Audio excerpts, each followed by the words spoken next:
We're going to go ahead and call this meeting to order. Before we do, we are going to hear instruction on how the public may access Spanish interpretation. Welcome. The following will repeat in Spanish. We are offering live interpretation in Spanish via our Zoom platform. To access our Spanish channel, press the interpretation button at the bottom of your screen, where you will see a globe icon. Choose Spanish. If you're joining via Zoom smartphone app, select your language by clicking More or the three dots at the bottom of your screen. Select Language Interpretation and choose Spanish. Bienvenidos. Estamos ofreciendo interpretación en vivo y en directo durante esta sesión en nuestra plataforma Zoom. Para tener acceso a interpretación, oprima el icono del globo terráqueo al pie de su pantalla y seleccione Spanish o español según su formato. Si está uniéndose vía Zoom en su teléfono inteligente, seleccione los tres puntitos al pie de su pantalla, elija Interpretación de idiomas y pulse Spanish o español para activar su canal. Muchas gracias. Thank you. Back to you. Great, thank you. All right, we will go ahead and begin our meeting, and I'll start with the land acknowledgement. The City of South Lake Tahoe acknowledges the lands we occupy today are the lands and home of the Wash Sioux, the people from here known today as the Washoe Tribe of Nevada and California, a sovereign nation. Since the beginning of time and for thousands of years before the arrival of any other people, the Washoe lived here and cared for this place. With values and intention that we can all learn from, on behalf of the City Council, I would like to acknowledge, thank, and honor the indigenous Washoe tribal communities that are the past, present, and future stewards of the Lake Tahoe Basin. And with that, we'll move to our Pledge of Allegiance. I pledge allegiance to the flag of the United States of America and to the republic for which it stands, one nation, under God, indivisible, with liberty and justice for all. All right, and Ms. Blankenship, could we have a roll call? Councilmember Jenkins? Here. Councilmember Robbins? Here. Councilmember Horgan? Here. Mayor Pro Tem Roberts? Here. Mayor Bass? Here. All present. Great. And Ms. Stroud, do we have a closed session report? Thank you, Mr. Mayor. We had one item on closed session this morning. It was public employment appointment regarding the interim city attorney, and there is no reportable action. However, council did adjourn that meeting to be continued until after the regular meeting today. Great. Thank you, Ms. Stroud. All right, with that, we're going to go ahead and move on to public communications. This is the public's opportunity to speak on any topic not listed on this agenda. Comments shall be limited to 4 minutes. In accordance with the Brown Act, the City Council cannot deliberate or vote on any matter raised under public communication, but may briefly respond to statements made or questions posed. So with that, we'll open up public comment for anybody here in the room.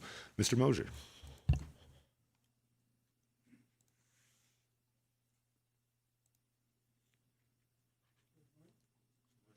Oh, sorry. So I have to talk for everybody. Ed Moser, South Lake Tahoe.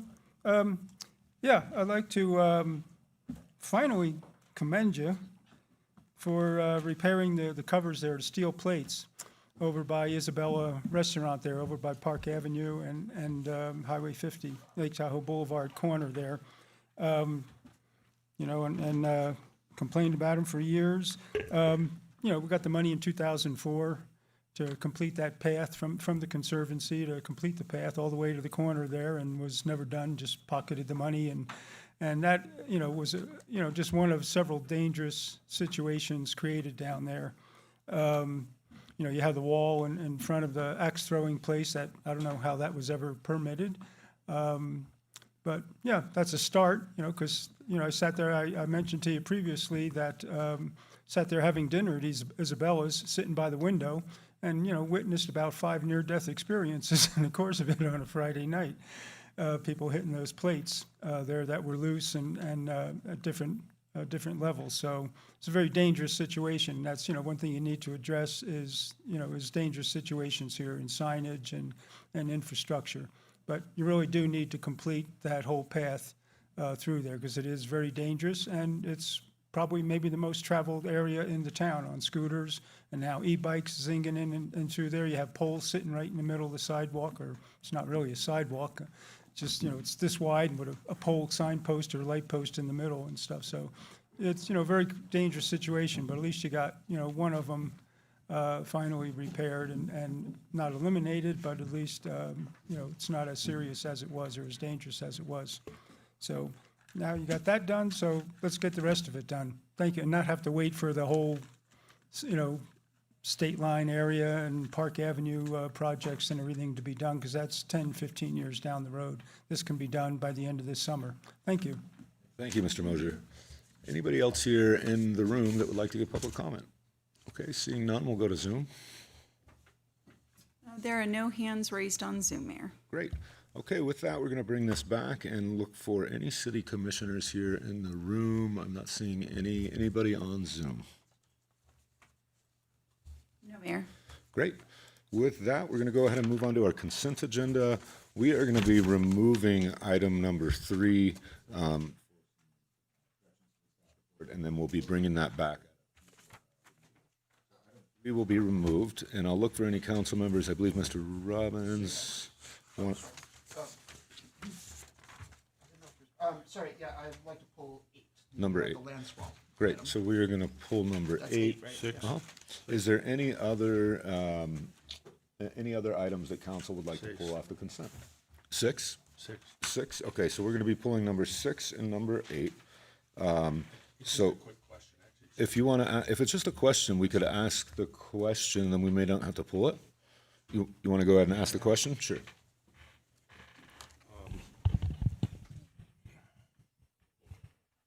Are the funds for the wildscape engineering services, are these restricted funds that are being proposed to be used, or are they general funds? And if general funds, are they budgeted in this year's budget? Yes, these funds were budgeted with the mid-year budget this year. You don't need to pull it? Great. Okay, so we're going to be pulling item number 8 off of the consent agenda, so we will go ahead and open the consent agenda for public comment minus item number 8. Mr. Mosier.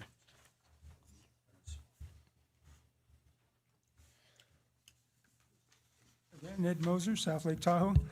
Yes, address item number 7, which is about the Affordable Housing Sustainable Communities Program Transit Service Agreement with Capital Corridor, Joint Powers Authority, and El Dorado Transit. Yeah, this is, we're, in order to get the housing, sustainable housing and affordable housing grant, AHSC program. Part of this is getting 2 buses and for $2.1 million for El Dorado Transit to, for the route to Sacramento.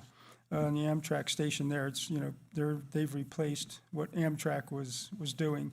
And I've ridden it a few times.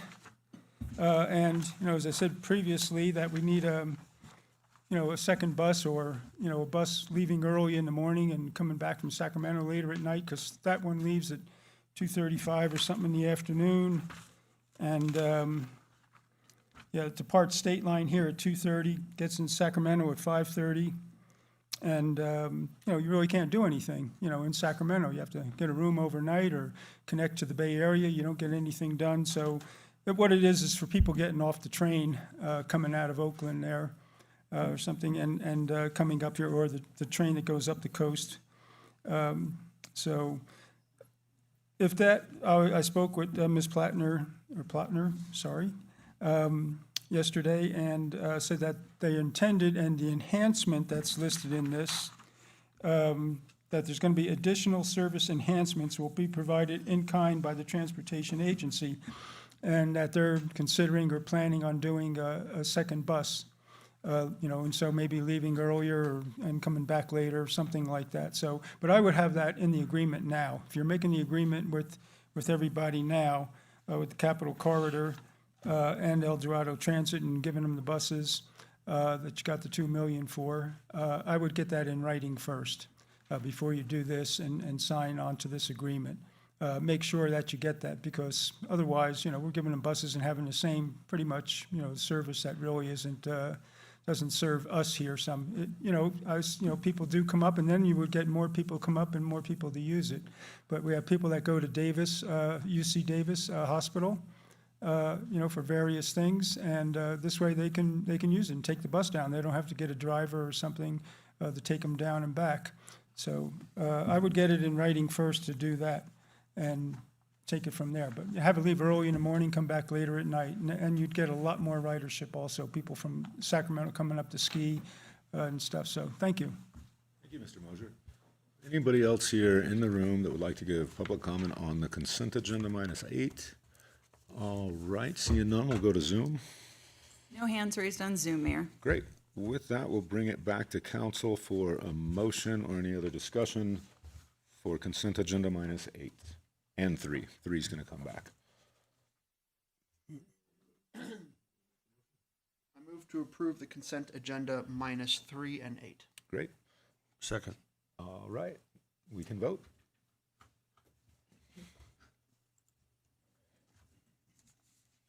That motion unanimously carries. Great. All right, with that, we're going to go ahead and bring this back to item number 8. This is going to be the land exchange with California Tahoe Conservancy. Mr. Robbins, I'll start with you as you pulled the item. Yeah. Yeah, I wanted to review a couple of issues on these on the land exchange. I wanted to review first which of the parcels that we are receiving and any that we're giving away. I think that number is 0 that we're giving away are suitable for housing. And second, I wanted to review the corner lots behind the car wash, which I believe the report is referring to as the Link Road parcels. That's been eyed for a bike path connector between, hang on, I'm gonna get we're allowed to use the maps now, which is really handy that we did that. Which is part of, Sussex Avenue. We have considered on and off, and the Bicycle Advisory Commission has considered rerouting the bike trail onto Sussex Avenue and then behind the car wash to connect up behind Meeks Lumber, because that section of the bike trail where it is now floods often. The Conservancy is interested and has expressed interest in that. And I wanted to review, if we're transferring those parcels out, we no longer own the property and would no longer be able to direct construction of a bike trail. But the Conservancy might be interested in doing a bike trail, so I wanted to know what the situation there is before we transfer that property out and lose control over it entirely. So those are my questions, which is a big pile of questions, and so we should probably tackle them one at a time, which is why I wanted to pull it, and it wasn't just questions at question time. Thank you, Councilman Robbins. For the record, John Hitchcock. Good morning, Mayor Bass and commissioners, city council members. I apologize. Those are good questions. I'll tackle the housing one first. So for the parcels that we're giving, the Link Road parcels, which are the ones behind Taco Bell and the car wash, I think it was about maybe a little 5 to 8 years ago, we did analyze those properties for potential housing development. However, due to access issues with those parcels being somewhat landlocked and also land capability issues, particularly the larger parcel hasn't been verified, but seems to be Class 1B sensitive lands. The city staff at the time deemed those parcels would not make appropriate sites for housing. Sorry, you at that said you time. have not verified that they're sensitive? On the larger parcel, it's partially mapped as sensitive, but not verified. The only parcel that's been verified is the smaller parcel, which is 031, 030, 020, which is a combination of Class 4 and Class 7. 4 and 7 mean, High capability. so that could be housing. Could be housing, but there was also access issues getting to the site. Could you elaborate on the access issues at hand? So the parcels are landlocked. There is no city street, there's no city street that actually connects to those parcels. There is an easement that's known as Link Road. That's actually an easement over private land. Yes. Why could that not provide access? I don't believe that easement goes all the way back there, but I would have to verify that. But at the time, it was deemed that it did not make sense to target these parcels for development at the time. This is the easement that I'm seeing, is this, let me rephrase, where is the easement? There's a little tiny rectangular parcel. I guess, where's the access easement at hand for the 020 parcel. It's no, if you, I don't have a good map here, but it basically, the easement runs along the property line. You'll notice a driveway that goes into the trout fishing business there. It goes into the what? You know, the trout fishing company, across from the Tahoe boat. Fly, you mean? Yeah, Tahoe fly fishing. Okay. Okay, there is an easement that goes through there that gets you back. Oh, it goes to the back. Okay, gotcha. Not the way that the bike, not the way that the Desire Path bike trail goes, but from Highway 50. From Highway 50, Gotcha, that's gotcha, okay. correct. Yeah. And that accesses both, that would then access both the large and the smaller parcel, both? Correct. Okay. For the other parcels, I did take a look at this yesterday. Most of the parcels obviously have existing city stormwater infrastructure in them, and to develop those parcels, we would probably have to relocate some of that stormwater infrastructure. One parcel potentially could be for housing is the parcel on Talac Avenue. Multifamily is allowed, however, the parcel size is only 0.11 acres, so the max number of units you can get there on that parcel is 1 unit and potentially 2 additional ADUs. This is the parcel that backs up to the cemetery in the El Tahoe neighborhood. Well, what about page 12, 023, 680, 6016? That's adjacent to the elementary school. That doesn't look That like a one water is, drainage. that one is developed currently now with a stormwater infrastructure. Okay, so the stormwater is just not on the map, or it's not showing on It's the not map. on the map. I can pass around a map that shows the stormwater infrastructure. That would be helpful. Okay, yeah, I'm just looking at the Google map, and that's on the report, and it doesn't show the stormwater drain, but that's fine. I mean, that's gonna be however old it is. And then one other parcel is the parcel on Alder, APN 027134022. What page is that? This is page 419 of your staff report. This is in the Pioneer Ski Run neighborhood south of Osgood. Stand by, that's page 19, you said? On my staff report, it shows page 419 of the packet. It's page 17 in your packet. Of the report, gotcha. We don't have the numbers we don't have packet numbers on the. I apologize. That's no worries. Okay, and that was, which number was that? 027134022. Alder, got it. That's in the Pioneer Ski Run neighborhood. Multifamily is allowed at 15 units an acre. That parcel is 0.12 acres in size, so that Sorry, I gave away my. would come out to 1 unit. Oh, okay, gotcha, all right. I thought these were handouts. Sorry, sorry, my confused. Sorry, we're Yeah, so the shuffling old- paper here. So the older parcel would potentially allow 1 unit plus potentially 2 ADUs. Linkability on this parcel is not verified, but I know historically within this neighborhood, it's primarily SEZ 1B. Which one is SEZ 1B? I'm not saying it's SEZ 1B, it's mapped as 1B, and historically, most of the parcels in this neighborhood has historically been verified as 1B sensitive. The Alder Street property, 027 Yeah, those properties have houses on them all over the place. The whole area is mapped as stream environmental zone? Well, those were developed prior to the TRPA, incorporation of TRPA. Okay, so I guess ADU, so I guess the top line question is ADUs and primary dwelling units, if developed to maximum allowed capacity, how many housing units could be developed on the parcels that we are receiving? Currently, under the current city ordinance, 3. One primary dwelling, 1 attached, and 1 detached. One primary dwelling, one, and how many ADUs? 2. So a total of 3 units, 1 primary dwelling, So 1 hang on, I gotta- detached ADU, and 1 attached ADU.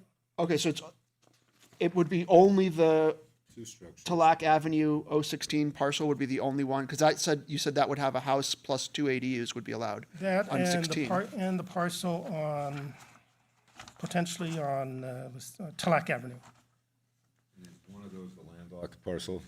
Just one of them is the one that's potentially landlocked? No, those are the Link Road parcels. Okay, okay, thank The you. Link Road parcels, you're assuming for the purposes of this exercise have 0.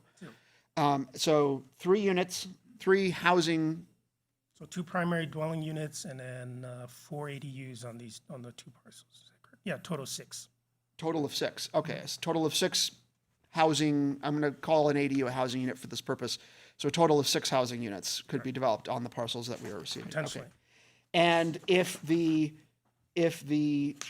Link Avenue units could be developed, then that could be another, That would be developed at 15 units an acre.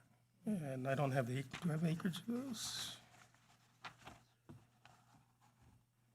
I don't have the acreage, but I would assume those are probably maybe 5 acres in size or so.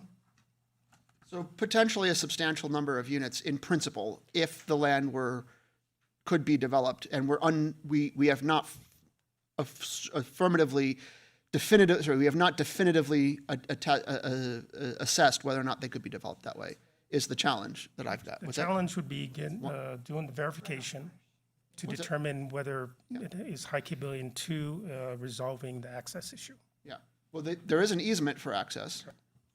So, yeah, but there's an easement, meaning that we have a right to provide access through there. Well, it does get into a question, though, One at a around, time. sorry, I'm just, with the easements, there is a question, and again, One at a time, please. yeah. Go ahead if you want to finish. I'm just saying, I think that easements are very questionable if you haven't had them in use. So my suggestion is there's a couple, and then on top of that, the other issue with the Link Avenue parcels this is getting into discussion. But my questions were, I wanted to know what we know versus what we suspect versus how much capability in principle we would be able to develop. So I have additional comments for discussion, Cool. but those are my questions. Any questions on this item? Yes, Mr. Jenkins. The property, Mr. Hitchcock, that we're proposing to transfer to the CTC, will they agree to maintain the property upon acquisition, and should that be made part of the transfer agreement that they agree to maintain? That's the first question. And to Councilmember Robbins' question, if there is the opportunity for a reroute of the bicycle route that he referred, could that not be made also a condition of the transfer that they in good faith endeavor to do that?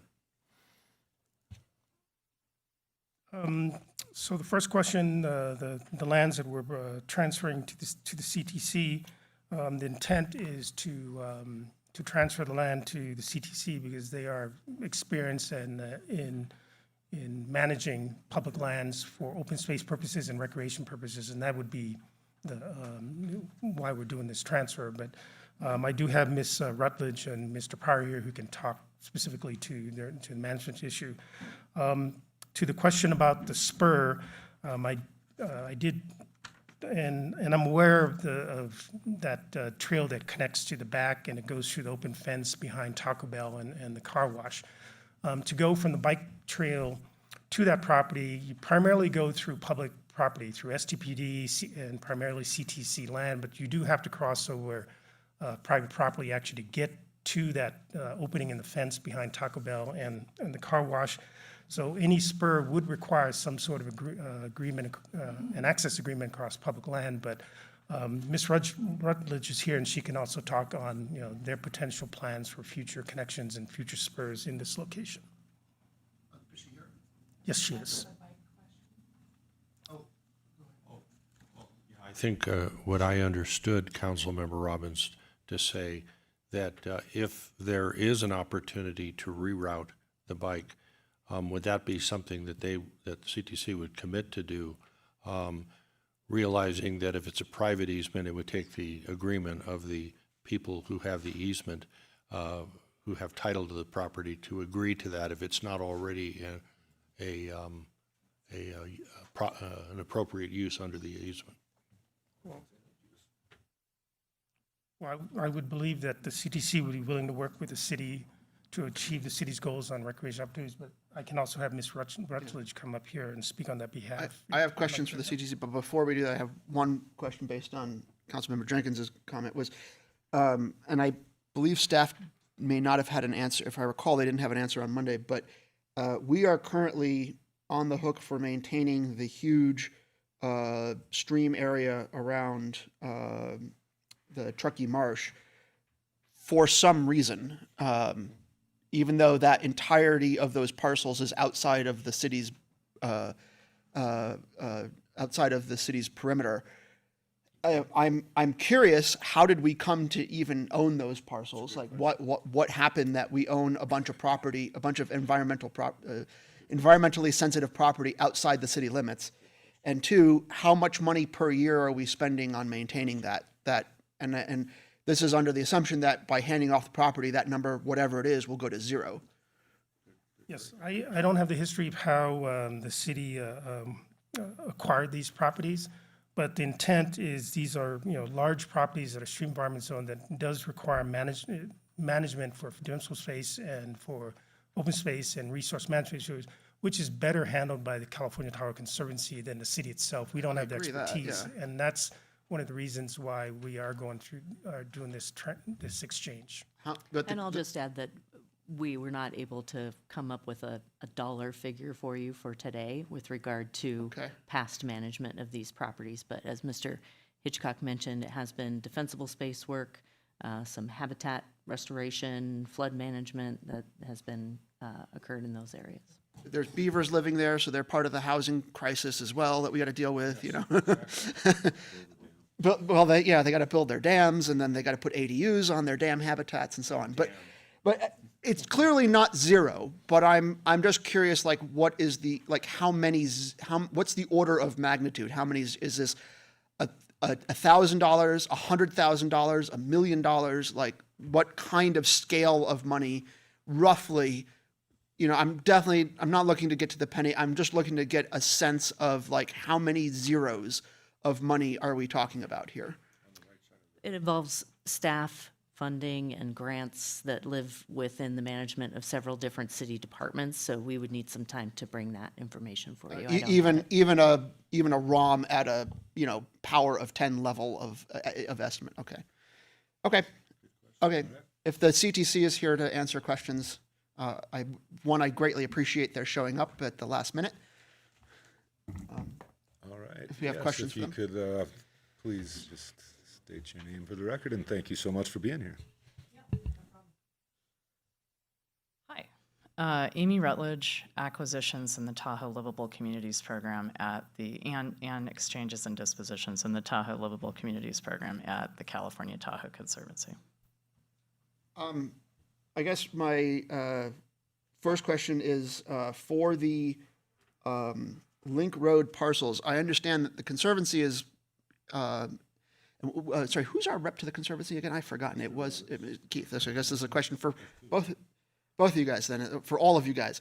I understand the Conservancy is well aware that the bike trail behind Meeks and that zone floods frequently and is not a great spot for a bike trail, environmentally either, because it's a bunch of asphalt pavement on a stream area. But what is the Conservancy's interest and or plans and or intentions for, if any, for rerouting the bike trail through the, what we're calling for today, I guess, the Link Road parcels? Yeah, I think generally we have had a goal to reroute that bike trail for years. And so we still have that goal. And it's because we want to get it out of the stream environment zone. We don't know the exact reroute yet, but we have thought about that a little bit internally. So, the bottom line is we would want to route it out of the SEZ. And I think we're flexible about how we end up routing it out of the SEZ, and we have to finalize plans to do that.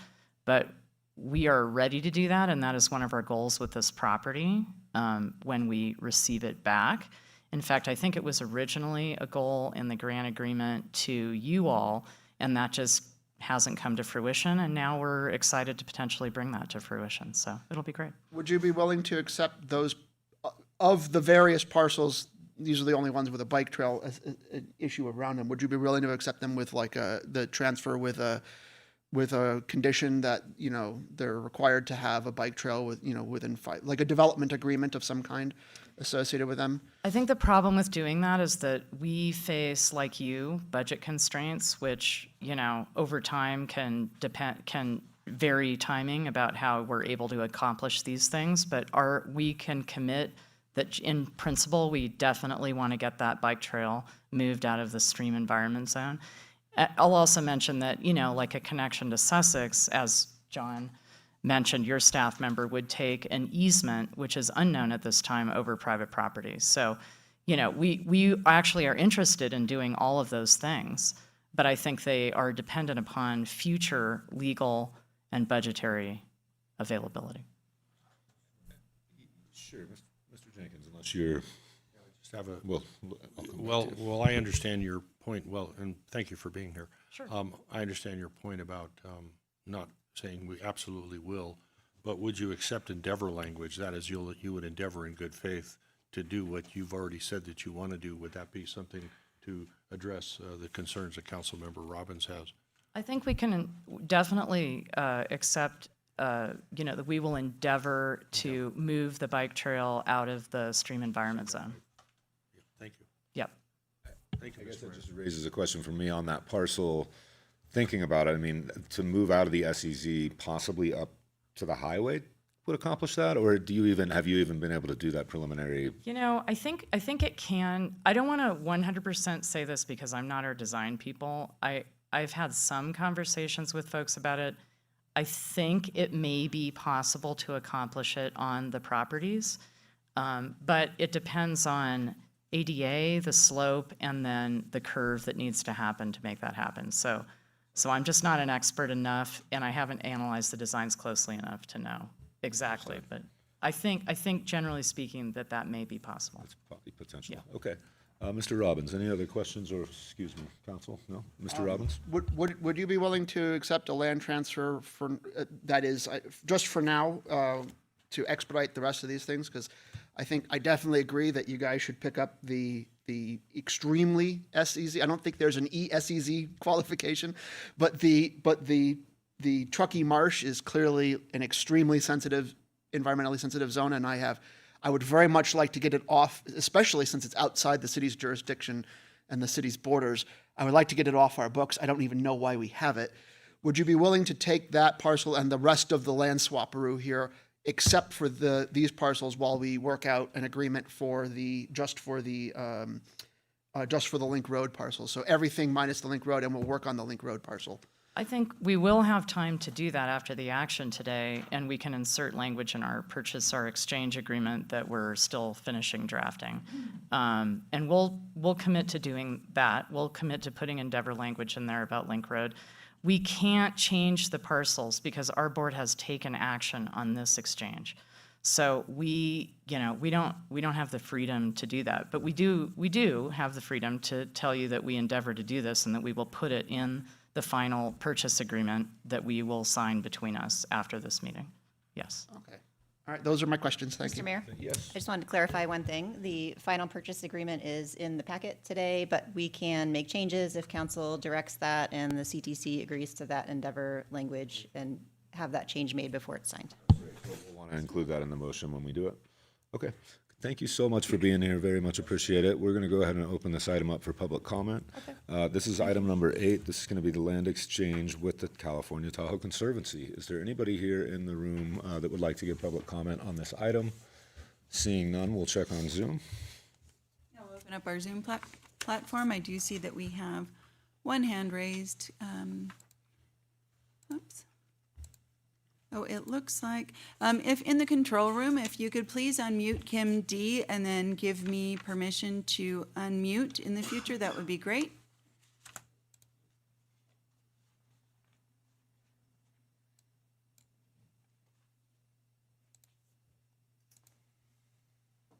Okay, I think it just came through. Yeah, go ahead. Hi, thank you. I'm sorry. I really wish I could be there in person. I'm having a major flare up with my disability. Kim and Adam D. Young, 3371 Lake Tahoe Boulevard. I know you've heard my voice before. I just wanted to say thank you, Sear Shores, for the properties on either side of us. We are very pleased to see this exchange moving forward for the lakefront properties. And I think John Hitchcock has been amazing and really helpful in speaking with him. And I appreciate Heather Stroud, former city manager Joe Irvin, Zach Thomas, Councilmember Roberts, and coming out for a site visit. The only question, which I know it can't be up for maybe debate, but the grant deed restriction that will run with the properties, there's one sentence in Exhibit B, number 1A, page 11, which states this restriction is not intended to prohibit outdoor recreation concessions consistent with the primary use of the property. So I'm hoping that language intends to allow flexibility for the Altamira parcel and not the two parcels adjacent to our homes, particularly since the chimney parcel, the one that ends in -029, is just a few steps away from my front door and backyard. So thank you for all of your work. Thank you to the Conservancy. And I know I've mentioned before the mitigating trash, bad activities, and particularly there's been a lot of erosion of the bluff on the chimney parcel of people sliding down it and back and forth and with the wave activity. But again, just wanted to come in with appreciation. Thank you. Thank you. No additional hands raised, Mayor. Great. All right, we will go ahead and bring this back to council. Mr. Robbins, was there other, Yeah, I failed to ask about, and we asked the summation, but I wanted to ask specifically about on agenda item page 18, the lakefront parcels that were just mentioned. They're listed as land capability 1B and 7. So what does that mean in terms of development? Well, you can't develop on 1B. The 1B is the portion that fronts on the lake, and then the land capability is lakeward of the high water mark. That's parcel 16 on that page, parcel ending in 16. Is that what that is? Parcel.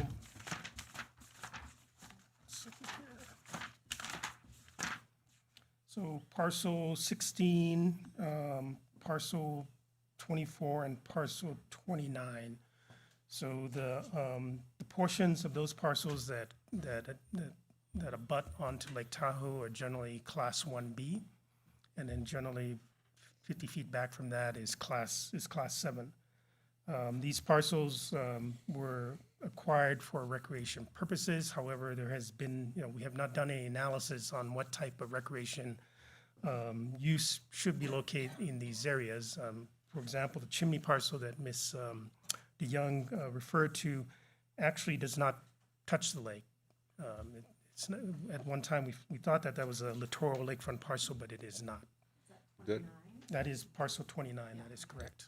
And with the 29, so from what I remember, there was an agreement, I believe, with the Sierra Shores Development, and maybe it was at some point, that there would be public access path coming from the bike trail, the Lake Tahoe bike trail that fronts Highway 50 into Conley Beach. And I know what you're saying now, that there's not a littoral. Those parcels, property description goes to the high water mark.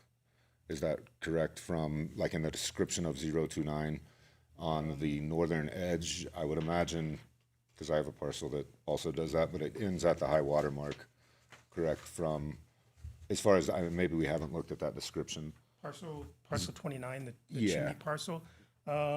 Based on the information that we reviewed, it does not touch the high water mark. There's the Sierra Shore parcel.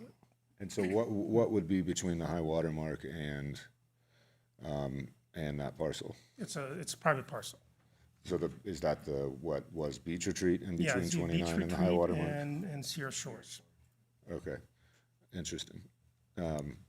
So the agreement that said that we would get public access is no longer, so how do we deal with that? Because that was a development agreement, from what I remember, that said that we would create public access from, because right now the only public access to get to our public beach, or the public beach we have summertime access to, is by going down to Balbijou Road, which is obviously not preferable for pedestrians and bikes. And I think that was a big reason that we'd said we would create a public access between Sierra Shores and the Balbijou property. And that goes back to I think it was the Sierra Shores approval, but yeah, that was a long time ago. But I know that that was part of some type of a development agreement. I would have to pull that particular project and look at whatever agreement that came out of there. Because I think it's important that when you look at public access, of course, we want to, we created a development agreement to give public access, and we want to make sure that that's actually in some way. And again, for Conley Beach, that it isn't the most preferred way to have your kid on a bicycle going down on a street. That's why we said we would continue to extend the bike path to go to the beach and not have to send people down the street. So I think, to me, that should be reviewed and looked at. We're in an interesting time and place with the beach retreat parcel to say, look, if there's a 5-foot gap between the end of parcel 29 and what is public access in the summer, the high water mark, let's see if we can work that out for a pathway. And they may prefer it too. I don't really know, but I just think public access for the bike path to our public beach makes a lot of sense. And I think we did get that guaranteed in a development agreement at some point. Mr. Mayor, if I can, if this land exchange is approved, then we would be evaluating these parcels for potential future use or integration into our bike path system, other stormwater, other infrastructure needs. We would be able to do that once those are under city ownership. I have heard about this concept of the bike path going kind of behind or to the north side of the beach retreat. Having been on the site visit to look at this chimney parcel, I think we would have to look very closely at whether this is the appropriate place for that bike path to come through. It's a pretty steep slope there that, as Ms. DeYoung mentioned, has had some erosion. So we would need to evaluate what the best opportunity is to accomplish what you're proposing. I guess I would be also very concerned at how did this get approved as a development agreement as something that you had to do. And then I think we're like 8 years past and nothing has happened. That's a concern for me. Because again, I believe that it was something agreed to. Again, Do you happen to know which development agreement perhaps it, I because believe I haven't is seen it in a Sierra formal. Shores, I believe. But again, Okay. I can talk to Mr. Feldman because I think he was actually who made the agreement. Isn't that, Mr. Mayor, isn't that agreement, if there is a DA, development agreement, wouldn't that, whatever guarantees were made, wouldn't that carry forward, whether or not the property's transferred or not?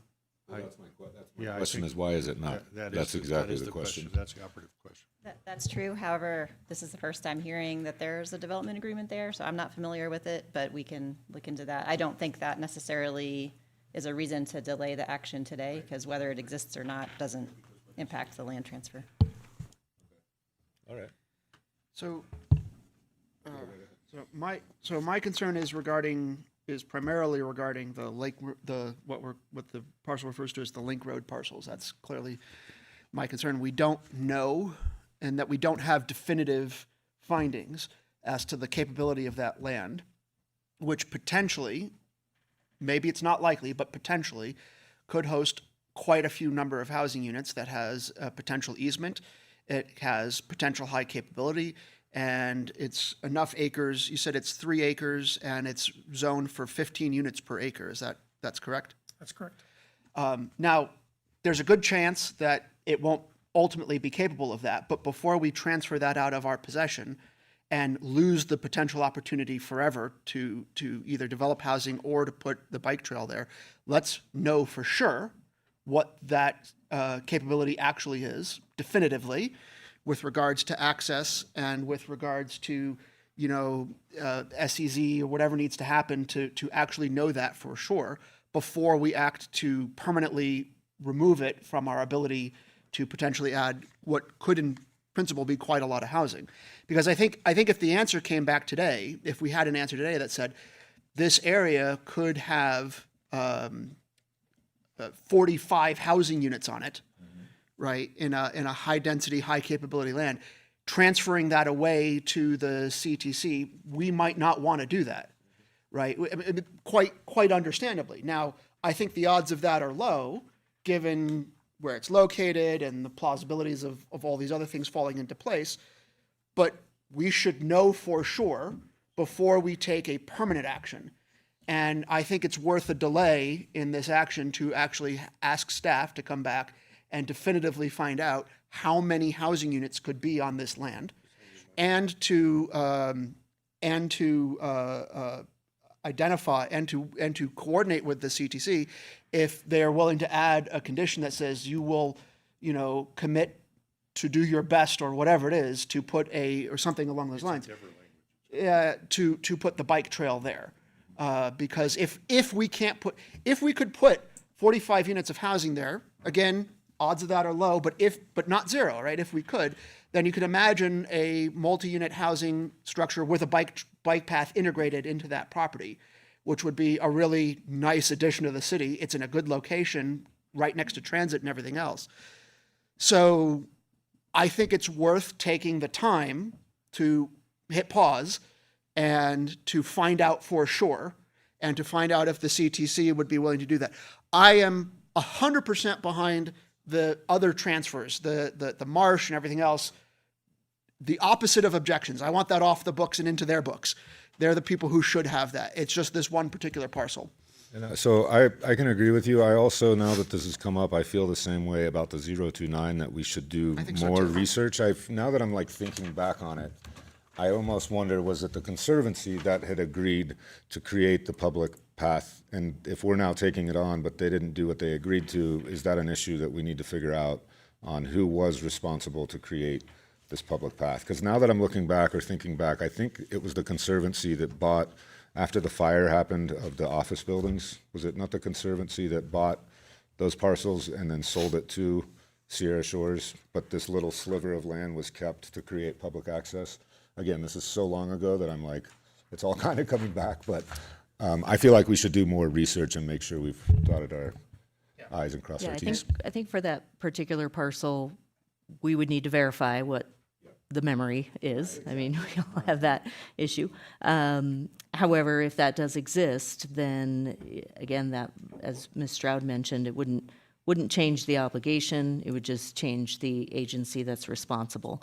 Similarly with the Link Road parcels, my understanding is that the city received a grant from the Conservancy at some time in the past, and as a condition of that grant, there was a deed restriction put on that property.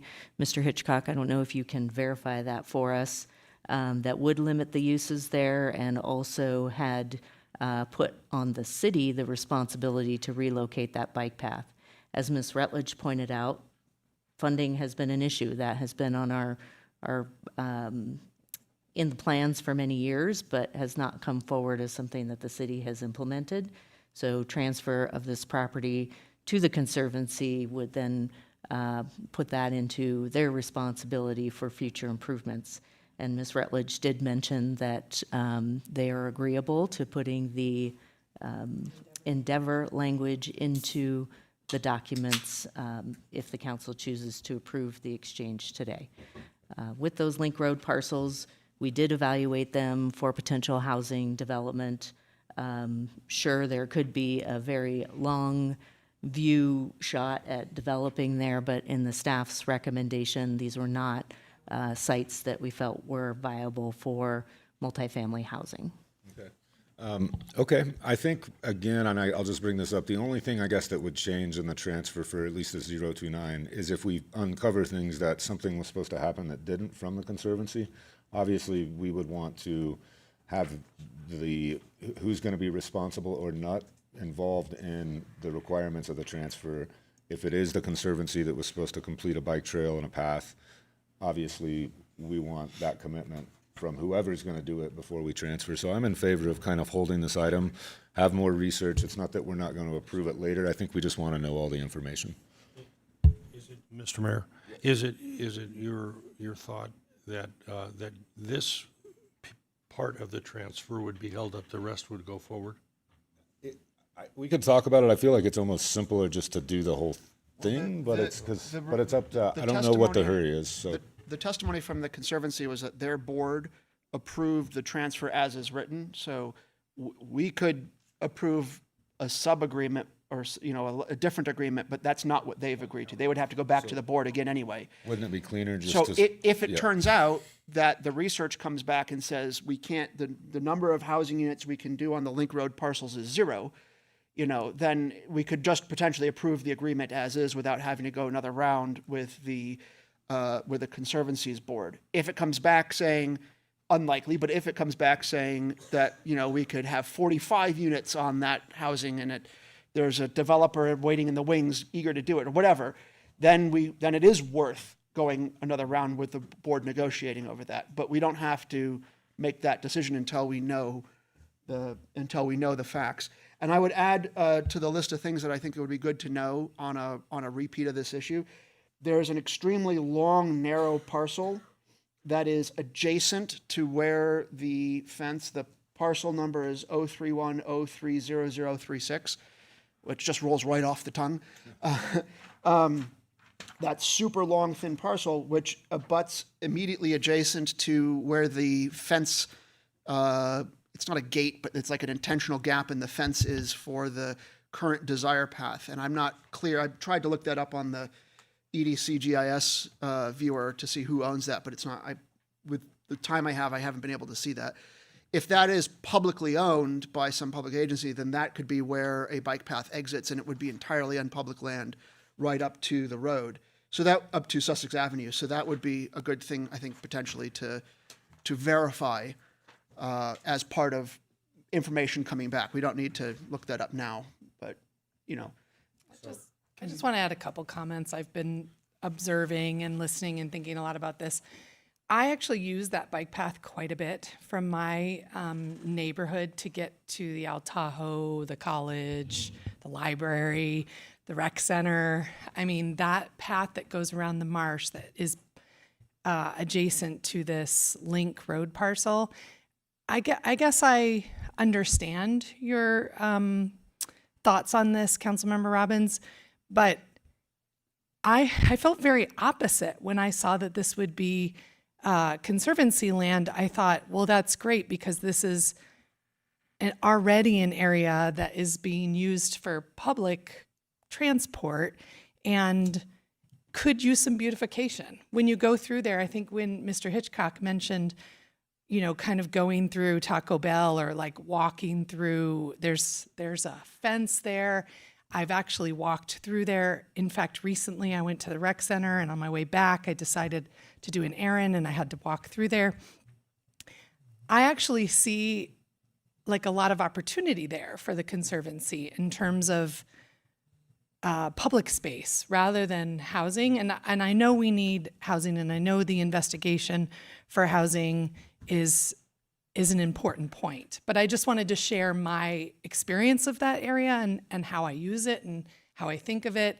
And so I didn't want to be, I didn't want to just hold that to myself because I would say several times a week, move through that space. And I've thought about how it could be improved. You're talking about the desire path. Yeah. And when we think about the future of the Motel 6 parcel and what I heard from the Conservancy meeting, some of the ideas, the concepts they have for that space, that's exciting. Again, that's an area I recreate. And if the Conservancy were to come up with something similar with this, we're calling it the Link Road parcel, to make that more for recreation and public use, and maybe, also preserve the marsh, also be mindful of our environment. I think I just wanted to share that I was having those feelings over here, like, oh, we're going to put housing there. Like, I think you're right. It's probably not very likely in SEZ right there that it would be housing, but I wanted to share that. In terms of just wanting to share my thoughts on the chimney parcel, I really am curious to hear what the history is there. Like it wouldn't make sense to me to not do an investigation if someone who has been a historian amongst us and has remembered quite a few things, like just let's make sure that that's the case. And that's all I have. I think pushing this seems to make sense, but I wanted to share my thoughts. Ms. Horgan. Mr. Robbins, you want to make or no, we don't need a motion. I think we can just, Final comment and a motion to suspend, I guess we could do. You know, it's something of a luxury for those of us with stable housing in our lives, to be able to look at parcels and say that this should be for community beautification. And that is a good thing to have. That is a good thing to have, but I think there is a perspective that comes with the luxury of not having to worry about where you're going to live next year. That influences the ability to say that we can use these lands like the Motel 6 property as a nice open field and not think about it as housing. That comes from the luxury, that comes from a place of privilege of having stability in housing. And as a result of the reality of our housing crisis for so much of our population that is not just working paycheck to paycheck, but that is living year to year, lease to lease, in unstable housing, which is such a significant part of our population, I don't believe that we have the luxury of being able to sacrifice so much potential city property for beautification at the cost of potentially losing housing. I think to this end, in this particular issue, while I think the odds are low, for sure, I think we have an obligation to be sure before we act and to make that choice with the consideration of full information. And so I agree that I would like a more detailed history on the parcels mentioned here today, a more detailed analysis, including the parcels that are described as the lakefront parcels and the parcels described as the Link Road parcels in terms of their capability usage for housing, their capability usage for bike trails, and to potentially add, what was the language called again? You said endeavor language for the bike trail as options, and then to bring this item back. So I move that would it be a continuance or would it be? Can I just add one comment to that? So I appreciate your comments. We don't have the luxury of enough cars for all the people that work in my home or adults. And so we use that pathway a lot. It's not for beautification for me, it's for transit. But I wanted to share that also when you're raising 3 children in an expensive community where there are not a lot of free activities other than biking, walking, enjoying the lake. I mean, I just, beautification in a luxury sense, outdoor spaces for me, affordable outdoor spaces for recreating with my family is also something that's important. So I just think calling it just beautification takes away from the fact that it's also outdoor space for families to recreate. I think we should have a bike trail that goes behind the car wash. I think that should be, and if possible, I think that should be a bike trail plus housing. You know, I think if the land is capable of hosting it, and I would like us to have those answers. So my motion is to suspend this issue until staff is prepared to return with additional information on the lakefront parcels and the Link Road parcels. Was there any other parcels that we wanted information on? I wanted to call those out specifically. I think the lakefront parcel covers 029 maybe because it doesn't touch the And, lake, so. yeah, well, all the lakefront parcels, just all the lakefront parcels and all the Link Road parcels with details about their potential capability for housing development and or as well as bike trail development, as well as to construct endeavor language associated with the transfer specific to the Link Road parcels. Question. A second with a question, Mr. Mayor. Are there any parcels that are not there are not questions about that we could take action today to make that transfer and leave the remainder parcels for that discussion I think the issue was what they shared already is that their board has already agreed to it in a total package. Well, I know, but it's called counter offer. Fair. And I guess that would be for what this I hear being said is that it's not that the city is saying we're not going to, we're just on these second parcels that we have questions about. But if there is action that we could take regarding the total, unless they don't want us to take action until these are resolved, it would seem that would be reasonable. Move the ball a little bit farther down the The road. idea with the motion, and I believe the directions to staff here, is to come back with more information to identify whether or not a counteroffer is germane. Because we don't know enough if it makes sense to, if the answers to all these questions come back zeros, which is distinctly possible, if not probable, Then we just pass it. then there is no need for a counteroffer. We just add the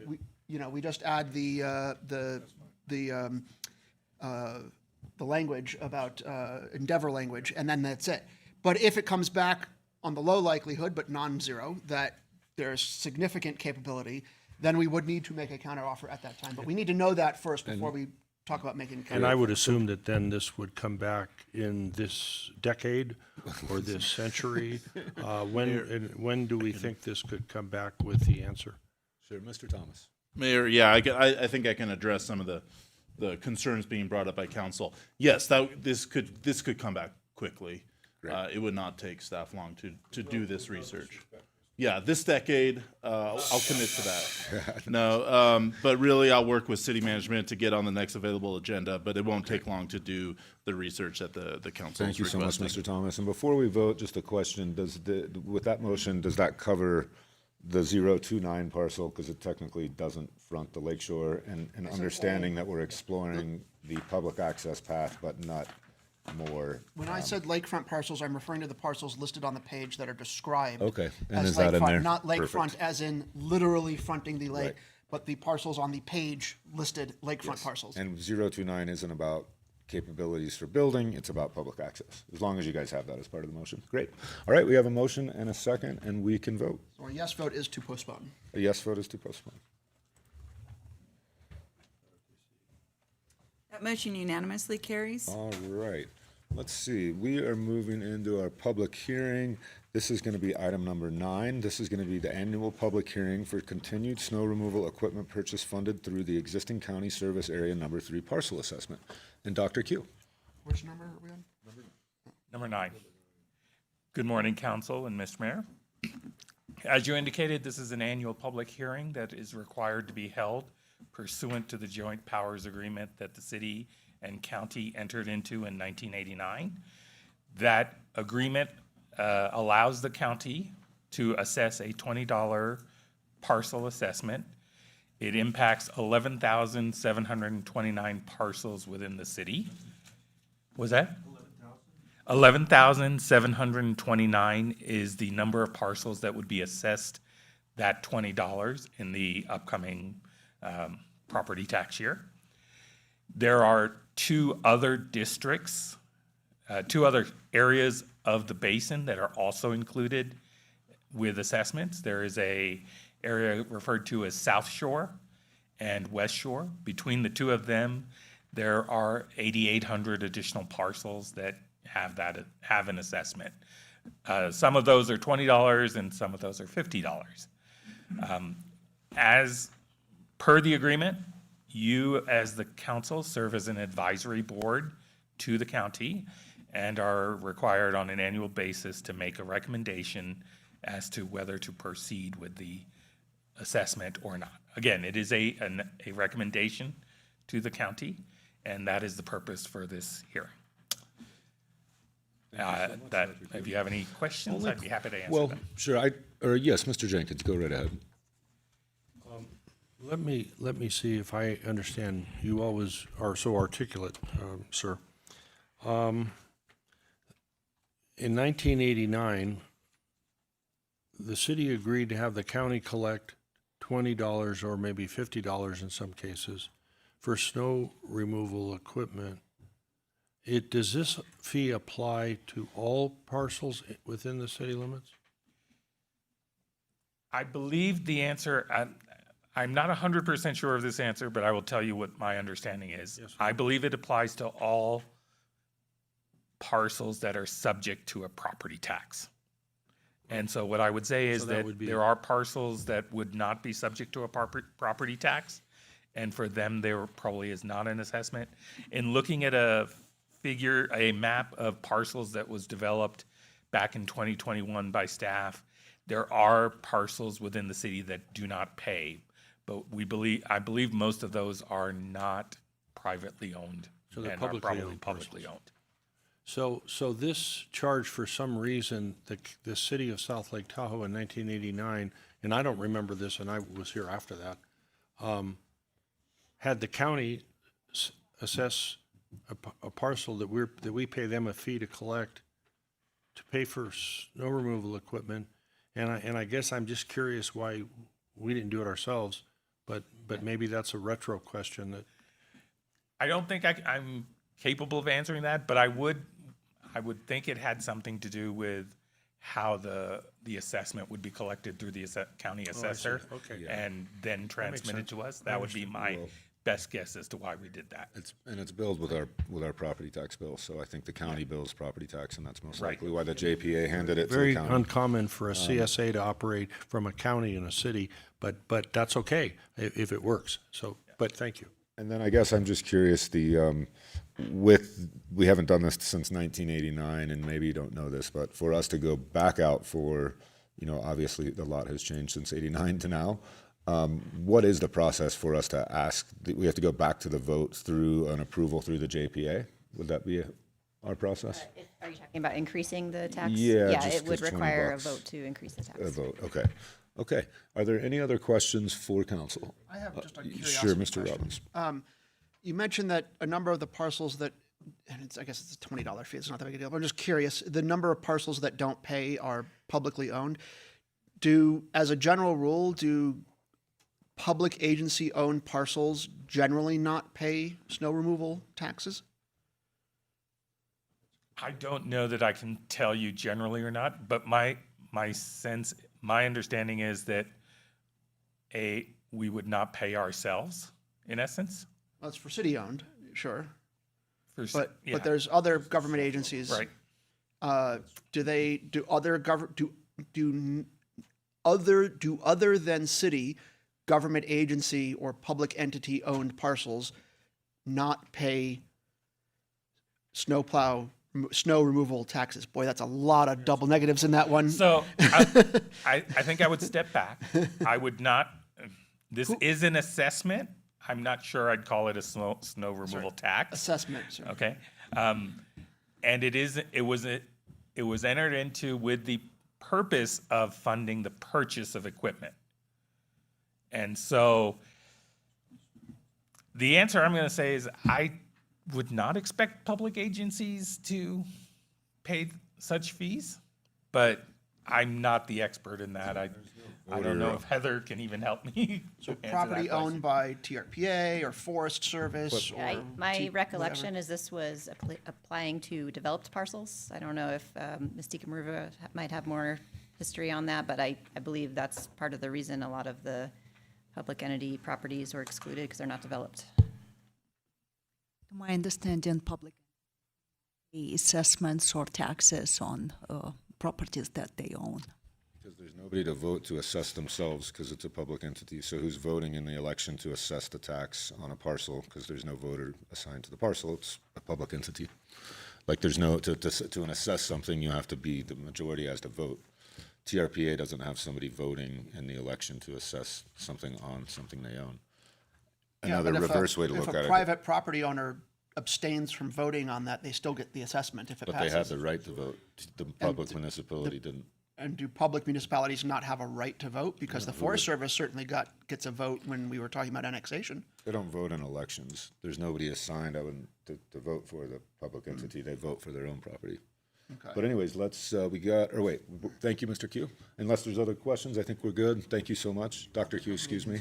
We'll go ahead and open this item for public comment. This is item number 9. Mr. Mosier. This is the problem with feds all the time. They never pay local taxes. It's infuriating. Ed Moser, South Lake Tahoe. Yeah, this was first instituted in 1989, you're speaking of. It's been a little bit of inflation since.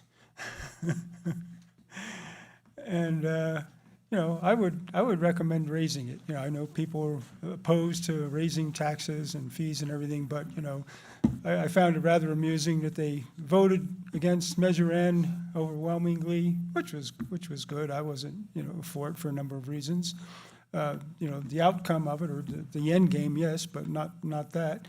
But, at the same time, they vote for, what was, 100, up to 125 million or something, for the schools, and using the same excuses as they did for money years ago that they obviously didn't do or maintain. But, so, if you got that much for the schools, I think, $40 a year or $50 a year for the snow removal fee, because costs are up. Excuse me, it says that for 26 and 27, you're gonna raise about 234,000, which is, probably doesn't even pay for the gas now to run the plows and snow removal equipment this coming winter.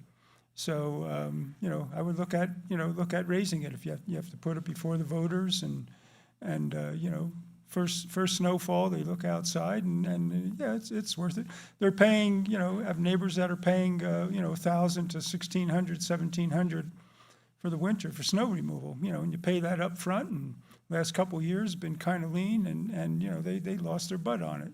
It's, probably cost them $1,200, $1,300 more than needed, if they could do it on a job by job basis, but, you don't get it that way. So, they're spending that much for just to have their driveway cleared and to have their whole street cleared, an extra $20 or $30 a year or so. I don't think is asking too much, and I think it would pass, and, probably overwhelmingly. So I would look at putting that before the voters. Thank you. Thank you, Mr. Moser, for your comments. Anybody else here in the room wanting to give public comment on item 9? Seeing none, we will go to Zoom. No hands raised on Zoom, Mayor. Great. All right. We will go ahead and bring this item back for for a motion. I will say I do agree with Mr. Moser. Now, of course, isn't the time, and I believe we've passed it for this election, but on a future election, I definitely think that should be considered. Sure, Mr. Jenkins. Just a question in regard to a future election.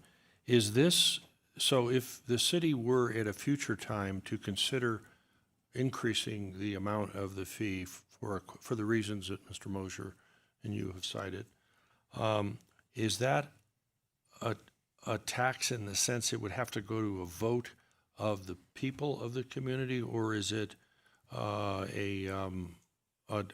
different kind of vote? Yes, it would go to the voters, and the county actually did try to raise it several years ago, I want to say 2020, and it did not pass. I did remember. Thank you. Thank you very much. Great. All right. Just bear in mind that, again, you could recommend, as part of your recommendations to the county, it could be to re-examine and attempt another increase. That would be a possible recommendation that you could make if you wanted to do that. That's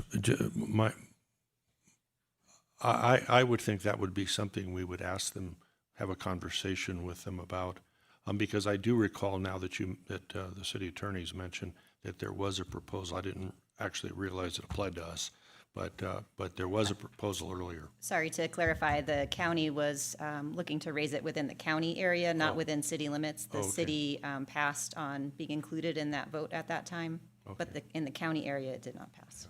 So again, just as the advisory body, you can say to the county, we would like to consider that and include that in the process for that. But that is your choice as part of the decision to say, continue with the $20. You can add that second clause to it. Great. All right. Can I ask one question? Actually, when I read this, I do recall the $20 and $50 assessment, but there's a $6 assessment as well when you're just going through the. Well, mosquito abatement is what that was for. Thank you. And I feel like I should clarify one thing. Keep in mind, this assessment is to purchase equipment. Mm-hmm. It does not really pay for the snow removal of your cleaning of the streets. That is coming out of our city general funds and other funds. This is strictly for supplementing purchases. For, do we want working snowplows or not? Yes. Well, and also bear in mind, you recently approved the purchase of 4 snow graders, and each of them was roughly $540,000, and this assessment generates $234,000.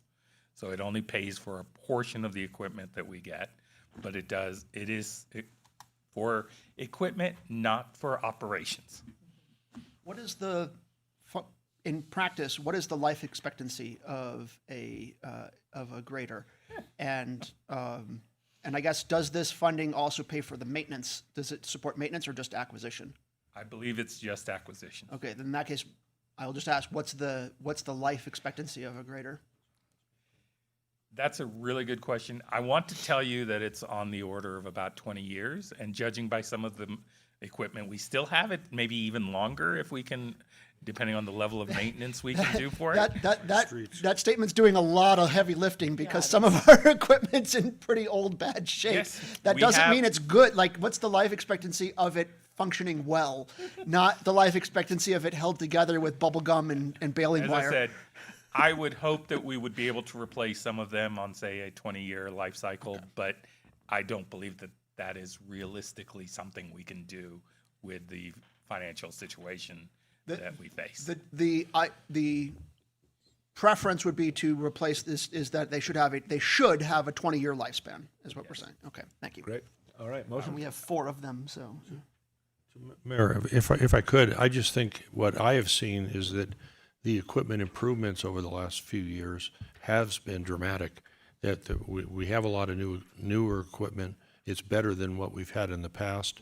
And but as the city has made a concentrated effort to upgrade our older equipment and phase out those older snowplows. If you're on the streets, the way you can tell is by the color of the device. Yes.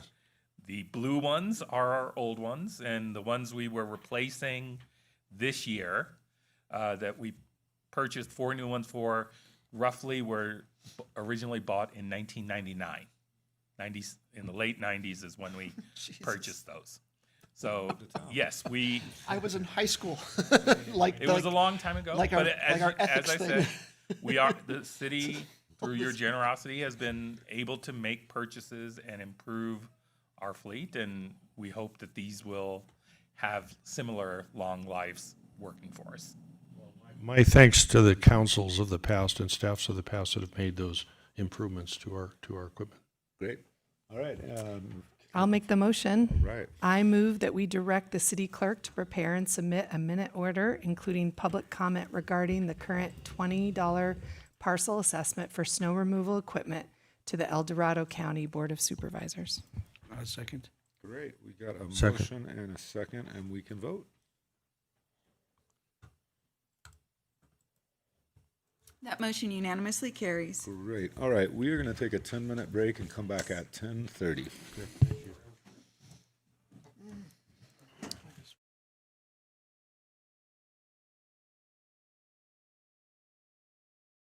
We're going to go ahead and call this meeting back to order.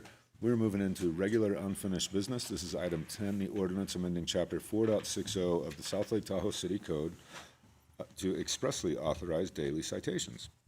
This will be our first reading, and this is going to be Mr. Bardzell. Good morning, Mayor and council members. For the record, Dan Bardzell, Assistant City Attorney. So for this item, give some background.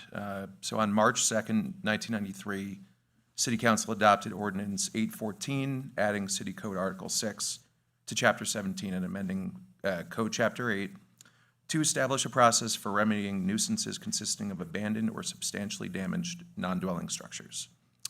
For the purpose of the relevant code sections that we're going to be talking about today, an abandoned or substantially damaged non-dwelling structure means any of the following under certain circumstances that I laid out in the staff report.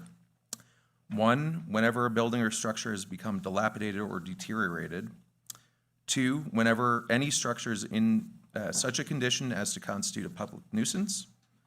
3, whenever any portion of a structure remains on a site after the demolition or destruction of the structure for over 180 days. Or 4, whenever a structure has remained in a state of partial construction for 180 days or more.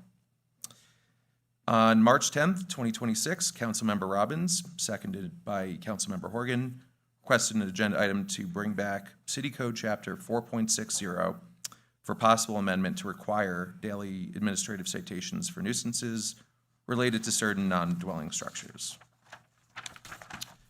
The proposed ordinance that we're putting forth today expressly authorizes but does not require daily citations.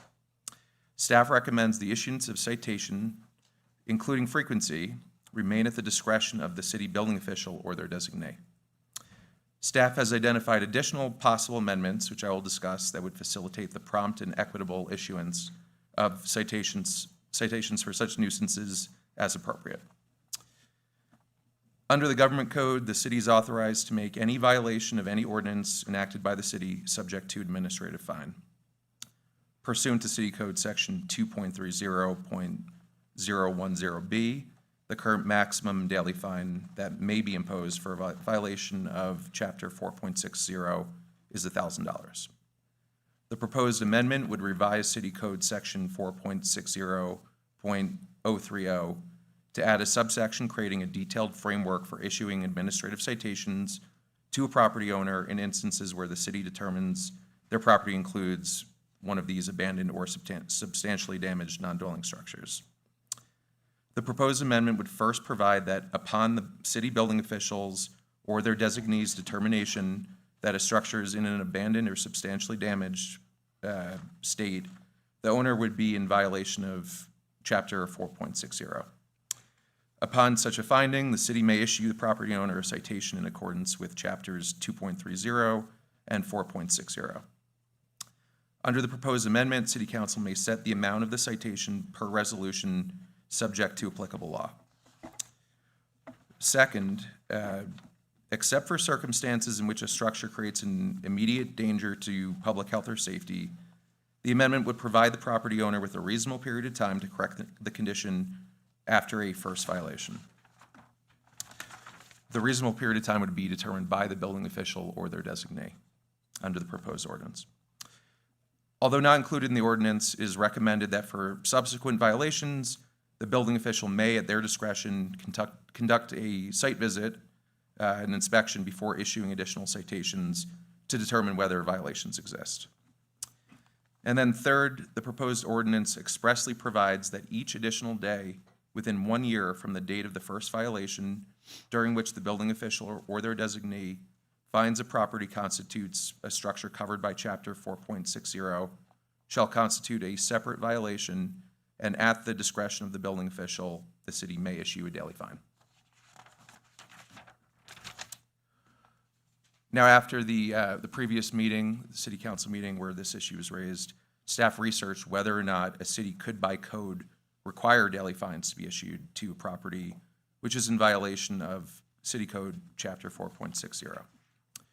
Based on such research, which included not only reviewing applicable legal authorities, including case law, as well as surveying other cities in California to see how other cities are pursuing these goals, the city attorney's office has made the recommendation that requiring daily citations would not be appropriate in this circumstance. The Eighth Amendment of the U.S. Constitution prohibits, in part, excessive fines. To determine whether a fine is excessive, the guiding question is whether the fine is grossly disproportionate to the gravity of the offense. The Federal Circuit Court, the Ninth Circuit Court of Appeals, recently addressed this issue in Thomas v. County of Humboldt and determined the plaintiffs in that case, who were residents of Humboldt County, alleged to have been aggrieved by the county's enforcement of its cannabis abatement regulatory scheme, which included potential daily fines, could allege plausibly that the county system of penalties violated the Eighth Amendment of the Constitution. While there may be some instances where daily fines could be warranted for a limited period of time, a one-size-fits-all approach of required daily fines is not recommended based on these Eighth Amendment concerns. the city's building official is the staff member best situated to assess enforcement timing and need based on their expertise. The ordinance would provide the building official or their designee with the express discretion to take enforcement action based on city priorities and capacity. And with that, I'll take any questions. Great, thank you, Mr. Barzell. So questions, Mr. Robbins? What current periodicity is the city, let me start with actually, doesn't the building department today currently already have the discretion to fine at a periodicity of their discretion up to daily? Isn't that currently the case now? The current way it's laid out does not articulate a detailed framework for how this would take place. Arguably, we could issue that, but it is not articulated in any way where there's a standard the building official would apply, how he would make that determination, issues with state law that we identified requiring a reasonable period of time after that initial violation to correct it. All these things were not laid out in our city code, so in doing our research, we've put together that framework. So, but at present, citations are being regularly issued for, say, the hole in the ground property. That's correct?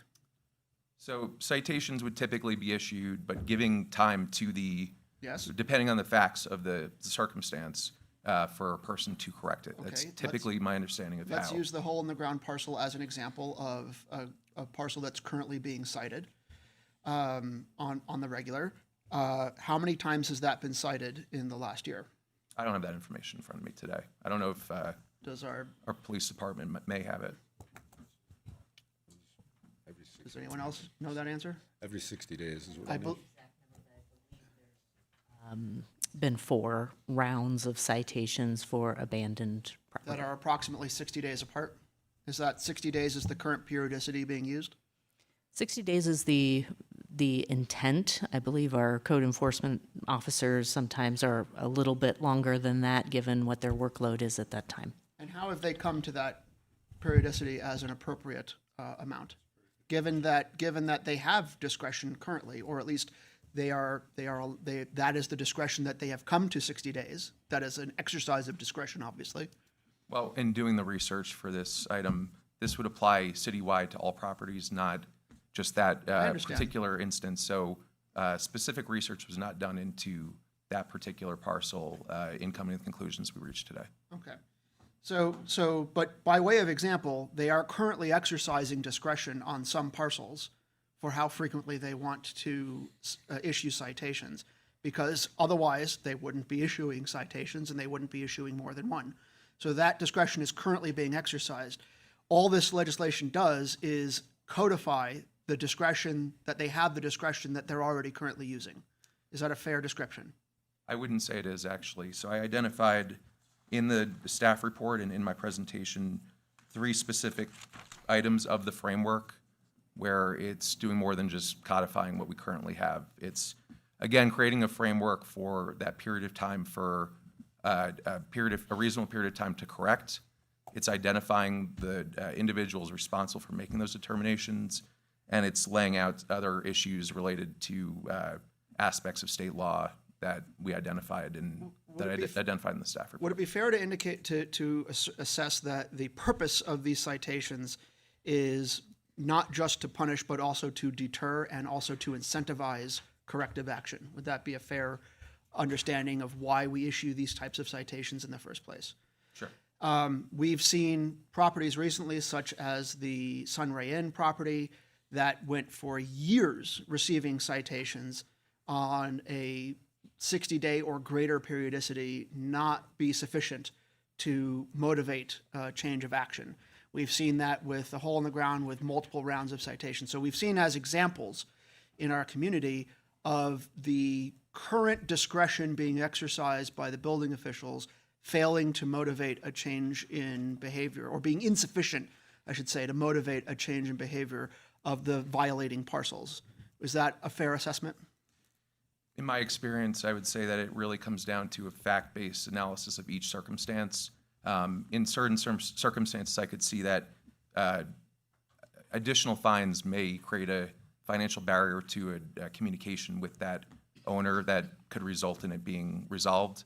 The Sunray is a good example. I mean, we had to get, the courts involved with that, but ultimately we did. That wasn't something that the citations, and I don't believe in that instance, citing additional times would have resulted in a quicker resolution of that matter, from at least the last few years that. Well, we certainly didn't try. Okay, those are my questions for now. I may have more after. Mr. Jenkins. Yeah. So, Wow, what? Heather really wants to. So, It's like, okay, we'll come to you 15 times. I'm just kidding. Mr. Jenkins, go right ahead. Sorry. These things. So what I hear you saying is that the purpose of this ordinance is to outline, if you will, a path that if facts warrant it, that there could be daily citations for a subject property. Is that, or there could be frequent citations based on facts of the individual parcel. Is that a fair? That's fair. It puts it in the discretion of the building official for that. And of course, I'm not referring to a current building official, but that's the discretion in the past has been subject of some interest by community members, especially business owners and operators, about the exercise of that discretion by previous parties to that position. So the city, or you said that the city already has, I put my glasses on, have the authority to cite blighted structures. I call them, I'm using the term blight, where no efforts is underway to make repairs or within the time frame they have. I'm going to sound like I'm leading you on, so I'm not going to do that. If a person has a site plan, a partially built construction, but they have entitlements to make repairs, and I'm referring back to the Chateau project, of which is not my favorite, the Slowpoke project in this town. If they have entitlements and they're making arguably actions to make improvements under that, what I'm concerned about is from our side, it's not that we don't want to motivate them to move forward faster after spending $45 million to buy the property. And by the way, they did not contribute to my campaign, so just say that for the interest of others. I'm concerned with targeting certain businesses because we don't like them or I am concerned about that. And since this measure does not just apply to one property, this could be any business, any property in the city limits. To give us more discretion to cite where I understand we not, as we did, by the way, you did very well with the one near Taco Bell, what is it, Sunray. If you wished, if the council, and I assume these directions come from the council somewhere, maybe not during my tenure, but somewhere, regarding whether we cite them or we take them to court. And I'm just a little concerned of the overuse of this because of targeting that might be directed by someone against someone who they don't like or they want to do something else. That's what worries me. Targeting by? Targeting means we're going to get you because we want you to do something different or we want you to do something our way. That's what so I'm concerned about that.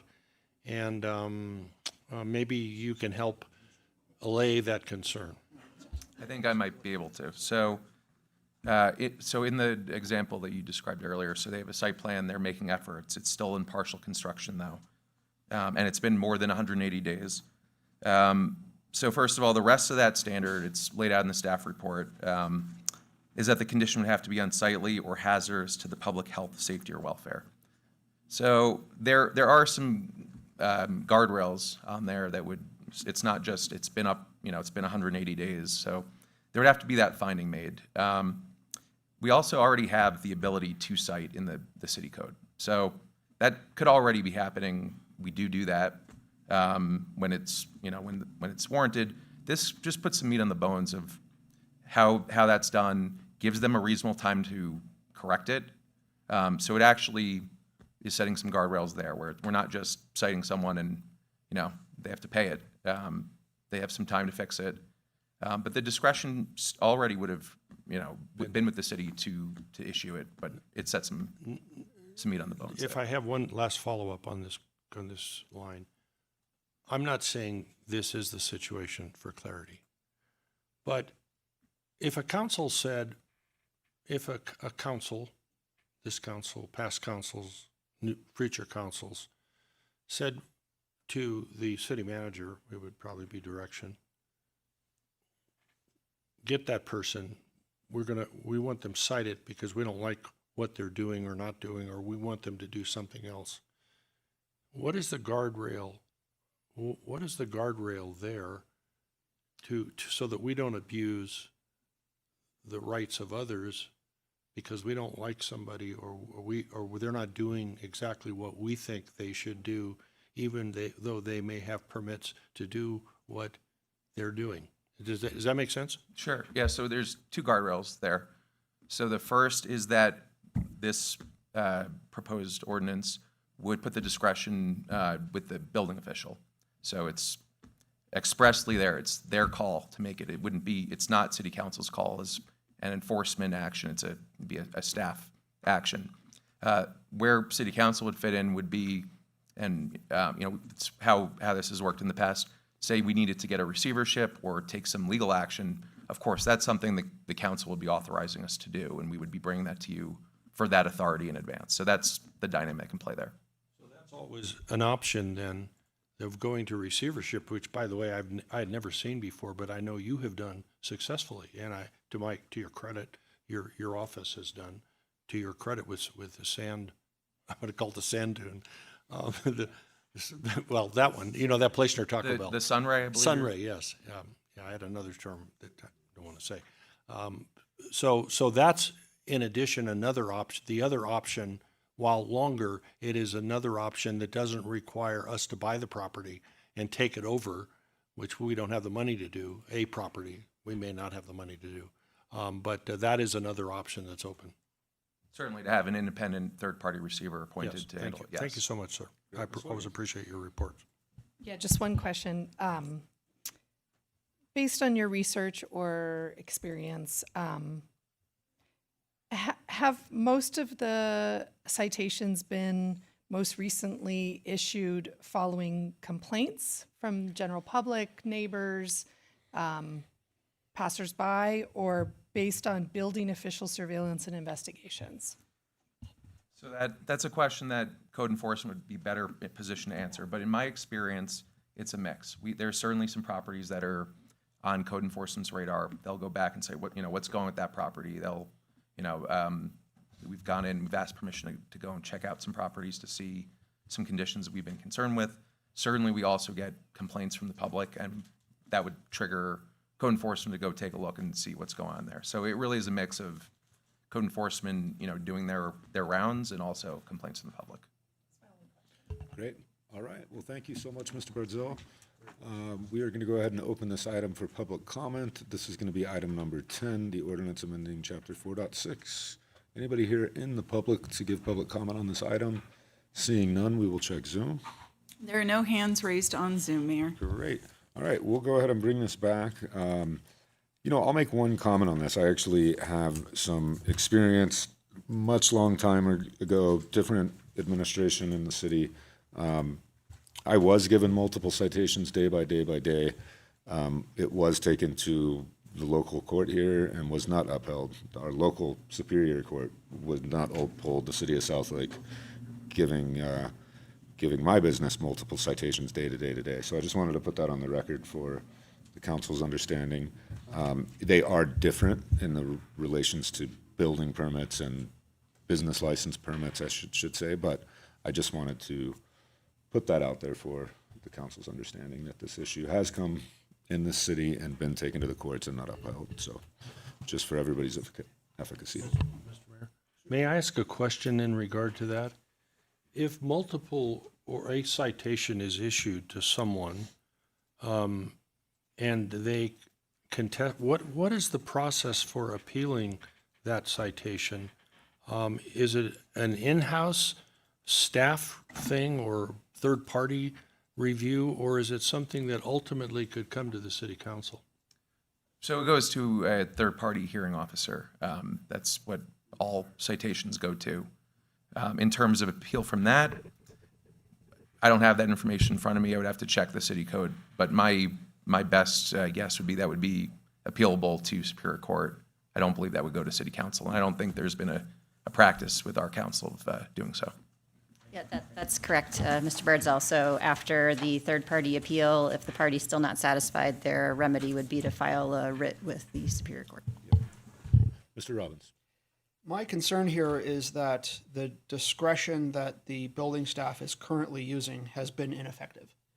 And that's, I think, objective, that it's been ineffective. The repeated citations at this extremely slow pace that have been issued to the Sunray and to the Chateau hole in the ground have motivated exactly zero change in behavior. We had the Chateau owner here tell us to our faces that he was about to get a demolition permit and that was coming, and nothing of the sort has happened.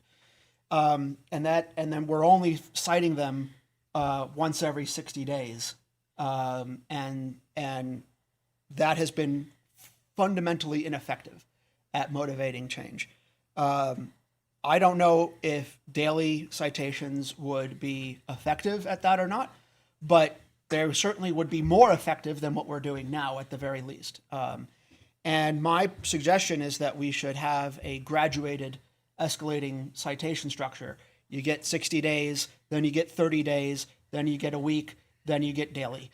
And that gives you time to correct the problem, and that gives you plenty of time to fix the type of problem that you have. But it actually forces us to enforce the rules we have, which is what we're currently not doing. And I really do appreciate the idea of giving staff discretion here to use their judgment. The problem is that's what we've been doing. They have that judgment now. They could be issuing these citations every 30 days, and they're choosing not to. And the consequences of that decision, which may well be made in all the good faith in the world, the consequences were that we had two massive properties fronting Highway 50 that have been dilapidated and in disrepair, for which the citation structure was utterly ineffective. We had to pursue receivership with the Sunray, and nothing has happened with the Chateau in terms of those citations. So we have real examples of the ineffectuality of the current judgment that's being exercised. And it doesn't seem to me that this ordinance change here, because all it does is codify the authority that they already have, would result in a change in outcomes, right? We are saying that we are giving the discretion to the building official. Well, they currently have that discretion, and they're doing what they're doing now. So I don't think this would change anything. I think we should have an ordinance that calls for an escalating fee structure, in an escalating periodicity of the fee structure that we have now. Thank you, Mr. Robbins. Ms. Horgan. One question for you, Mayor Bass. Sure. In your case that you shared, and I appreciate some context, someone who's had this experience, was it found that it was applied inappropriately or that it was excessive? I think it was found to be excessive. I think it does get into this idea that you need to give somebody the time to remedy the situation. But yes, it was definitely found to be excessive, because in our situation, it was about, I don't want to get too far because it kind of gets into conflict. It's but fine. it That's gets like, enough. Yeah, it's really about, that's what the judge found. And so I appreciate you sharing that, because it helps with my thinking about what's before us right now. So I appreciate the report and the consideration of the Eighth Amendment and excessive fines. I I also like the idea of some more language giving the authority of the building inspectors to use their discretion in this type of investigation and enforcement.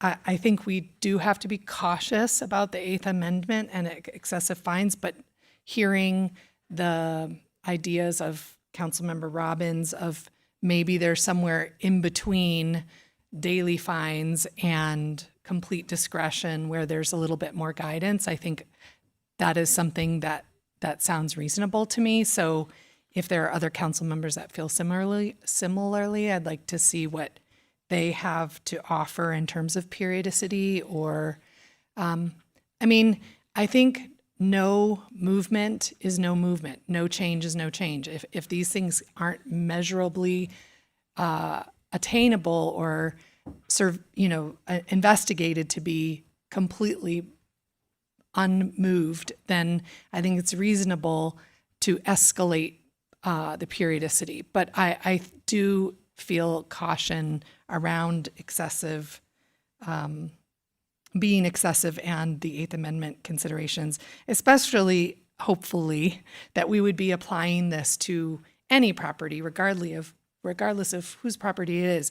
It's actually interesting that the snow collapsed the roof on James, I believe it's James, might be Eloise Avenue, one of the industrial properties there. It was, the snow load year was years ago, and it was only this year that I've seen them do any measurable improvement to that property. I don't know that they've received any fines from that. They have. So I'm getting some acknowledgement that they have. But it is interesting because I have children in the area, and it seemed hazardous to have a building that was collapsing for so many years in my neighborhood on a bike path. So I agree. I think that we should functionally be a little bit more defined in how we're going to operate this enforcement, and I hope that it would move some of these properties to improve the safety, if nothing else. Thank you. I'm going to ask Ms. Stroud, you wanted to make a comment. Thank you. I just wanted to make a few comments on some of the discussion, good discussion. I would caution council not to be too prescriptive in the ordinance because code enforcement is notoriously fact-specific, and we would not want to tie the hands by requiring a certain process for every single circumstance, because we all may have one in our mind at the moment, but there's a lot of variety out there. I would also say that citations are not the only tool in the city's toolbox for code enforcement, and sometimes no amount of citations is going to move a property owner to make changes, and that's when we have to take them to court or take other action, which we have done in the past. So just wanted to put that out there for you. Thank you, Ms. Stroud. Mr. Roberts. Yeah, let me see if I can make this run alongside of what Ms. Stroud just said and to mirror Ms. Horgan and Mr. Robbins. I think it's pretty obvious that currently it's not effective. I think that's pretty fair to say. And I think the daily fine citations could be problematic as well. I kind of like the idea of the tiered system somewhat, but that too kind of goes into how well do you define that? How do you apply it and whatnot? It seems like all the options already exist in the ordinance. I just wondering if there's some way that, they need to be dealt with one-on-one caseloads. If there's some way we can escalate it to the city council or something beyond the case holders, and so where we deal with them differently. Everybody's going to have to be dealt differently. The hole in the ground is different from the sun ray. So, but maybe it's something that needs to come to council and get our attorneys involved and whatnot. But something specific in the ordinance that delegates that escalation, some mechanism in there. Great. Mr. Jenkins. This is a very positive discussion, and I appreciate very much. Again, I'll go back to unintended consequences of doing what allegedly we have the right to do anyway.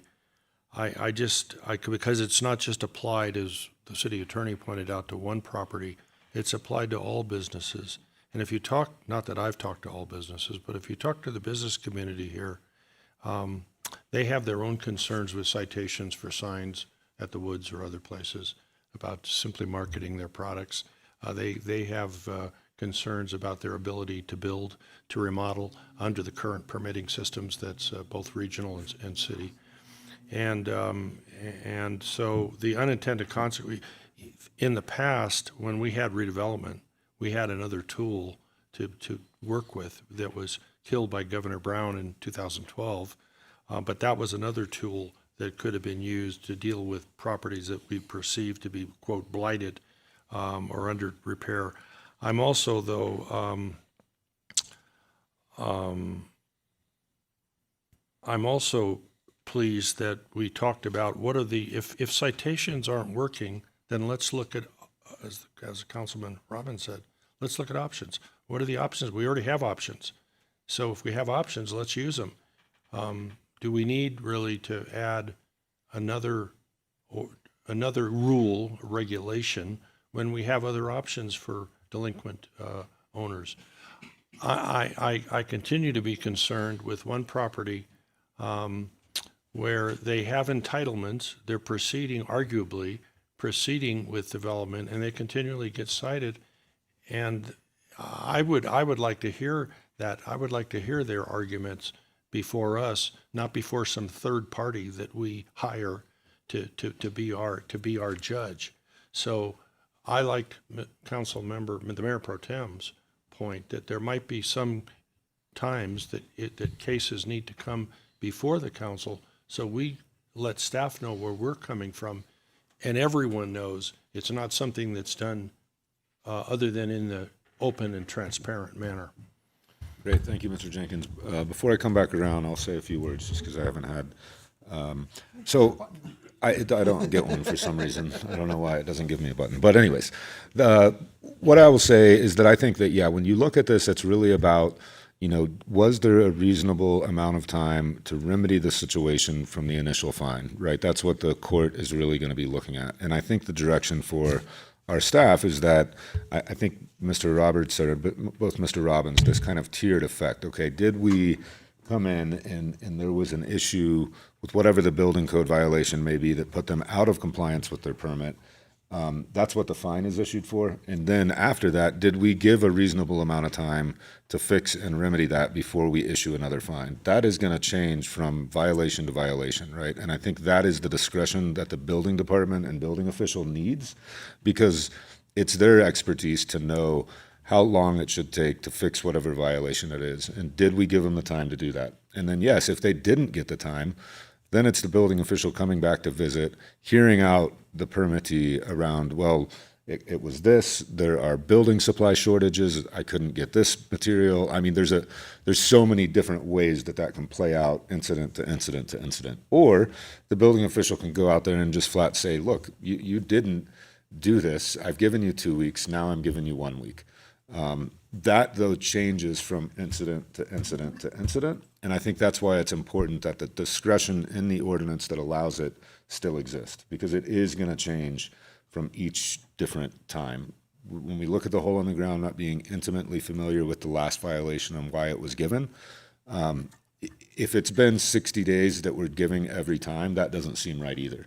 But I think that you have to allow that building official that discretion to help us stay legal. And I think what also the building official will do, which I imagine they has, is to talk to our legal team and city attorney to let them know, hey, this was the excuse I was given. I don't see that as valid. I think they really have just ignoring our order here. Are you comfortable with me going back and bringing this back to 1 week and then we're giving another violation? I think that communication is critical for the building official, legal to have, so that we find ourselves in a place that we feel that we can defend what we're doing.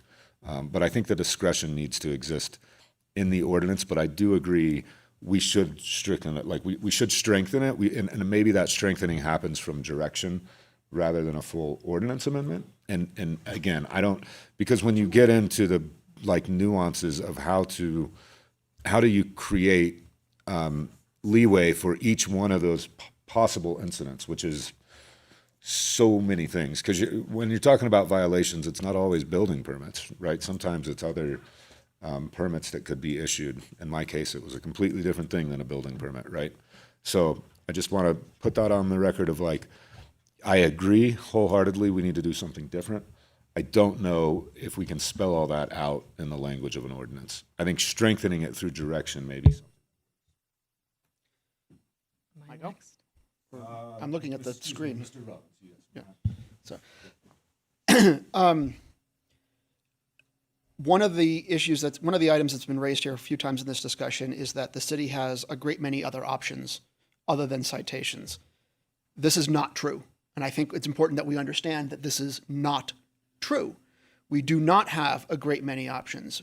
By way of example, we have no other options for the Chateau project, right, other than citations. I've lost track of how many rounds of having city council agenda items. We've had an entire consultant report on what we can do with that property and what options exist, and they are all zero, right? We have no options to force the developer to change what they are doing other than issuing citations for their failure to leaving that property in a state of disrepair. We don't have the money to condemn the property. Condemnation, even if we had the money, would be infeasible because it would have to go to public use. We explored a tribal option, Swaparoo, and that's infeasible. With the Sunray Motel, we did not have a ton of options. We took them to court to enter into receivership, and the court was not going to grant receivership. That was the judgment of staff, was that we were unlikely to get receivership. The court never granted receivership to the city. We had to enter into a settlement because we thought it was unlikely that they were going to grant receivership. If you recall, that's how that actually went. The court never appointed a receiver for the Sunray. They remedied the situation. But only after we threatened to take them to court, which is not an option we have, for example, for the Chateau, right? So our depth of alternatives is very thin in reality. And I think it's important that we understand that we are not coming from a place where we have a deep set of toolboxes here beyond citations. We don't have the money to condemn these properties. And most of these properties, even the abatements, if we do them, just become liens.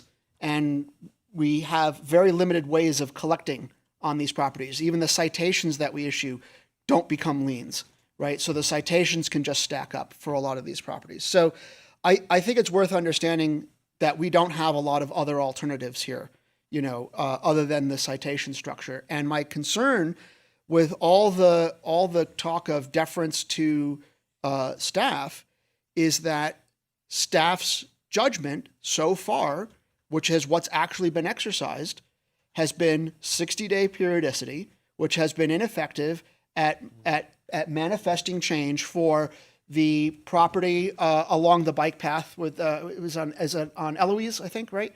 Or which street was it? I know exactly the one you're talking about because I bike there all the time too, right? It's the property on Eloise. The Sunray got 60-day periodicity, motivated no change. We had to take them to court eventually, or we had to threaten receivership, which they could have won, which they stood every possibility of winning and not entering into receivership and could have gone back to ignoring the citations.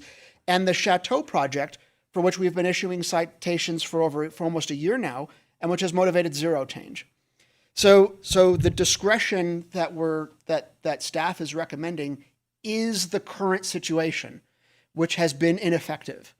And so I appreciate the idea that there's always going to be like corner cases where if we say what I propose is that we have an escalating structure that says you get 60 days, then you get 30 days, then you get every week, and then you get daily. And that gives you growing incentive and time to resolve the problems. But if we wanted to say that people could appeal those citations or that citation structure based on hardship, saying I am working on it and demonstrate that real progress has been made, I would be in favor of having an appeal structure that comes back to the council that says, look, they actually are working to discretion and they have a legitimate, decent reason why they couldn't resolve the problem, because the roof collapsed because of snow load, and we put out a request for proposals. Here's the request for proposals, and no one was able to come to the demolition to do that demolition work, and we couldn't get it done. And then the council has the discretion to waive those citations. We do that with other citations on the regular. So I'm concerned that if we pass a structure like what's been proposed by staff here, that just gives full and total discretion to staff as to how often to issue these citations, we will result in no change, which is the situation we're in now, in which these citations have been completely ineffective, and they are primarily our only tool. Ms. Horgan. It's a question. But also, the language that has been provided to us does say each additional day within 1 year from the date the violation during which the building official or their designee finds the property has a condition which constitutes an abandoned or substantially damaged non-dwelling structure shall constitute a separate violation, and at the discretion of the building official or designee, a daily administrative citation may be issued. So you're wanting more guidance. I understand that. One of the things that the Mayor Pro Tem Roberts shared that I had considered but hadn't shared in my comments because I wasn't really suggesting that it come to City Council was whether or not this is something that could come to Planning Commission in terms of when there have been mounting citations or more frequent citations, less movement, a failure to negotiate any sort of movement with the citations, whether or not the Planning Commission could hear from the owner of the non-dwelling unit what their plans are and come up with some sort of citation schedule. You know, like I'm going to, this is where we're going to do what we're going to do. If we don't meet that criteria, then the next citation would be on this date and be more, I guess, negotiate what the periodicity is, because what it seems to be is too difficult because every violation is going to be different, every property is going to be different. Like prescribing the periodicity doesn't seem to be the best way forward, but some sort of negotiated way forward for that periodicity and maybe having that in Planning Commission. Just, I don't know if that's possible, just an idea. Great. Yeah, just a bit of clarity. So because these particular violations involve the building code, they actually are appealed to the Building Board of Appeals under state law. So that's just one clarification. Great. Yeah, and we do have a Building Board of Appeals to hear them. I don't know that any of these have actually been appealed from any of the projects that have received the citations for abandoned construction. Yeah, so I can add a little bit of detail here. First off, no, they haven't. Also, it's very common that there's citations issued under several different things. What we're talking about here is Chapter 4.6, abandoned, buildings. That's the municipal code. We also on a regular basis issue citations associated with the building code. So there could be specific. This happens out since everyone's bringing up the kind of the chateau discussion. Obviously, that's a kind of the main topic here. It's common that code enforcement will issue citations under this chapter. Development services will issue citations under referencing the building code. There are two different things. One could be related to like water intrusion or something like that affecting neighboring tenants.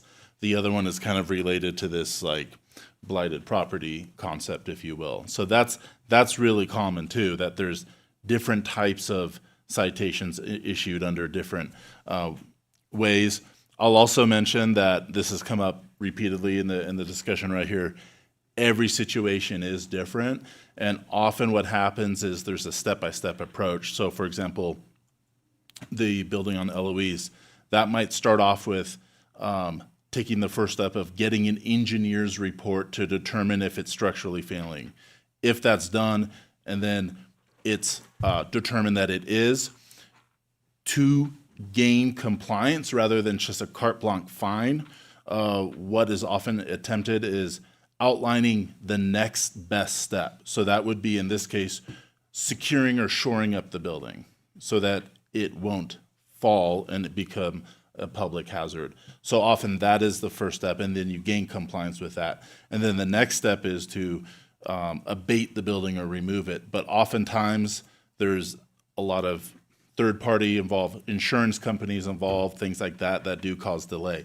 That's where kind of that discretion comes in to say, hey, if it's going to take the insurance company a year to process the claim, it's probably best not to fine them weekly or daily, as long as they've mitigated the immediate risk, which often occurs. So you might look on the street and say, that looks bad, it looks dangerous, but oftentimes there has been engineering done to mitigate the immediate danger. So there is a lot of nuance with these situations. So I just want to highlight kind of a couple examples of that.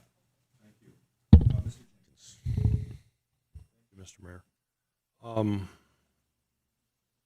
I think the director raised an interesting point regarding the immediate danger. What I understand is that if there is a property with immediate danger, the property owner is given notice to secure the property so that it's not a hazard to the public, and that's perfectly reasonable and appropriate. If the owner doesn't do that, then then the owner can be cited or taken to court, I would assume.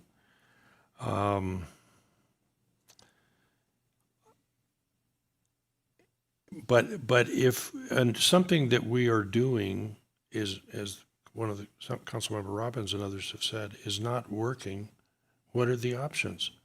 When do we discuss the options? When do we have that conversation and give direction regarding an option? If it's so serious, I'm being told, I don't know that it's true, that some parties are being, where there is no imminent safety hazard, they're being cited for the same thing every 60 days or less, as just recently happened about a month and a half ago. So if what we're doing doesn't work, insanity is doing the same thing over and over and thinking that it's going to work. Not that we any of us are insane, at least at the moment. So I'm just saying, what are the other options, and would it not be a matter for the council to have a discussion about what are the options, and how best do we do that's where I'm coming from, and I don't know that this ordinance, as proposed, as well intended as it be, does anything really does anything more, and I again worry about the unintended consequences for property owners, business owners, operators, residential or business owners and operators who then fall under this new, much better defined regulation. So that's great. Before I come back to you, Mr. Robbins, I just want to, I think that we could give direction here to really tell our staff that we want to be much heavier handed than 60 days, that everything needs to be looked at. What is the reasonable amount of time to remedy it? After that time's been given, it should obviously be shortened. And if they haven't done anything, then it should be shortened to the most appropriate time that it can be shortened based on the legal guidance that is going to be interpreting it. As far as the where it gets appealed to, I think that staying with its current, because again, they appeal it and then it's going to go to the Superior Court or the judge.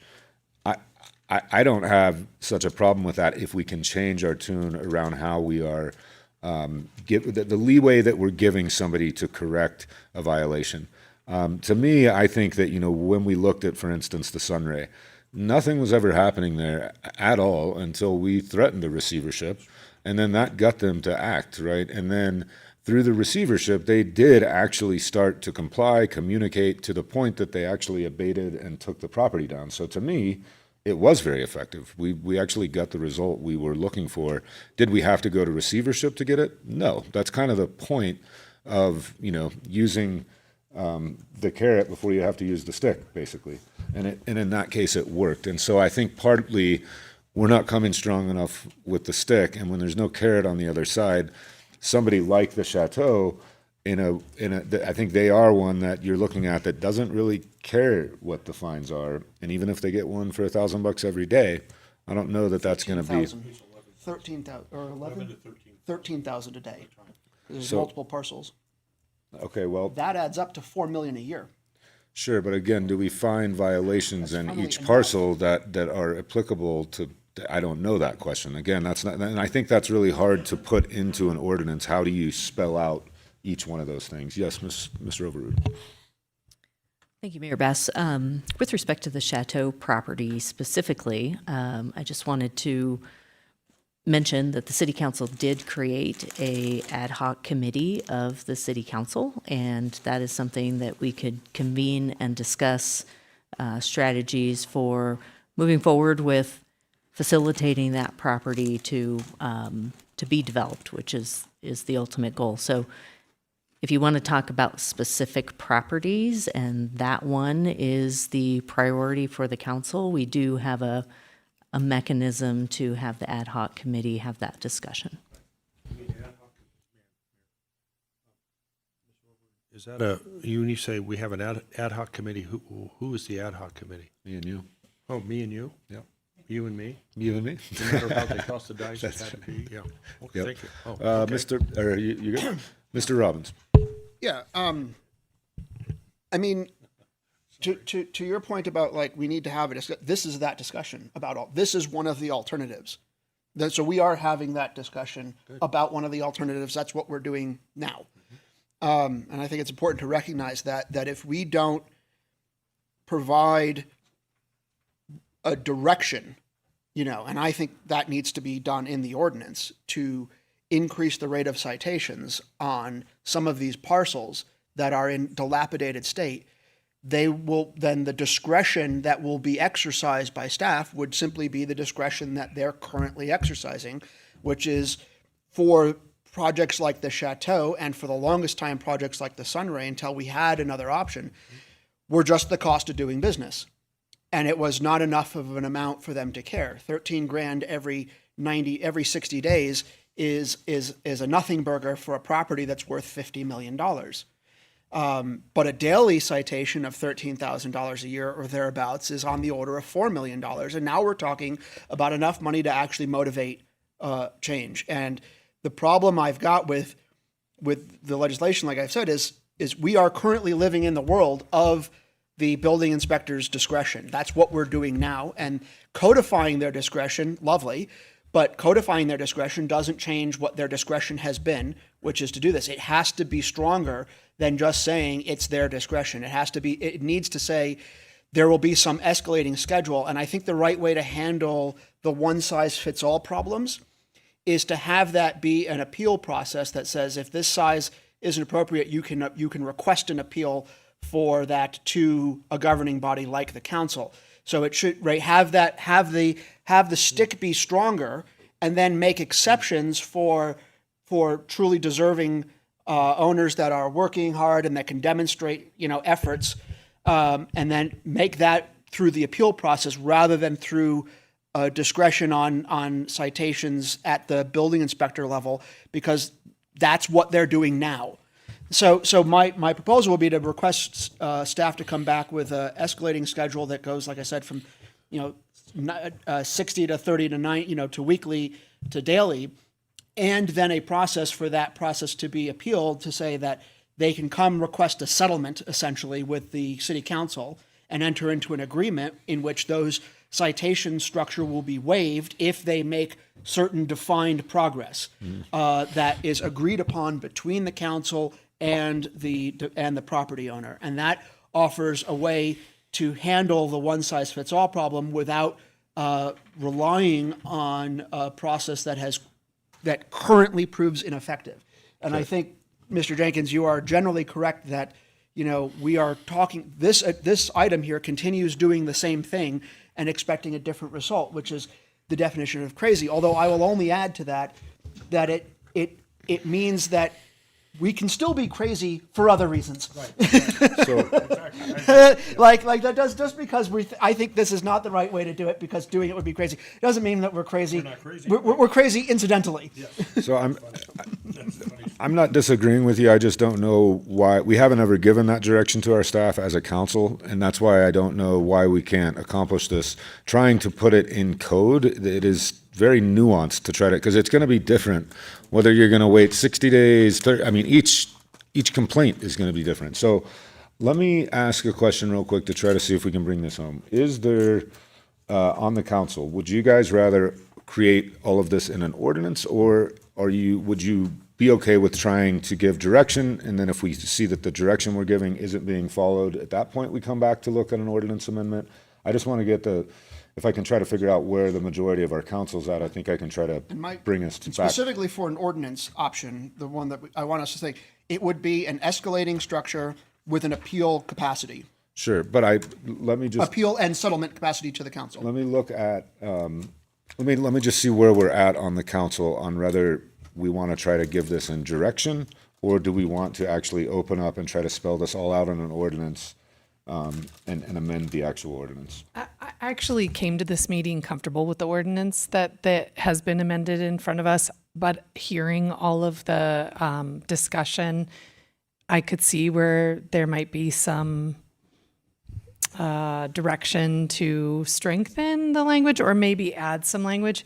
But also, it seems like we keep coming back to a particular property over and over and over again. And I'm wondering if this new language is appropriate and then there's a different approach to this other property, which I understand we've all heard several times that the approach that we're taking has not been working. But with the suggestion of Ms. Roverrood of the ad hoc taking this on, it would seem to me that one of the options would be to adopt this language, which does include, at the end of it, a daily administrative citation may be issued. So that clearly is part of new language. And then have this particular property, the Chateau property, be a separate discussion. And or maybe the direction is to add something to the language where in certain circumstances this will go to this ad hoc committee or may go to an ad hoc committee for different remedies to improve the outcome. Okay. I kind of got so I know, you're comfortable with where it's at. Now, let me just try to say, if we passed it as it is, gave additional direction on top of that for our staff to follow, that is kind of what Mr. Robbins has laid out, would that be suffice for you today? And I'm just trying to figure out, because if it is, then we can kind of move forward. If not, we got a lot of work to do to figure out how the language best fits. And I don't know that there's a lot there to really do it right. I don't think we should really attempt at trying to craft that here today. I think we would have to go back to try to figure it out. Let me ask Mr. Roberts where you're at with it, and then I'll go around. I kind of feel that there's a lot of work that needs to be done. I think we need to redo it, bring it back with a full ordinance change. Okay. With a what change? Full ordinance change. Mr. Jenkins. I think there's been a lot of good ideas here. I don't think this ordinance at this point, achieves our goal. But I think it would be useful for the ad hoc committee to have a conversation again with the party, the one in particular party, the Chateau, and then bring that conversation back on an agendized item, bring that back so that you can hear, so to take that, because I think it's a very different situation than all these others that we're talking about. It's a much larger, complex project than we're talking about whether your roof is caving in, even though that would be important to the person whose roof is caving in. It's a much smaller issue than this large one. So I agree with Mr. Roberts that I don't think I think until we have a further discussion regarding the Chateau and maybe some refinements that y'all have talked about, I'm not ready to support the ordinances right now. Okay, so it seems like, Ms. Rover, the will is to want to see the ordinance strengthened with, I think, what has been discussed here today. Would you, or maybe this is for Mr. Barzell, is that direction, do you need more direction to kind of go back? And then I think another part of that is that the ad hoc will meet, particularly with the Chateau, and be able to report back not only to staff, but to the council, to try to maybe include what we find out through the ad hoc meetings. I'm just wondering, is there more direction you would Yeah, want? Mr. Mayor, Sure. I've been listening closely, and I am not sure I've heard consensus on what changes council wants. So if you do want to bring back a revised ordinance, I would just ask to make a motion that includes what you would like changed. Can I make a test motion? Yeah, but I'd say before you make a motion, let's go through so that you can include in your motion what there is consensus to want to change. So my But- suggestion for Sure. what I propose to put in a motion, how about that? Sure. Then we can all decide if we're on the same page. Exactly. Would be, and largely, so what my summary would be, and we'll step back from this if we have to, but it would be a escalating structure, starting with a citation a citation at 60 days, then 30 days, then weekly, then daily, with a process by which a citee can appeal to the city council and request a settlement of citations and enter into an agreement for correcting the problems, thus providing a way to mitigate these citations if they agree to certain conditions. Okay, so did everybody get that, and do you agree? Is there any concern that that would be determined to be excessive? And That's the only reason I like to give a little discretion to the people on the ground. I that can actually- speak to that if Sure. you'd like. So I think based on what I'm hearing, I don't think this would resolve the Eighth Amendment concern.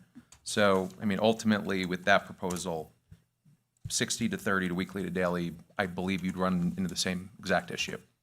Even if we were to try to space it out and say every 60 days, yeah, sure, there's probably less concern there, but I don't know that that's going to accomplish the goals that you're looking for here today. If would you you- start to get into quicker time periods, I mean, it's going to be a case-by-case analysis. The court's going to go through a factor test. One property might be unconstitutional, one property might be constitutional.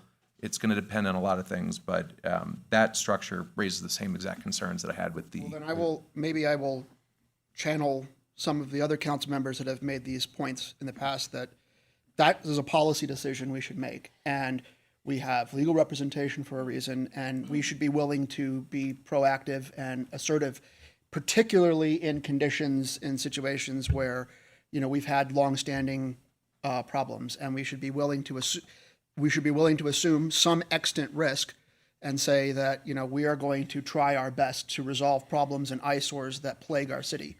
Yeah, I'm not disagreeing, but I do hear the concerns around if we just write something in code and that's all that the staff can follow, when they can see, if our legal department can clearly see we're violating the Eighth Amendment, but Well, they then have no. I will if you don't- amend. Yeah, just hold on. If you don't give any discretion to the people on the ground, we're like tying their hands and walking Then ourselves I will into a amend problem. that to say that staff should also be able to come before council and say, we think that we should have an exemption to policy on this condition.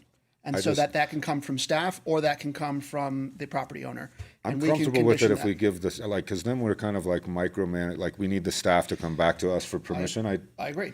Yeah. But the reason is we are currently living in the world of the staff's discretion, and that discretion has resulted in 60-day periodicity because that's the lowest risk.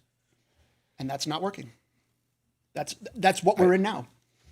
So, but we haven't given direction. Like, that's the other thing, is you can do this through, hey, here's direction. We want you to now do this differently. And now that they have the direction, from what I've seen, our staff follows our direction pretty well. And that's why I'm comfortable giving it as direction. And then if that doesn't work and we're like, well, then we might have bigger problems than just the ordinance, right? Which to me, from my viewpoint, I think they take direction pretty well. But again, that's just my position. So I want to try to get through this.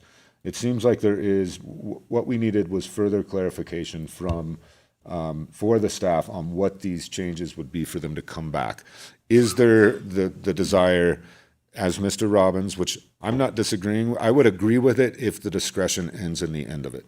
Because again, case-by-case analysis, there may very well be a situation that it's like, that's clearly walking us into an Eighth Amendment violation. If that's the city attorney's direction, I want the staff to be able to follow it and not have to come back to council every time that comes up. Yes, Mr. Jenkins. I don't think, as elected officials of the community, that we can divorce ourselves from dealing ourselves with difficult issues. The day-to-day issues are things that I think staff is fairly capable of handling. But where there are issues involving a lot of money, a lot of risk, that we need to provide direction regarding where to go or where they should go, not where people tell us to go, but where they should go, so that they are secure in what they are doing. And I think there's a huge difference between the Chateau and a small business that has a roof leak that's not being fixed. And so I think on big issues, and third-party people that we hire to be, quote, independent, I've always, I'm not to question anyone in particular, I think that's copping out, with no disrespect, Chief. I think that's copping out to a third party to do what we should be doing, is what we should be evaluating as elected officials. So, thank you. Excuse me, I didn't mean to cut you off. You good? Mr. Roberts is up next, and I'll go right to you, Ms. Horgan. I'm just wondering if this would be simple enough, if we could give direction to staff that after, let's say, 4 60-day citations, it automatically triggers a planning commission and/or council review, where we review the citation can come in and give their story, and then we review further actions. I don't know, is that something we could do without bringing it back to a full ordinance? So violations under this particular ordinance go to the Building Board of Appeal for appeals, and that's under state law because it's related to building issues. However, the city is not required to have a Building Board of Appeals. If you don't have a Building Board of Appeals, those appeals would go to City Council. So if that's your desire, the next time the clerk does the solicitations, we can just leave the Building Board of Appeals out. I know we've had trouble getting people to volunteer for that in any case, and they don't meet very often. So that's one option I'm thinking of that wouldn't even require a change in the ordinance. And so we would just kind of change that we don't use a Building Board of Appeals, we use the council as the body that appeals those decisions. Yeah, by default, if there's no Building Board of Appeals, appeals of building code violations, and then under related ordinances like this one would come to council. The problem is that with projects like the Sunray and the Chateau, they're just paying the fines. There's nothing appealing. There's no appeal happening. So it's not coming to the Building Board, it's not coming to anyone. They're just paying it. But And 4.6 then 60 days later, doesn't- they pay it again. 4.6 doesn't come, that would go to an appeals officer because it's not building code. I think the idea, and I'm just putting this out there, in state law that you have a Building Board of Appeals is because the building code is incredibly complex. And I don't think we're supposed to be experts of the building code, so you generally put a contractor, an architecture, somebody that works within building code all the time is who looks at those appeals because they're nuanced to such an intense part of code that changes with a whole nother book every year. So there's a lot to know about the building. So again, I think I like that remedy to this, and so that we didn't have to do it, but I don't know, the discussion around whether we want to see all those appeals, because some of them very well are nuanced to like actual building code violations, which this isn't. I hear you. But it also just doesn't solve the problem if they're getting a citation every 60 days, they pay it, that's the end of it. There's no Building Board of it, there's no appeal. They only go to the Building Board of Appeals if they appeal it. If they pay it every 60 days, which is exactly what these actors in the city, the Sunray and the Chateau and everyone else has been doing. So doesn't, bringing the Board of Appeals to here doesn't change the situation in any way. Well, but as Mr. Roberts recommended, if he recommended 4, maybe we make it 2, whatever the number is, or 3, then it automatically triggers it to come. And the question of what Ms. Stroud said is if we want to just remove that, it will automatically come here to the city council. Yeah, but I want to echo the concern that removing would be at large and not just related to this particular issue, right? So then city council would be hearing other more complicated building issues, which my father was an architect, and I recall some of the issues that he got into. They're very technical. So I caution against moving in that direction. I had another thought, though, and I don't know if I can even articulate it, that with the Chateau project in specific, that has a different size than the Eloise property. It's a parcel versus 13 parcels. That maybe there would be some way to codify how these are levied against larger violations as opposed to smaller violations.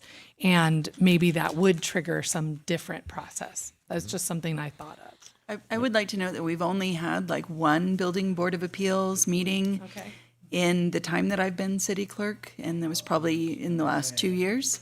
But yeah, as Mr. Robbins says, they don't meet on the Because regs. nobody really appealed, they usually remedy it. That's helpful information. I mean, that's a great point, Ms. Blankenship, thank you.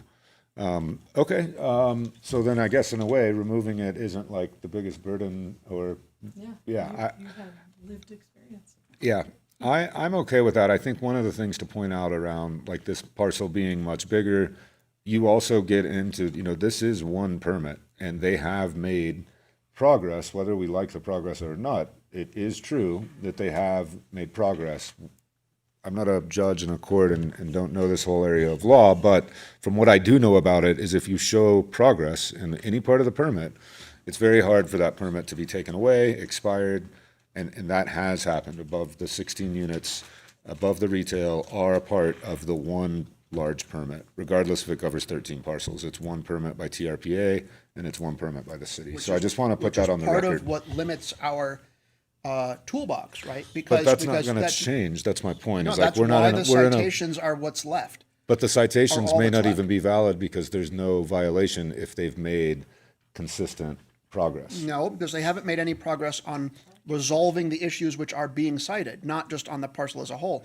It's the rebar that's sticking up in the hole in the ground that's causing them to get those I mean, I haven't citations, and they again. haven't done a thing. They haven't even got a demolition permit. I agree with you, but I don't know, and again, I'm not reviewing the case, or am I a judge or lawyer, but they definitely have made progress in parts of the permit. What I've been told by both TRPA and our city attorney is it's very difficult to do much when they are making some bit of progress in the permit. If they had done nothing, then we would be in a way different place, right? Like if they had done no progress, then we could probably try to remove that permit. But I think this is more for the ad hoc.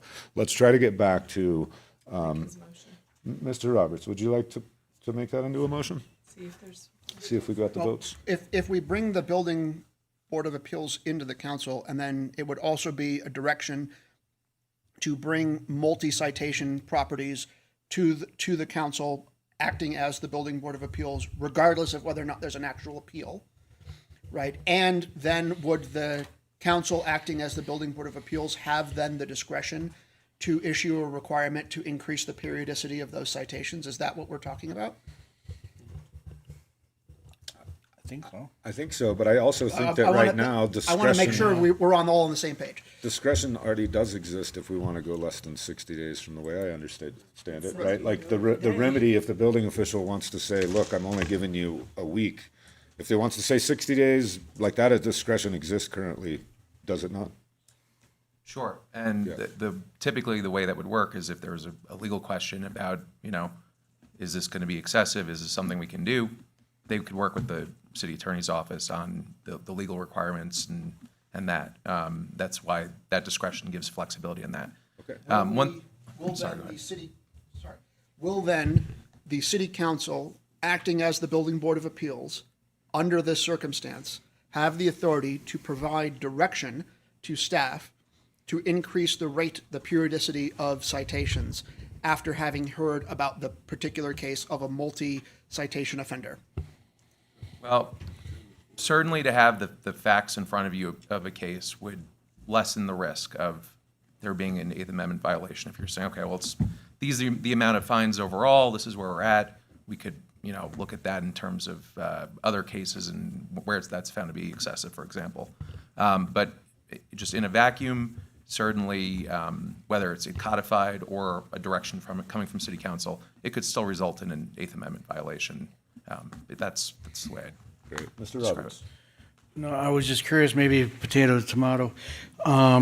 Is it really an appeal if it's being triggered by the ordinance and by the city? Because the city is not appealing it, they're just reviewing it.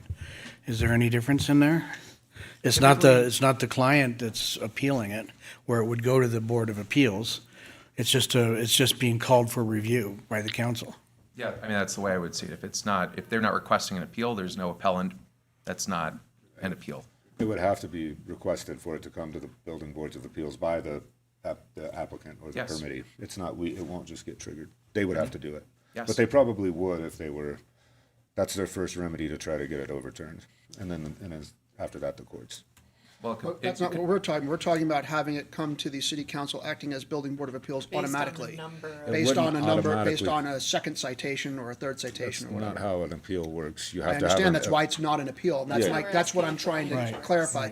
Because what's been happening so far is they're just paying the citation every 60 days and not appealing, so there's nothing that triggers the Board of Appeals. So we would have to, in order for this to do anything and to be of any meaning, we would have to have some automatic review, not an appeal, but a review that's triggered after you get an initial citation, some amount of time, set number of days goes by without any action. After that number of days, there's an automatic review by City Council acting as Building Board of Appeals. And then at that meeting, it would be necessary for the council to have some capacity to affect change through direction, not through begging, but through direction. All right, well, it wouldn't be going to the building board of appeals because you wouldn't be looking at an appeal. You'd just possibly bring it back to city council And it's for not a direction and then bringing review. then getting rid of the building board of appeals is irrelevant in that Right. case That's because there's what- no appeal. So it Sure. would be just the city I think council. we all agree. There would be an appeal, though, if the person appealed it. But regardless, to me, again, if somebody wants to make a motion, I'm okay trying to tell our staff, look, we want to have this more heavy-handed. Please don't just continue to give 60-day ordinances. If somebody hasn't made a remedy, go from 60 to 30. If they're not doing that, go down to 14. I don't know why we need to codify every part of that in code. To me, our staff is pretty, we haven't ever given them that direction. This would be the first time we have. If they don't take that direction, I think then we have even a larger problem to look at, more than just this issue. But I have faith in them that they will take the direction. I'm going to look for a motion. Is there anybody ready to put together? Mr. Mayor, just before there's a motion, I wanted to just caution council that this is not about one particular project, and I would caution to not legislate to one project that we might have in our mind. But it sounds like there might be a motion to make a change to the ordinance, that's fine. And if there's any direction on a particular project, being the Chateau, Mayor Pro Tem Different, yeah. Roberts would need to recuse himself, but that's not what's on the agenda today. Quick question, Ms. Stroud. So in order to give direction, to bring it back to council review after, say, 3 60-day notices, is that going to require coming back for a first reading again, or?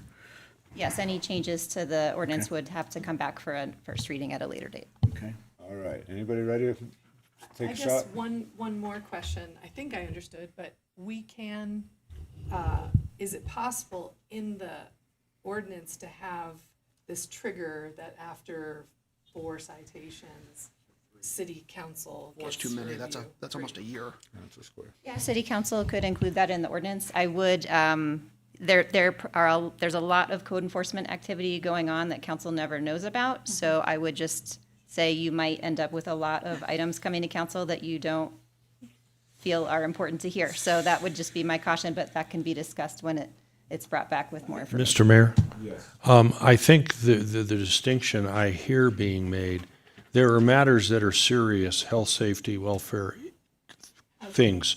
And then there are other blight type issues that are not dangerous issues. I think deserve, I don't know how you exactly how you define those distinctions, but for staff purposes, stuff that's safety comes first. Those are the matters. If there's multiple citations, that should come back. The cosmetic things, I don't, but I don't know how you make that distinction in the ordinance itself. But those are, I think there is a distinction. Okay. Let's try to round this out. Do we want to do an amendment to an ordinance? Do we want to try direction and see if that works? What way do we want to go? If we go with direction, we can spell out the direction for staff. If we go with an ordinance, I feel like we probably need to go, not try to make those changes today. We need to workshop, or let's call it workshop them, whatever. We need to kind of get more concise than trying to make that direction of the ordinance changes. However, if we want to give just direction to staff today, to be more, call it heavy-handed, I guess you could say, and then if that doesn't work, then we need to workshop the changes in the ordinance. I just think there's so many, if we start changing the ordinance, we need to go through more. We're not quite ready to give exactly that direction today, in my opinion, unless we want to sit here for another hour trying to do that on the public record, which We had to an me is almost pretty motion in inefficient. which we said it would be a 60, 30, 14. We've just you know, heard, though, that's not going to work for the Eighth Amendment. And so we've got to, so again, let me just see, and I'm not, yeah, I just want to try to see if we can round this out. Where are we at with direction or ordinance? I'd like to see what Mayor Pro Tem would propose. All right, it's on you, Mr. Roberts. Let me try this. I suggest a motion to send the ordinance back for a first reading, amending Chapter 4.60 with the verbiage that after 3 60-day citations, it triggers a review by the city council for possible future actions. Okay, is there a second? Would you be willing to knock that down to 2 60 days instead of 3? I'll second it as stated. Well, I like, And Mr. Robbins had a question. I think it's already seconded, though. Motion in a second. You can ask questions if you'd like, which you did just ask one, so. Yeah, I was going to say, would there be consensus to do 120 days? That's 2 60-day periods rather than 3. a year. So that's nearly a year. 180 days. 200 and, well, months. times 4. 365, so 180 is half, so 120 is just about a third. I would like a shorter trigger, but I would like a shorter trigger, It but seems that, Will you amend your motion? It's up to you. Sure. So just put it on the record for us to amend it down to. So on the record, we'll amend that down to 2 60-day periods. Great. All right, and your second's good? I'll second it. All right, we have a motion and a second, and we can vote. that was easy. I do. Just That for the- motion unanimously carries. Just for the record, I am very concerned that this is still too weak and that we won't see the change, but I think at least if it comes before us, it'll be on us to take some action Great. and not on staff to let it continue to be ignored. Thank you, Mr. Robbins. All right, with that, it's 11:59. We will meet back after lunch at 12:30. I can't remember if.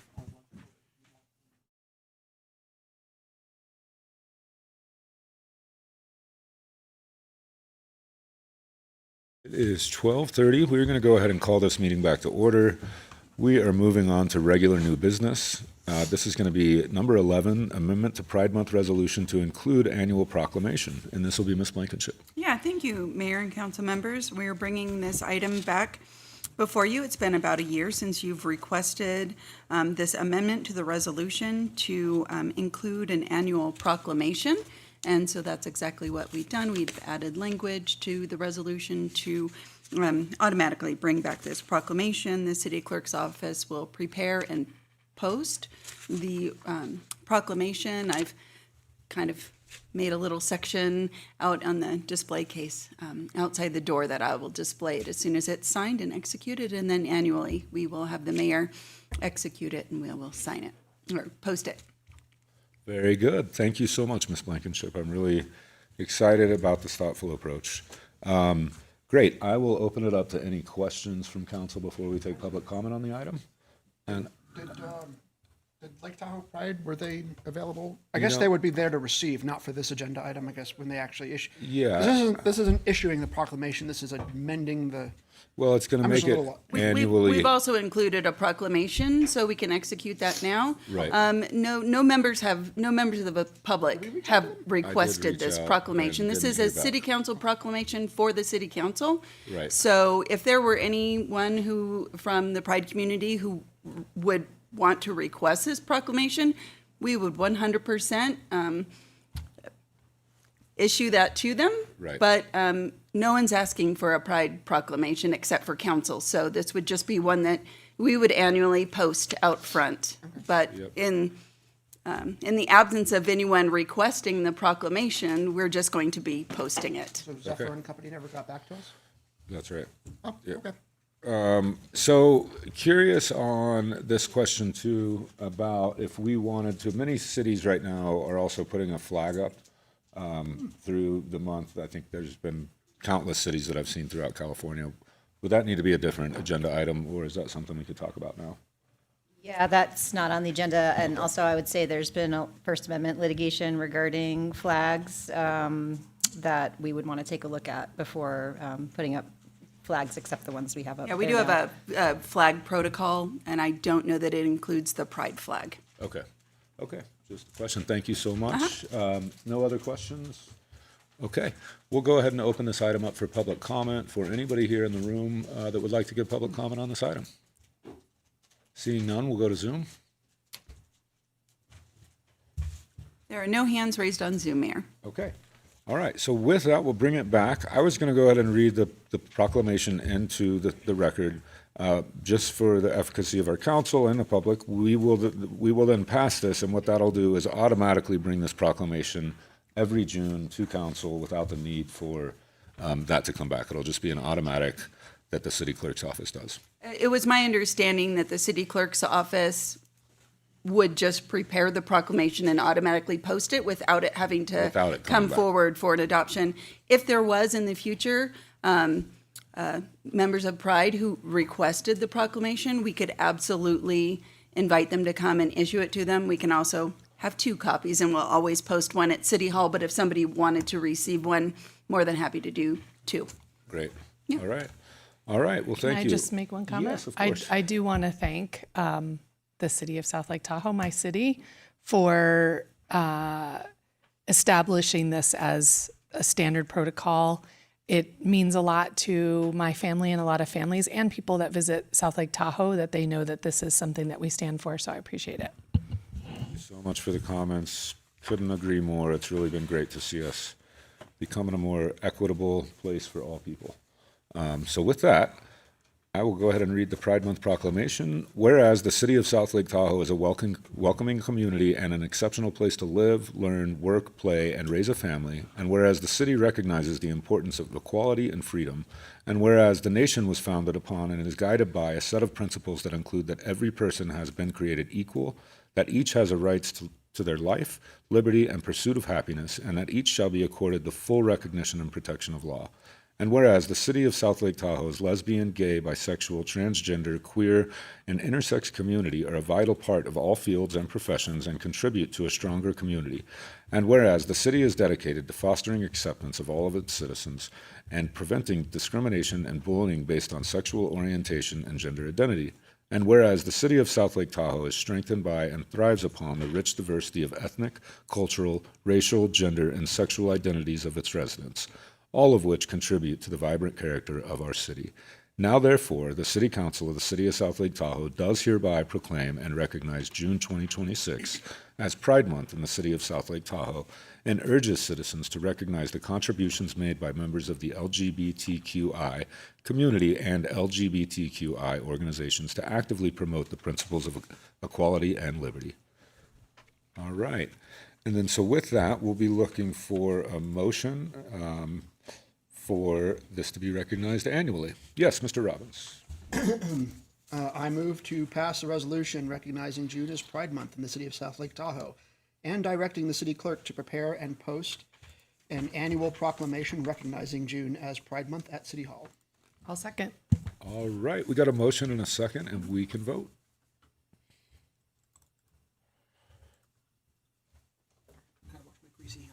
Yep. Ms. Horgan. Oh, yours is not sorry. coming. Ms. Horgan, did you vote yes? I did, and I think it worked fine. I will mark you as yes.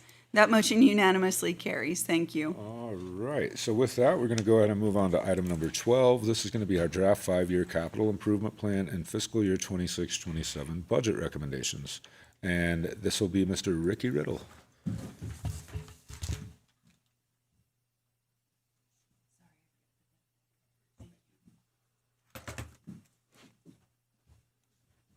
Good afternoon, Council. I'm Ricky Riddle. I am the Capital Improvements Program Manager, Facilities Program Manager, and Acting Construction Manager for the City of South Lake Tahoe. I work in the Public Works Department.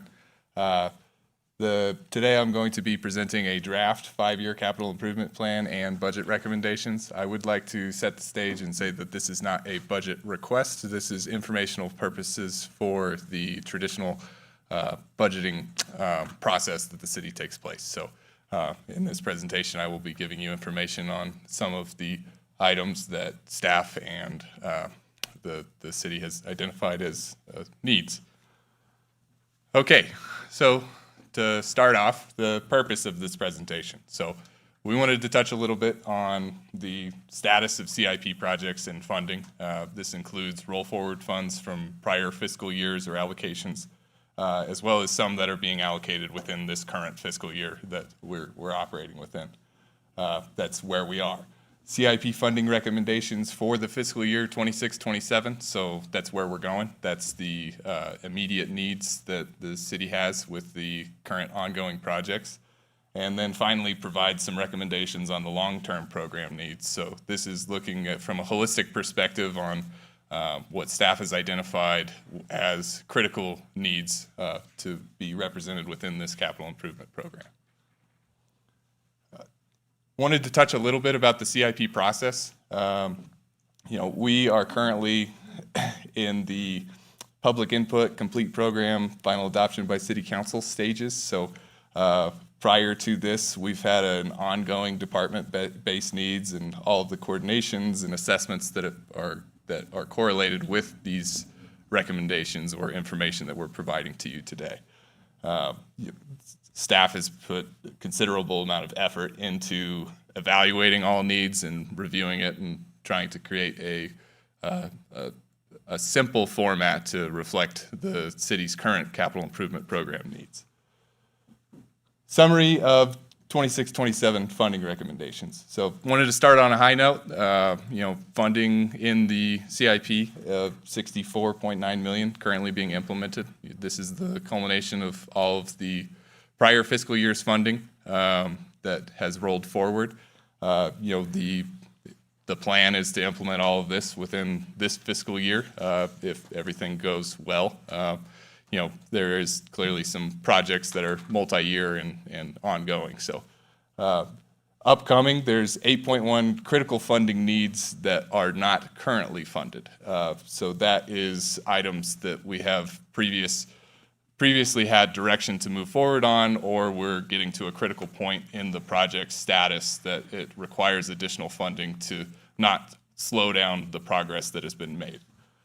There's 11.3 million in additional funding needs. These are still important needs. They're not being represented as critical within this presentation or any of the information that's been provided. That is not to say that they should not also be being funded. It is just we need to identify the critical needs first and foremost. The next slides are going to be a department-based presentation. So we're starting off with the airport. The airport is traditionally funded by the enterprise funds that come out of the airport. There's not currently any critical unfunded needs that are being represented within this capital improvement program. Kind of big takeaways from the airport. There's a large taxiway project that's being planned in 28-29 that's being earmarked for FAA grant funds, and John Dickinson, our airport manager, has been working on getting that progressed forward. You can also see there's some roll forward funds. They're not currently reflecting any funding needed or funded for next year. That might not be entirely representative of the airport's actual operating status, since they're operating from the enterprise funds specifically. Active transportation. So one critical funding need going into next year. That's $350,000 for the easement acquisitions in the Dennis Machida Bikeway, Phase 1C. We're currently going through the assessment process of evaluating the baseline cost. $350,000 is an estimate that is subject to change. And then you'll see on each of these slides, critical has been highlighted in yellow. Those are the items that we're specifically representing as the critical funding needs. And then the additional needs are listed as also projects that could receive funding and could be implemented in the upcoming fiscal year, but aren't being representative as an absolute critical funding need. Building and facilities. So critical funding need to continue a $500,000 investment into the long-term capital replacement account. I know this account very intimately. This is utilized within the facilities program to address the facilities condition assessment and the outstanding deferred maintenance and upgrades that have been identified by a third-party consultant. We've made fairly substantial progress, as is represented within the staff report, and we need to continue to do so, or at least staff is recommending to continue to do so. Parks and grounds. So, 5 critical funding needs going into the fiscal year. Going through each of these, first is El Dorado Beach revetment. This is for Phase 3 design. $2.1 million with an asterisk for the existing rec center demolition. We understand that this is pending council direction on the reutilization of the existing rec center. $150,000 towards golf course improvements. This is planning efforts to identify a potential alternate location for the parking lot, as well as upgrades and or replacement to the existing clubhouse. $600,000 for the new park shop. This is planning and site prep. So the existing park shop is over 100 years old, and it is in need of replacement entirely. So funding efforts would go towards the planning, initial design, site preparation, and getting ready to go to the construction. $250,000 for the new rec center snow melt boiler. This is the new multi-generational recreation and aquatic center. There was not a hydronic snow melt assembly originally designed. The prior budget allocation of the contingency allowed staff to implement a hydronic ready assembly. We do not have a boiler assembly, so as of now, going into winter, we will be manually removing snow without receiving additional funding to install a boiler assembly that will allow for the hydronic snow melt to work as intended. Public safety, fire, no additional or no new critical allocations or alternate allocations going in. Primarily this is based on the direction of building a new fire station. So Fire Station 3 is the major emphasis going into the fire department. Quick question about that. Is that being done as the design bid? Sorry, the design build, process? Yeah, the first step that we're evaluating is the delivery method, and we're weighing out the pros and cons and procuring the services of a third-party construction manager to evaluate the best. It's based on a market evaluation of what contractor interest is on basis of design. Currently, we're evaluating between 3 separate delivery processes. One is design bid build, one is design build in a traditional format, and one is a progressive format. So there's a variety of different formats that we can implement this, and we're evaluating for the best one. Will we get some update when you're approaching a decision on that for this? This is one of the larger capital projects that are on deck, and obviously it's safety related. So, and I know there's been quite a bit of interest in the council in the past about opening up the design bid option for construction. So it'd be good to know how we're going to go on, or what the staff's recommendation for how to go on this project is, and to give some thought about that. Absolutely. I believe that first and foremost we're generating an RFP for the third-party construction management services to create an internalized questionnaire to really run through pros and cons of each delivery method and have a final recommendation that staff can provide for what the best delivery method is.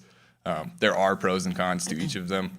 Based on the current discussions, design build is definitely one of the two preferred. I mean, there's only two, so there's not a strong inclination in going in either direction as of now without gathering all of the information related to what the design intent of the building is. Based on preliminary discussions, it sounds like design build may be the most viable option, but staff wants to ensure, as you mentioned, this is a large capital expenditure, so the best that we can do is to ensure that we're crossing all of our T's, dotting all of our I's, and make sure everyone understands the process that we're going through to the fullest extent. Okay, thank you.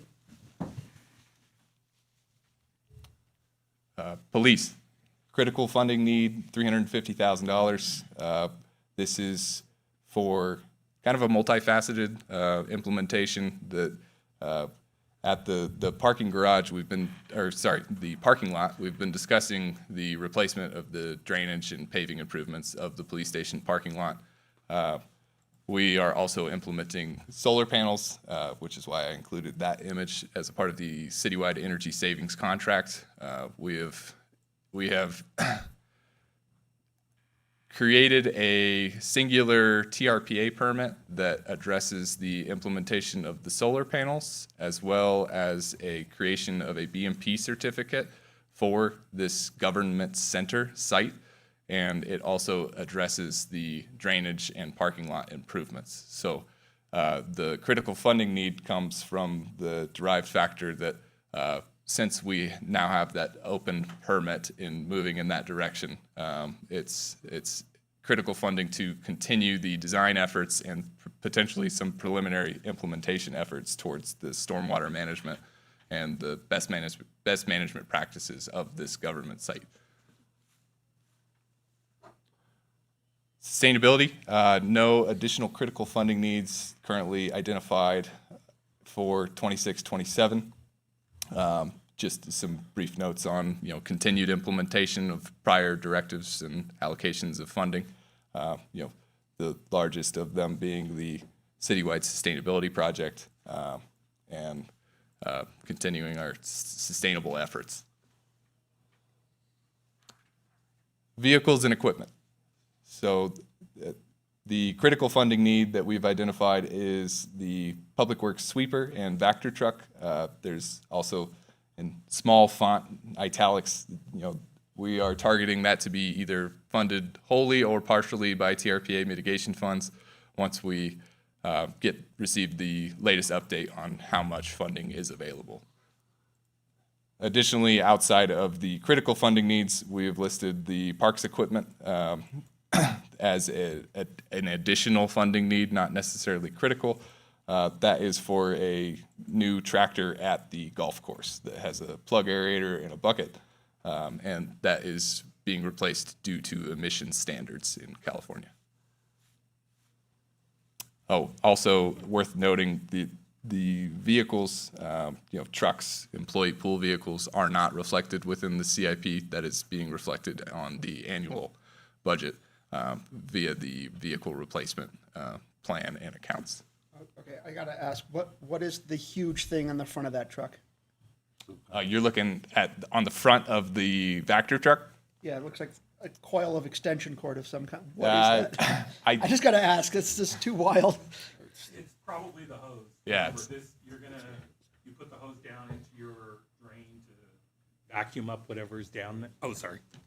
To vacuum up whatever's down there, so it's a hose that would go into the storm drain structure. I thought that was the big thing on the crane, though.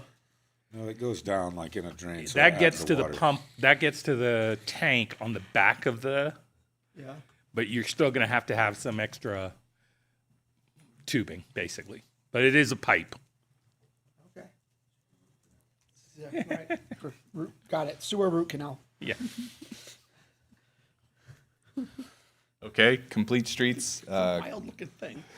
What the heck is that? Yeah. Critical funding, $2 $250,000 for miscellaneous traffic safety and calming. This is a continuation of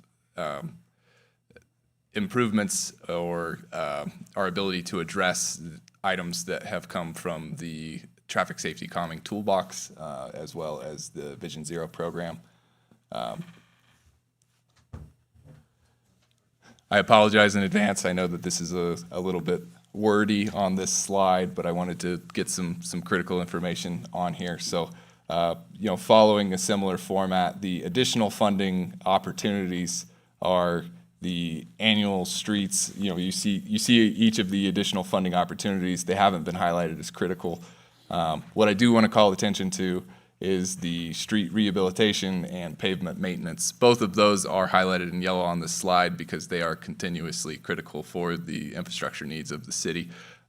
Based on prior direction, staff did not represent this as an assumed unfunded need, and that's why it has not been reflected that way on this slide or in any of the backup documentation. There has been an assumption made that the continuous funding sources that have been priorly utilized will continue to be utilized. Sure, yeah, go right ahead.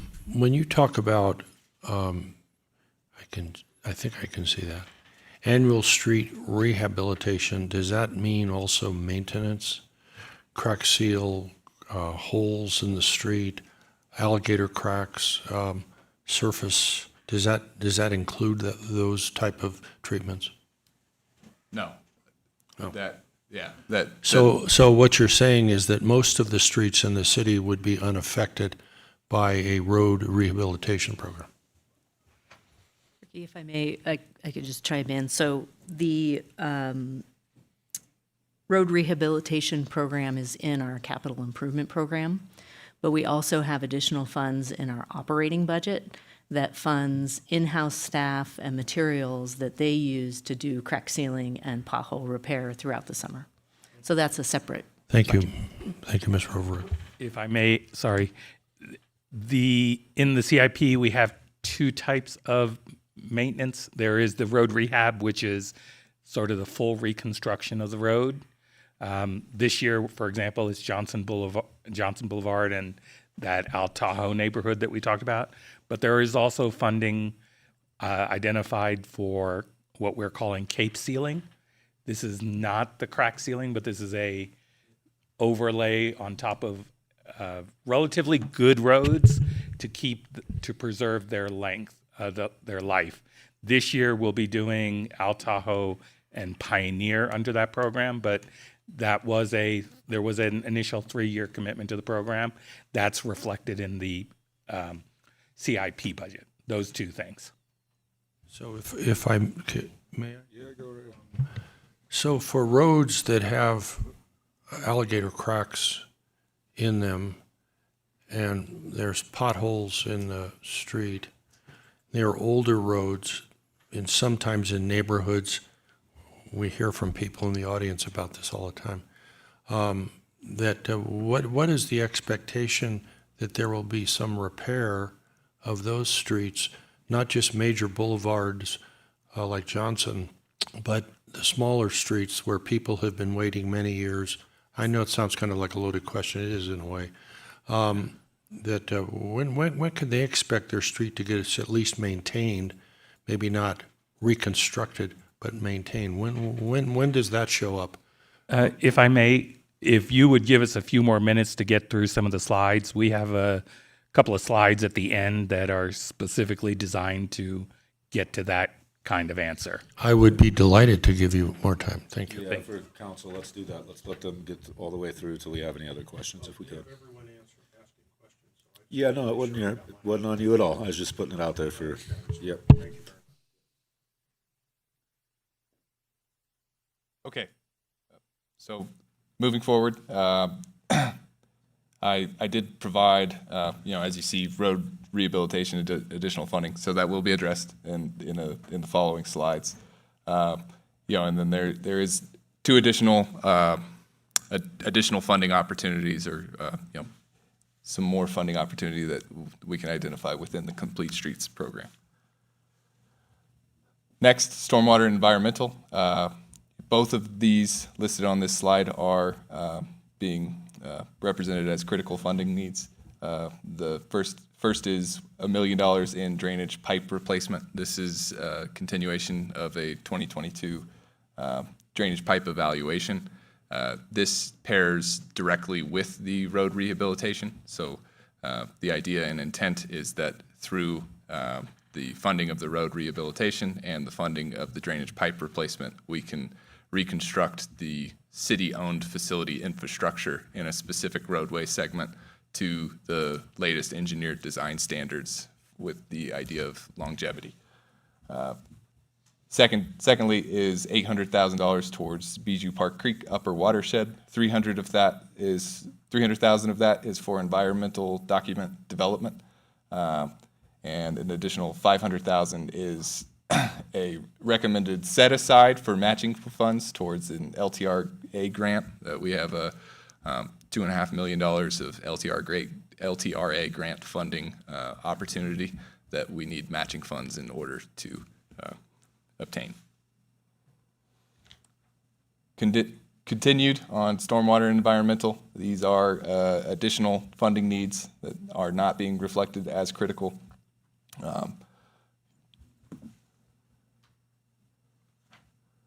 Okay, so that was the end of the recommendations on or information on critical funding needs and alternate funding needs. This is an intentional blank slide to transition into long-term roadway needs. Staff has received questions and has gathered enough information that we feel is reasonable to represent as what the long-term goals of the city could be. So I will jump into it. So future needs. Most important thing that you're going to take away from this slide is the highlighted 1, 2, 3. So asphalt pavement can have a lifespan of 20 years. It's not saying it does. It can have a lifespan if it's installed to properly engineered design standards, if proper maintenance is completed, and if the roads are not flooded. That's up here in our weather specifically. Yep. So information related to those 1, 2, 3 items. The estimated cost per lane mile for a full depth replacement, which is engineered design standards, is $1 million per lane mile. $1 million per year is currently appropriated for maintenance. So we are doing item 2, at least in some regard. We are moving forward in maintenance. The stormwater master plan is being designed. We have received funding. The preliminary estimate for the implementation of citywide stormwater master plan to have appropriate storm drains throughout the entire city is $500 million. This number clearly is subject to change as we implement the actual stormwater master plan, but based on our preliminary estimates and what we can see in order to properly address all of the stormwater solutions, which directly affect the longevity and lifespan of our roadways, we are estimating $500 million. Does this include the basins, storm basins that we talked about in PRP lights? Yeah, so for clarity's sake, and Brianna Greenlaw is very qualified representative of the Public Works Department, as well as Dr. Q. So there's additional information, but for clarity's sake, the stormwater master plan is exactly a master plan. So this includes all basins. This includes This is more than just spot treatments. So this is a master plan that creates a multitude of spot treatments and or large infrastructure projects that address all of the stormwater within the city. So this is a very hyper-aggressive goal, but it is a goal and a number that we feel confident in reflecting, that if you want to address a full operational stormwater assembly within the city limits of South Lake Tahoe, it's $500 million. So the best way that we could think of presenting this is based on the 20-year life cycle of the roadways.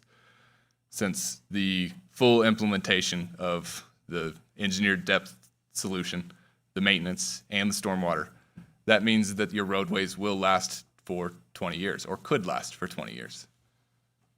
The best way to look at that is by breaking it down on a cost per lane mile, total cost, and a cost per year. The reason that we need to look at it this way is that any amount of funding that is less than this 20-year allocated or 20-year number of 37.85 million means that you have roads that are now 21 years old or 22 years old. If that number is half, if you cut that down to 18 million, you now have 40-year-old roads. If that number is a quarter, you now have 80-year-old roads. And the city was established in 1965, so we can look at our roadways, and some of them may be younger, some of them may be older, but the best way that staff can present this information, if our goal is to not have failed roadways, you have to perform all of these improvements within a 20-year cycle to have 100% of the city roads not failed. And then it's continuous after that.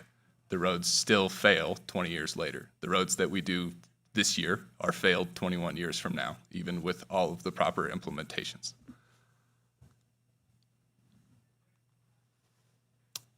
Okay, so that was long-term roadway needs. This is a summary with, it's got all of the numbers. So it's got our roll forward account that I mentioned before. It's got the 25-26 allocations. Some of those haven't been allocated. They just haven't been drawn, or it's when we run our accounting software, we can show a budget to actual. So these are planned revenues, whether they're coming from bond proceeds or grants or prior allocations.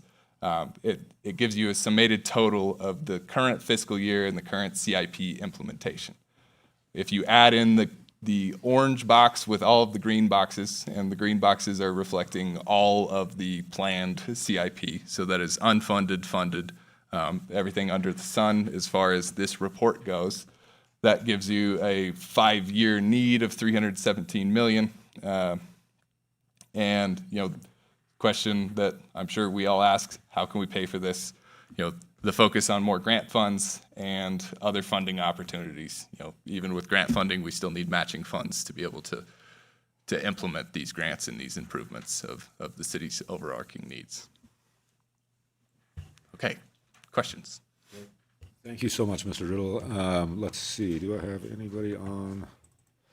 Sorry here. I don't see anybody on the speakers. Mr. Mayor, I promised Mr. Jenkins an answer to his question. ahead. Thank you, Dr. And if you Gill. don't mind, I'd Yes. like to try and address that. So going back to the slide that Ricky showed for that slide, while I can't read the numbers from this distance, they should come out to be about $50 million a year is what we would have to spend. 37.8. Okay, sorry, 37.5 is what we would need to spend on an annual basis to have a program where our roads get replaced every 20 years. That would be the expectation, and that we would have decent roads for those 20 years. We fully recognize that's a financial impossibility, but by way of comparison, keep in mind that we're probably spending about $4 to $5 million per year right now. And so that tells you that there's a significant gap. And so the most honest answer I can give to your question is that we try to get to the roads we can get to with the money we have, and there's going to be roads that are not going to get addressed anytime soon, even though they may be in somewhat poor shape. We are looking at some strategies. In our pavement maintenance program this year, we have the council allocated some money for LOEs since we were not able to pave LOEs, and we're going to try a type of sealing called mastic sealing. It is different than the crack sealing in that it addresses larger cracks, and it's basically a mixture of some sand and asphalt type material emulsion, whereas normal crack sealing is just the emulsion. And so we're going to try it out there to see how much benefit we can get from that. If it proves successful, it gives us an opportunity to do some other strategies for some of those roads. But I would be remiss in promising that we can address all the bad roads when we have such a significant gap between what we need should be spending and what we're able to spend. So, Mr. Mayor, if I could just, thank you very much, sir. That's very, very good explanation.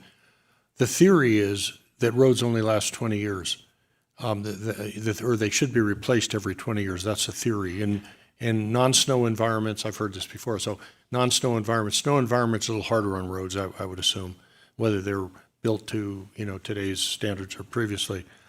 But in fact, roads that are maintained, would you agree? Roads that are maintained in some fashion have a life that's longer, not theoretically, but practically, they have a life that's longer because they're maintained.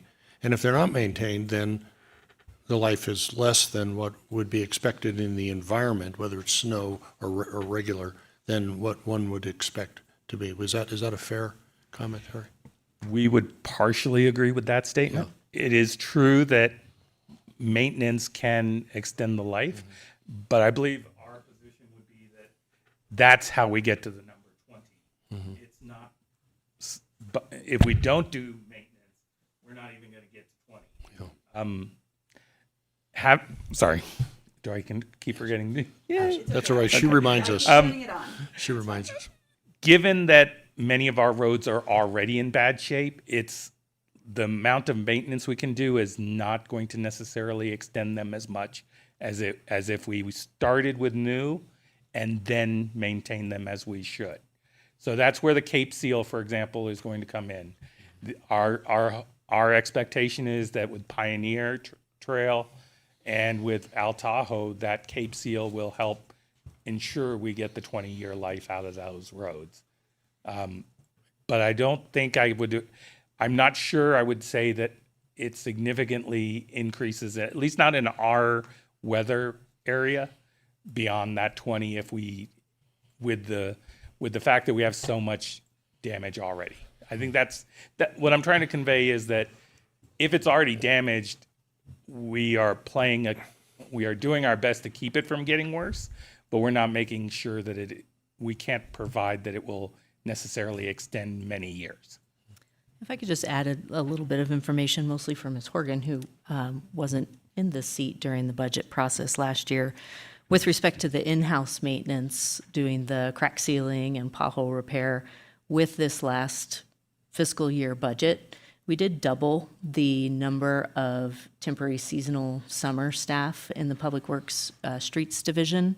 Those employees are just being onboarded and trained now, so we haven't yet seen what effect that additional investment will have.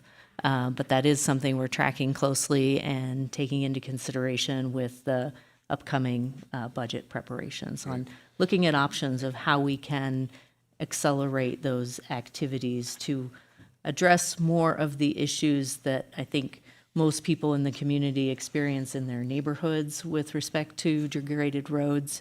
But want to be clear that the expectations, as Mr. Riddle has pointed out, is that we're not going to have beautiful, perfect roads throughout the city that we're able to treat every year.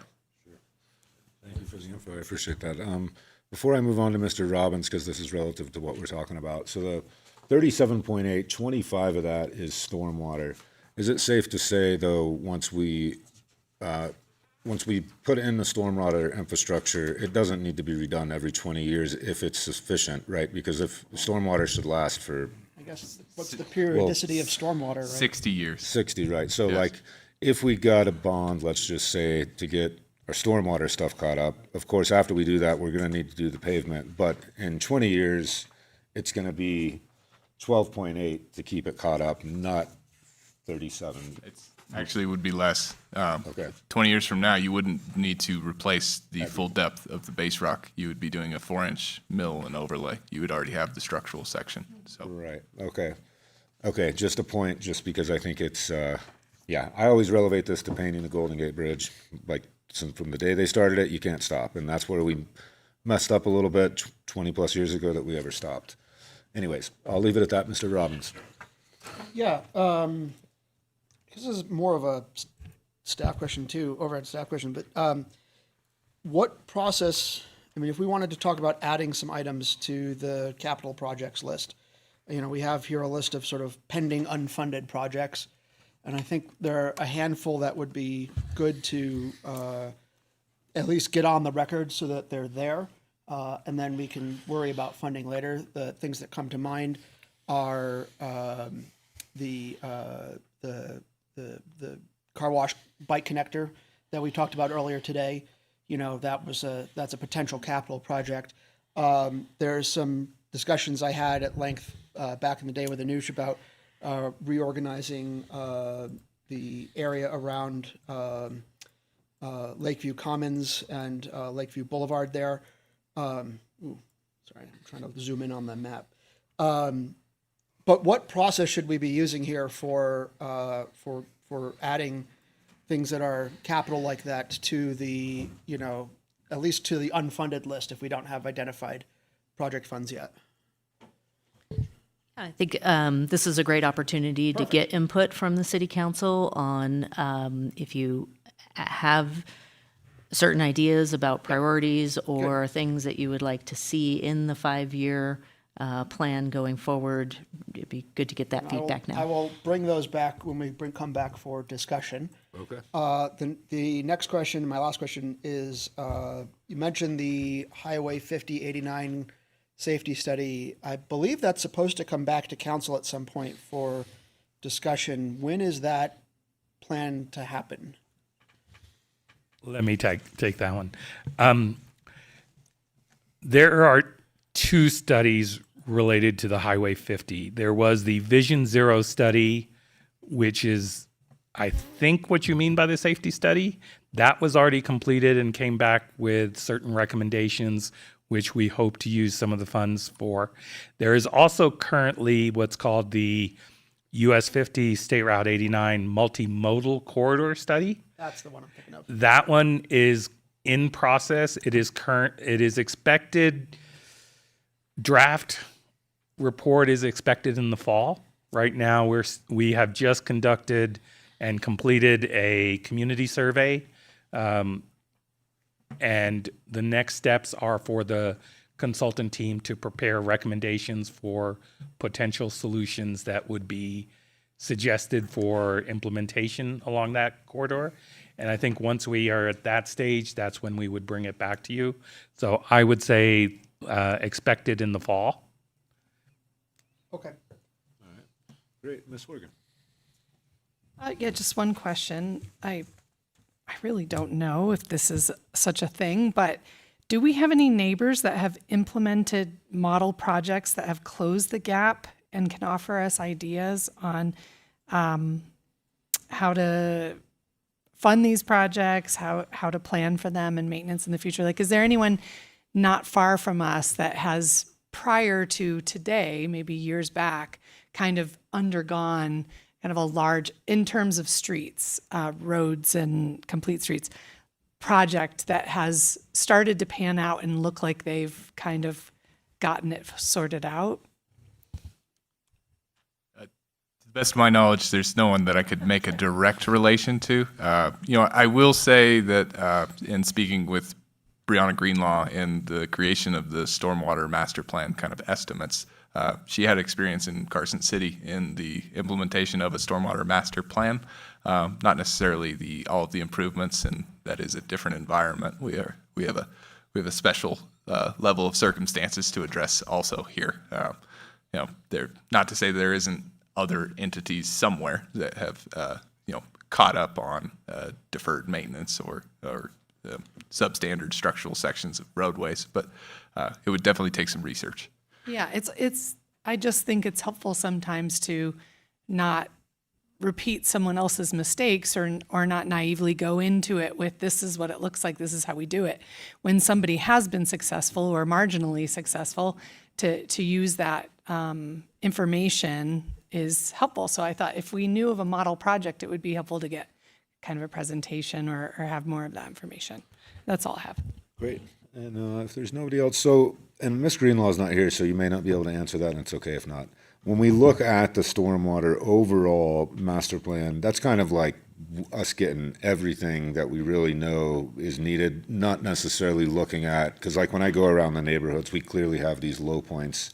We have streets that obviously need it. We have other places where the water's flowing probably to the low points, right? So have we looked at that on, okay, if we hit these certain low points in the neighborhood, that putting in the full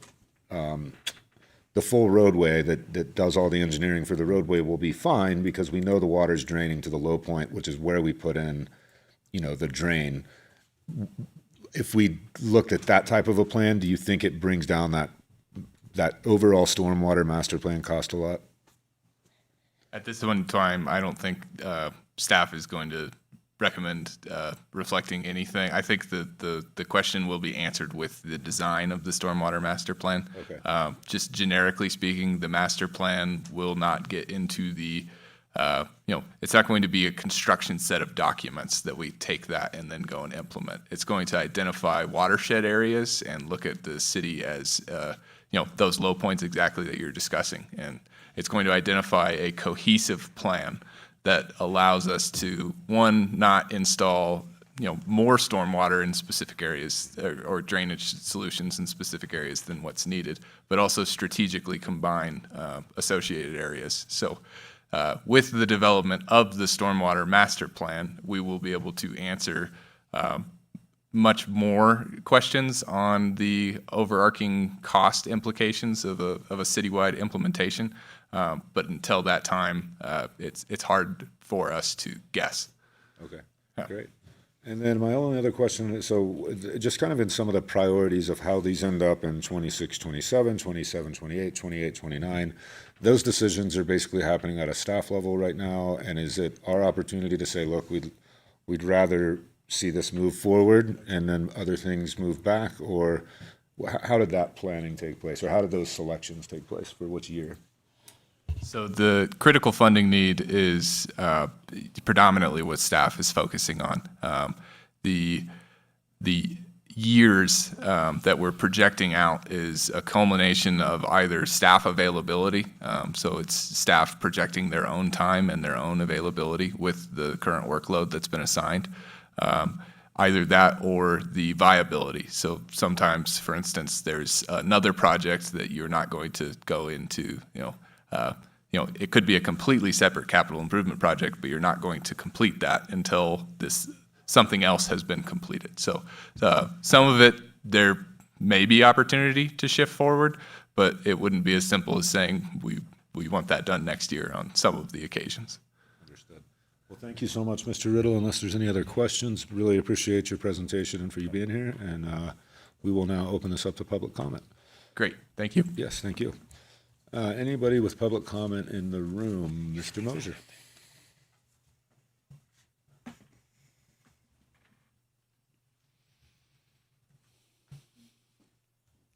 Ed Moser, South Lake Tahoe. 757 million. 2 words, Larry Ellison. That's what it's going to take.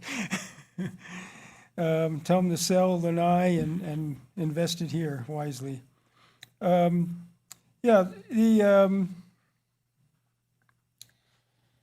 I've mentioned here before is, in the tourist core, and we have throughout the city the TBID there, Business Improvement District, Tourist Business Improvement District, and, collecting over $3 million a year.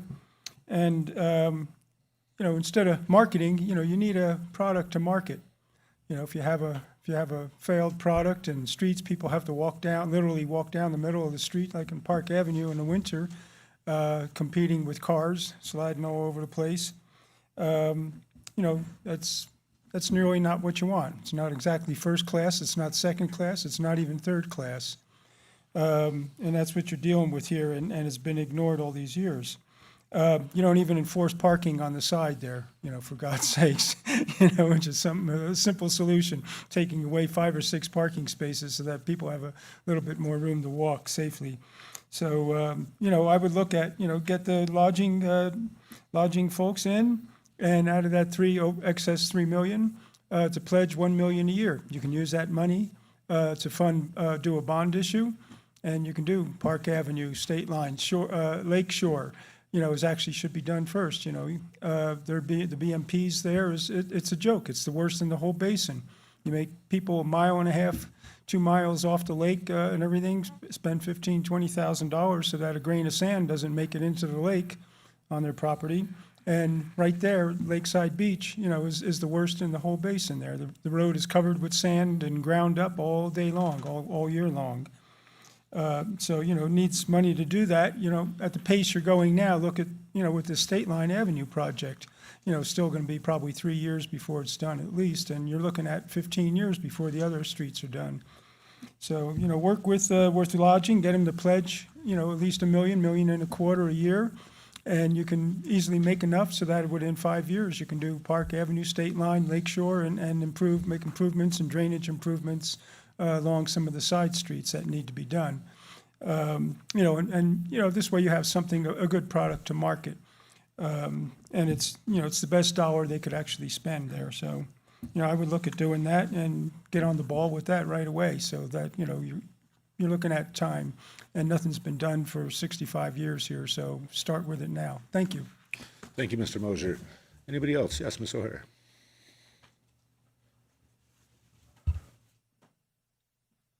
Hi, good afternoon. My name is Kelly O'Hare. I live in the Heavenly neighborhood.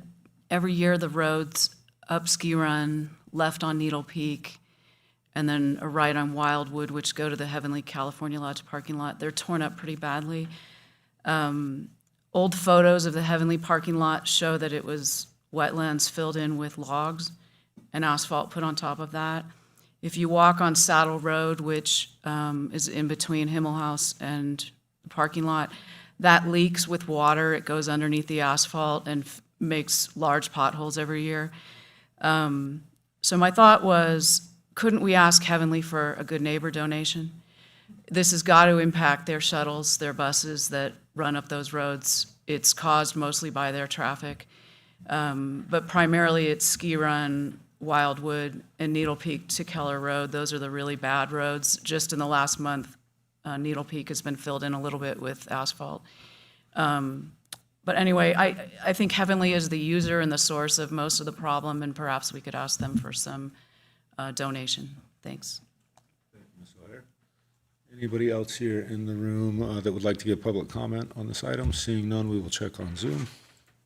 I see we do have a couple of hands raised. First, we have Melissa. Yes, Melissa Soderston, South Lake Tahoe. A little overwhelming with these reports. I think people are not aware of the fact that the issues with roads, that's a national issue. It's something that people are facing in every community. Funding is not available.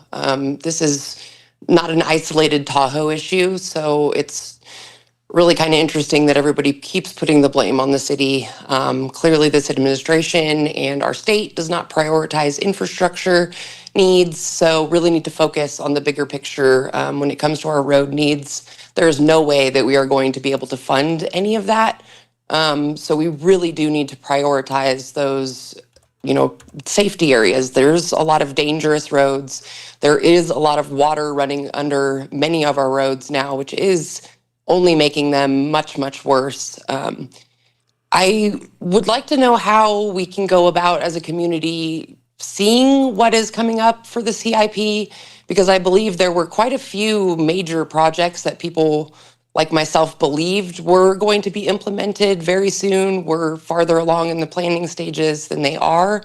Anoush was great. We had a lot of really personal conversations about these things, but it seems like they weren't put onto the broader planning vision. So we have these intersections for our bike infrastructure are really, really poor, especially the one at Keys and Eloise and Council Rock there. That is a huge, dangerous area. There are people hit almost daily during the summer. We really need to prioritize just safety in the infrastructure. I would also like to know how much the broader community is paying for this infrastructure project that is going on in the Tahoe Keys right now.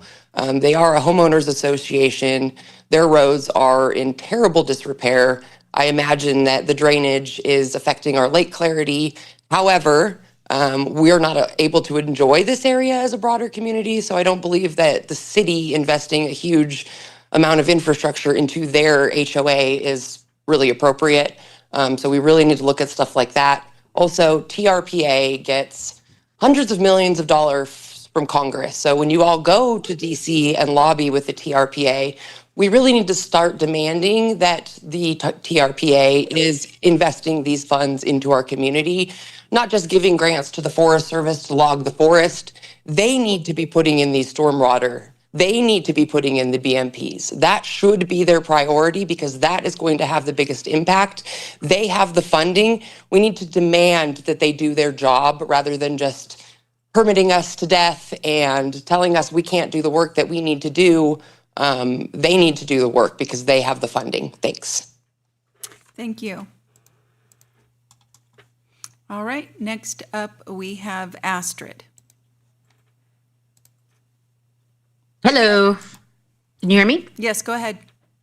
Yeah, I did want to second that public comment about Heavenly putting in some money because I actually live on Wildwood. And I can tell you that we have spent money putting our own asphalt in front of our house for many years because we just can't wait for the city to come and take care of it. But again, I mean, I live on this street. All the traffic that comes through, especially during the winter, is Heavenly traffic. So I can't imagine that they shouldn't be contributing to the cost of the repairs to the streets. And then my other question, I mean, you could answer this afterwards. What is the plan for the old rec center? Thank you. Thank you. All right, next up we have JJ. Hello, my name is JJ Milan. I'm a South Lake Tahoe resident. We have multiple children that are involved in sports, and I was curious with the old rec center, if all of it has retrofitting issues or if any portion of it, such as the gym, might be savable to have an indoor facility for baseball, soccer, especially in the winter months, and just in the evenings for our kids to be able to have sports year round up here, because we're constantly having to go down to Carson City and Reno in order to have indoor facilities. And so for repurposing, and even if it is a joint effort with the community or establishing another entity to try to do a joint effort to save that, because it seems like it is convertible to an indoor facility, I think that might be a really good resource for the town as a whole and just for our community. Thank you. Thank you. No additional public comments, Mayor. Great. We'll go ahead and bring this item back to council. This is an informational only item, so we're really just looking for any direction, I think really on unfunded CIP, if there's different priorities. What other direction could staff use from the council at this juncture? No, I think that's it, just getting your feedback so that we have that understanding as we're going into the budgeting process, where we will identify funds as best we can to meet the most needs that are reflected on the CIP. Great. I just Okay. wanted to note the questions regarding the old recreation center. We have issued a request for interest that is currently available until June 29th for any entities within the community, nonprofit or otherwise, to submit a proposal expressing their interest in utilizing that building going forward. We discussed at a previous meeting the costs associated with that, but we have put that out to see if there is interest. Right, okay, great. And I think with that, just to be added to that, we did just open our new rec center. It does allow batting cages, a whole breadth of indoor facilities that were not available before. And if there's interest to spend the millions of dollars to bring the old rec center up to code and pay the monthly utilities, I guess we'll find that out in the solicitation. I'm going to go down the list. Mr. Mayor. If you got a question, but you're second on the list, so if it's Oh, a I'm question, second? you are. You're after Mr. Oh, well, Robbins. good. I'm better than when I'm at home. Nice, Mr. Robbins. There's only two of you.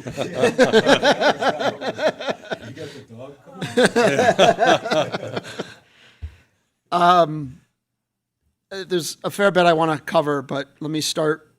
I do want to address the commenters about Heavenly and I want to address that in the broader context of all their agencies doing their fair share, as Councilmember Jenkins likes to put it. But I want to hold off on that thought and let me get to my other things I want to talk about first. So it's not that I want to address that. I just want to address that after I get to my first set of thoughts, which is there's two items I think I would like to see added to the CIP, particularly for now, to the unfunded list. I keep wanting to say unfunded mandates, but and one is the car wash bike trail connector. That's been something that that we talked about that a little earlier today. Feels like it was a year ago now, but that's something that the Bicycle Advisory Committee had looked at for a long time, and that's been on the back burner for as long as I've been on. Actually, since before I've been on City Council, that's been an item that's been wanted.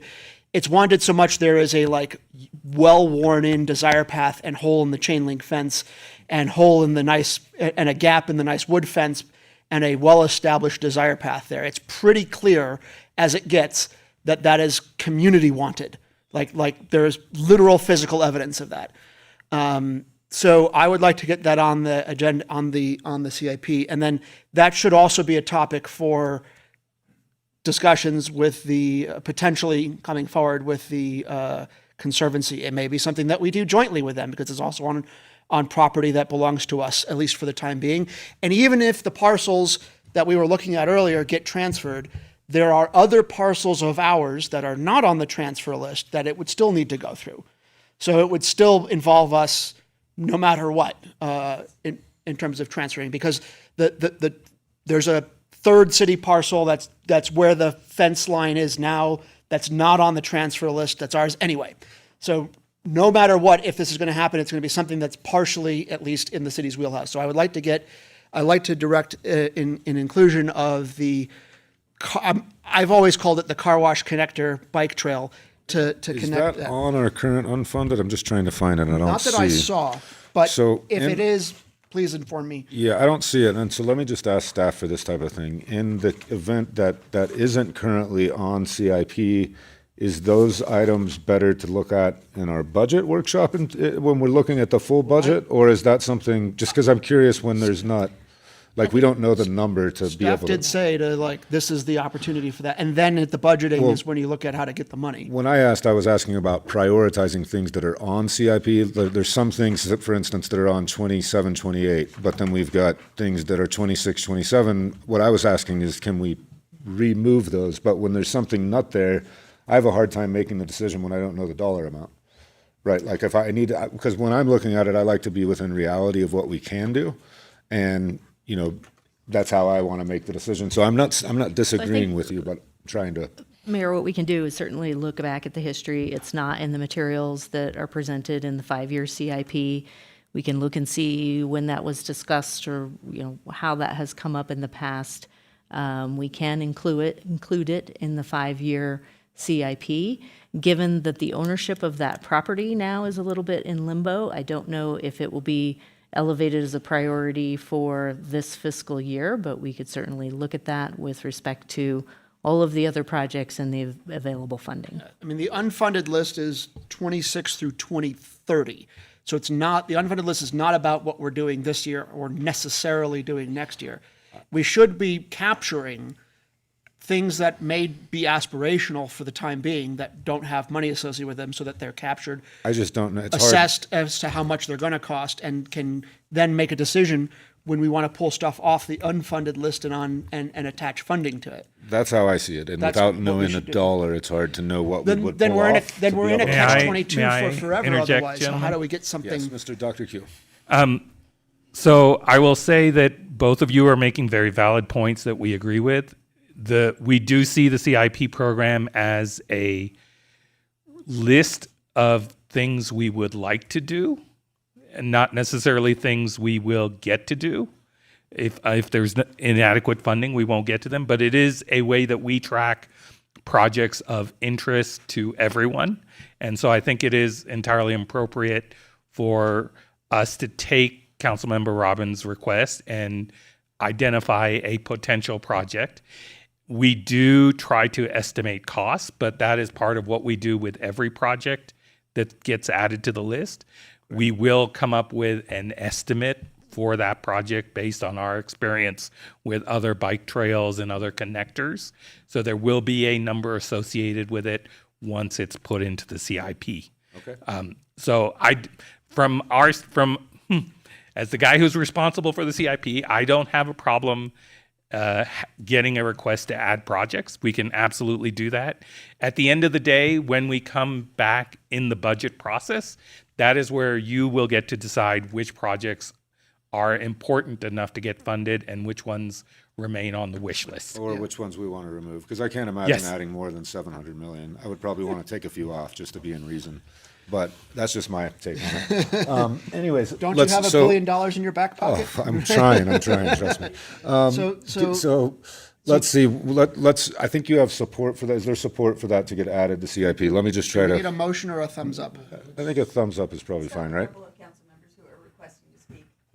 That as well. So, but I'd like to try to, if you can just, if there's other things so that we can go through them and not have to And come I back. would request a motion at the end of the discussion in terms of everything that council wants to add, just to make sure we have a clear record.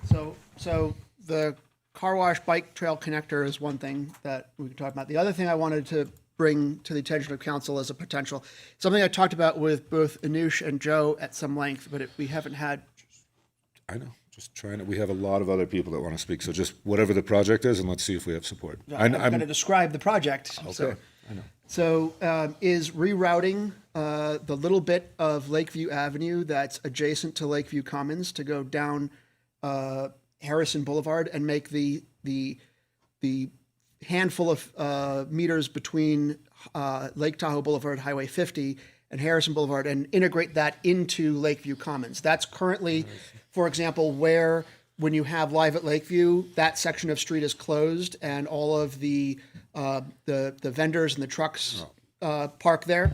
And what I'm suggesting is we essentially make that permanent and connect the parking lot area and turn that section of street into extended more pedestrian zone, so that the parking lot goes right up to the pedestrian zone and there's not a street that you have to cross going from the Lakeview Commons parking to Lakeview Commons. And it extends the Lakeview Commons area. We do it in a way that still allows, food trucks to come in for special events, but it's erstwhile closed to vehicle traffic. And we simply route Lakeview Avenue down Harrison Avenue and around the parking lot to meet Highway 50, which would also have the effect of calming traffic speeds on Harrison Avenue. And we already have a light there to do it. And you think Caltrans is going I to think support It's it? not a Caltrans if I may, thing. probably the appropriate way to go about exploring projects like what you're describing, and I'm sorry, I don't know what the past conversations are, but we do have planning processes, mostly through our area plans, that identify those types of reconfiguration of roads, additional park areas, things like that. And that could be something that could be discussed as part of those processes. Typically, after those plans are approved, the projects that are identified in those plans get put into our CIP. Yeah, so the suggestion at the time was that would be something we could discuss as part of the Highway 50 corridor study, but that's not coming back all the way until September. And I'd like to get some thought on this into the hopper in a reasonable time frame. If Mr. Over, like that planning process, I think is important, and you just brought up the Caltrans 50 safety improvements. I think that's what it's called that we're going through. I think that's a big part of this, because this is clearly a Caltrans signal and intersection. And so their buy-in to wanting to do something like that is, I would think, critical. And as we all know, Caltrans is a little bit of a, Lakeview Avenue is not a Caltrans street. That's we close it at our discretion for Lakeview Commons every No, we have to close it through a permit with Caltrans, and it's every Thursday for 12 weeks of the summer. But yes, that's an intersection that Caltrans has a controlled light at, and a pedestrian crossing, and all sorts of things. So I'm not disagreeing. I think Mrs. Roverud's plan of do the planning on our side, there's got to be consultation with Caltrans, clearly, because they would basically need to remove the light in the intersection altogether. There would be no need to have a light there if you don't have Lakeview Avenue. Still want a light for the pedestrian crossing to the The rec center. opportunities through the planning efforts allow for input from other stakeholders, agencies, as well as the general public. So you okay with that? We send it through the planning? So what's the process? So, sorry, what, step me through the process real quick? So we can look at what you're proposing as part of the US 5089 multimodal corridor plan, and then it will be vetted through that process along with the public input portion of that. So- And then if it becomes something that is included in that plan once adopted, we would incorporate it for future implementation in the CIP. So we're going to make sure then that that gets included for consideration in the corridor study plan that's currently ongoing. Is that I'll correct? ask Dr. Q whether there's an opportunity for that. Correct. I want staff to advocate for that in that plan, yes. I will. I want to ask this question. I will share with the consultant the video of this conversation so they are aware of that and try to include it. Again, at this point, I can't tell you what the plan will come up with. The purpose of the plan is safety, but also operational in terms of getting multimodal traffic through the corridor. And so it may or may not rise to a level of becoming a project, but we will share this set of comments with the consultant so they're aware of that as part of the process of community input into what the next steps will be. All right. Okay, Mr. Robbins, I'm going to move on to who is next here. Sorry, guys. It's Mr. Jenkins. Thank you, Mr. Mayor. First, let me give a perspective. This draft CIP should not be moved forward for approval in the August meeting because it is a budget item. I don't know how these items that are being proposed are going to be funded, and we have competing dollar needs, including labor relations, labor negotiations, staffing, and so on, that are part of a comprehensive budget process. So I want to know how all of this, what the costs are and how it all fits within our proposed budget for next year, to determine what's important. But the real good part is, I think Councilmember Horgan said, is how do we, or maybe Ms. Stotterson, what do we focus? We're focusing now for the first time. We have a master plan proposed. We have a master plan to look at the citywide storm drainage issues, not French drains, which have been misnomered as best management practices. In no way are French drains best management practices. So we're looking at a broader framework, and the good thing is, unlike what other cities have, is we have existing CTC U.S. Forest Service lands that are vacant right now that could serve as basins to take that stormwater. And that's an advantage that otherwise in other cities you would have to purchase land specifically for that purpose.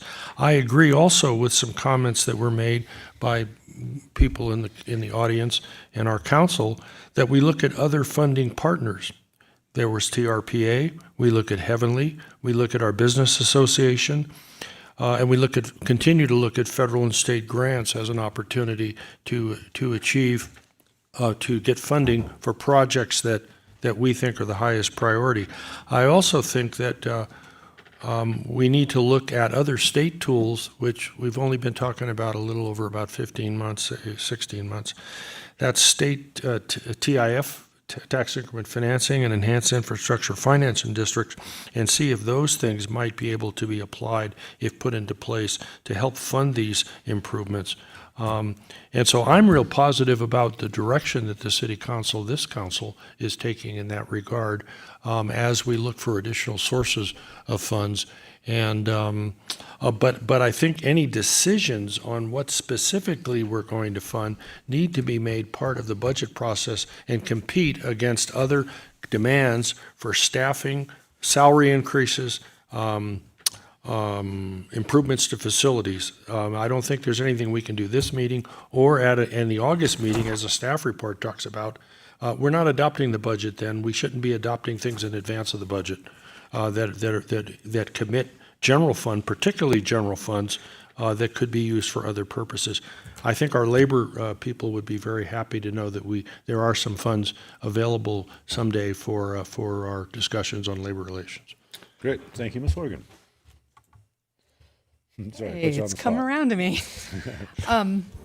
I kind of read this item over the weekend and thought about what my contributions would be. And I thought maybe what was suggested is that we would kind of give some feedback about the report and what our priorities are, and if we have anything that we would really like to direct staff to focus on.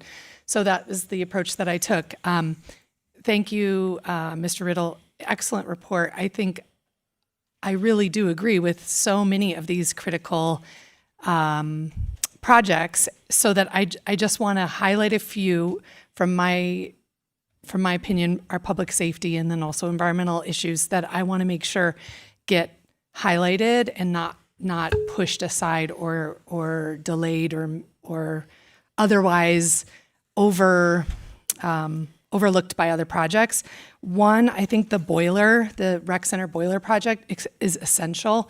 As a nurse who worked many years at Barton, in the evening, as people were getting home from their days out, doing errands, shopping, whatever they were doing, slip and falls in the evening when walkways freeze, as part of, it's not the clearing of the snow. It's great to clear the snow. We get up in the morning, we clear the snow.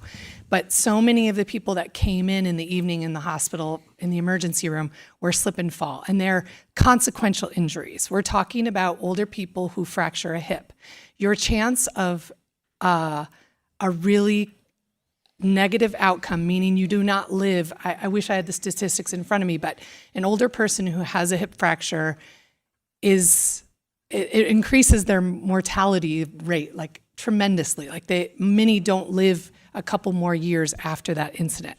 So I think prioritizing that boiler, for me as a public safety request, I would say please don't delay that. If we can prioritize that, I would ask for that. Another item is the police department parking drainage and BMP. I had many occasions to be on that property in the last winter and spring, and it's very difficult to negotiate that property with the amount of water that is standing in the parking areas and the standing areas, walking areas. Again, a risk for freezing in the evening and early in the morning, slip, and negotiating all of that. I really would like to see that. I think that has been planned for some time. I'd like to see that get prioritized. And then the last thing, and most important thing we all agree on, the stormwater and environmental projects. I think we cannot continue to defer any drainage plans and pipe replacements. I think that needs to be a priority for the streets and for, general infrastructure. So that was the feedback I had. I just want to make sure that those 3 projects don't get delayed or overlooked. Great, thank you, Ms. Horgan. I don't see Mr. Roberts up, so I'll go, and if you got something, I'll come back to you.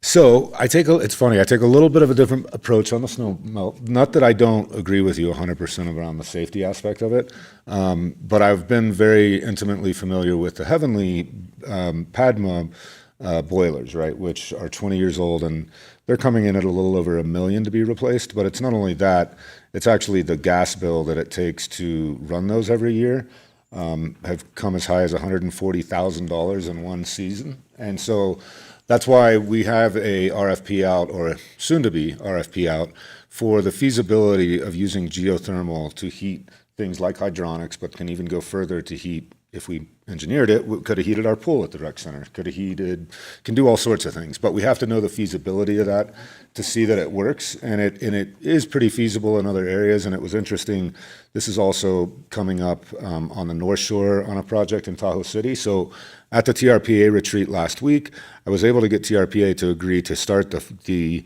what it's going to take from their end on permitting test wells, which is the first phase of finding out if geothermal is actually feasible. That's part of what I think our feasibility RFP will discover for this side of the lake. So not that I don't disagree with you, but I think it'd be wiser to find out, is geothermal feasible? Because we won't have a gas bill for the next 20 years that could be upwards of 100,000 just to melt the sidewalks. We would be able to do it for free. And then geothermal, when it's not melting sidewalks in the summer months, can create energy. There's a huge amount of other uses that we would get. So I agree with you. I think that, yes, it does, without a doubt, improve the public safety on those sidewalks. The sad part is, as soon as they walk off of those sidewalks, of course, it comes back up to the, so not disagreeing with you, I'm just saying there might be a better way there than the traditional natural gas. And what we found out with the Heavenly Village is there's about a 20-year lifespan of those boilers, and then you're back to replacing them. And I know the 250, maybe for that square footage, maybe that is what it is. For the ones in the village, it's $1 million. So. But I think we've already installed the infrastructure for this, so are you It's suggesting? just the hydronics, but the actual ability to fuel the hydronics could happen by natural gas or geothermal if geothermal becomes a feasible thing. It would just, the manifold that you connect the hydronics to the heating system is still the same. Yeah, it really, I mean, anyways, I won't go off on a geothermal rant because we're trying to slow rants down. Let's see, my other, let me go through here real quick. I was a little concerned at the, gosh, I lost my train of thought there, but it'll come back to me. There was the 9.5 million that we're talking about annual streets and road. We clearly know we don't have that. So I'm just wondering where that comes from a little bit and what I mean, right now we're a little over 3 million. Is that not accurate? And this, so I'm just kind of trying to figure out how we get to that 9.5. Is that what we really want? So I would tell you the reason I asked Ricky to put that number in there is that was to reflect what we would need to put in on a 20-year, on an annual basis over 20 years to get all of our roads built. We know we're at half of that. I believe this year we're spending close to $5 million on our road rehab and our Cape sealing project. And that a little bit of that varies from year to year, but we're in the $3 to $5 million per year range for sure. Okay. Okay, and then my last thing here, so and I asked this a little bit earlier, of how are we placing these and which year they're supposed to go to? So the Conley Beach restroom, that came up years ago because we're using porta potties in that location. Clearly a ton of public use it. The VMTs from the porta potties having to be emptied weekly. Just the fact that we don't have hand washing at those locations. Anyways, and so the 100,000 would get us through a very, very brief planning section. Why is that pushed all the way out when, to me, that's a small project? It's probably $1 million total, 100,000 for the planning. Why are we pushing that so far out? If I could just, I think that has been in the CIP for some time. We have learned that with the redevelopment of the Gurney's Resort property, that they intend to include a public restroom in that area. I don't know if that has been submitted yet to our Development Services Department. Their project is moving through in phases, but that could be an opportunity to partner with the private developer to accomplish what has been envisioned for some time. So we could start on it now, but it may be duplicative of work that is already being done in partnership with the private developer. And I'm just curious, because I know where we put our porta potties now is on our property, I believe. Isn't that accurate? It is on the city's property, just because I wonder, it'd seem a far stretch that they want to give up coverage or a hotel room or anything to build a public restroom. Maybe they will. I don't know. I guess that is worth exploring. I don't disagree. I just kind of, it's a few, and I've put this out that anywhere we have porta potties in place of public restrooms should be, I almost think that should be the CIP item more, like anywhere that we're putting a porta potty in a public park, we should be planning for permanent restrooms so we don't send a truck out there and we have hand washing and we have those things. It's the Gurney's Oh, I'm sorry. Resort, which Yeah, is what is the former- project that you were referencing that might put a perma potty instead of a porta potty in? What was that? Gurney's Resort, which is the former beach Oh. retreat property right there Okay, by I got the it. Yeah, thank you. parking I didn't area recognize for the name at Conley. first. Thank you. The potties are actually for our public beach, Conley Beach. They're not for the resort. They're for the people that use the public beach. anybody that's using the resort can go into the lobby and use there because they're guests of the hotel. Public people It's who might for be our there. public. Oh, got it. For our public beach. That's good. For me, we'll leave it there. Again, I think we have another opportunity here at the budget to really finite this a lot more, that can get it a little bit more into reality. So, is somebody prepared for a motion? I don't know that there's a huge amount besides what you had, and if you're prepared to make it, go for it. You want me to? Yeah, no, I can capture the bike path request. I was going to review what I put in the motion before I make a motion. So it's the car wash connector bike trail to add to unfunded, a request to add to advocate for Lakeview Avenue rerouting in the Highway 50 safety study, or Highway 50 study. I'm just going to call it the Highway 50 study. And you wanted to talk about and to include public restroom facilities. I'll just leave it like as that, or how should I? Porta potties with, yeah, I guess you can capture it. Adequate public restroom facilities. Don't include porta potties. That are not. Yeah, I would say that public restroom facilities are not, porta potties are not adequate. Despite very not, permanent. How about that? That's perfect. Permanent public restroom facilities at what should I refer to it as the? I think you can put it broadly. That way, it puts it throughout the whole city. It's up. Yeah, to I you. was going to say like at all public accessible beaches, rather than specifying particularly the one beach. Turn off. Good for everyone? Okay.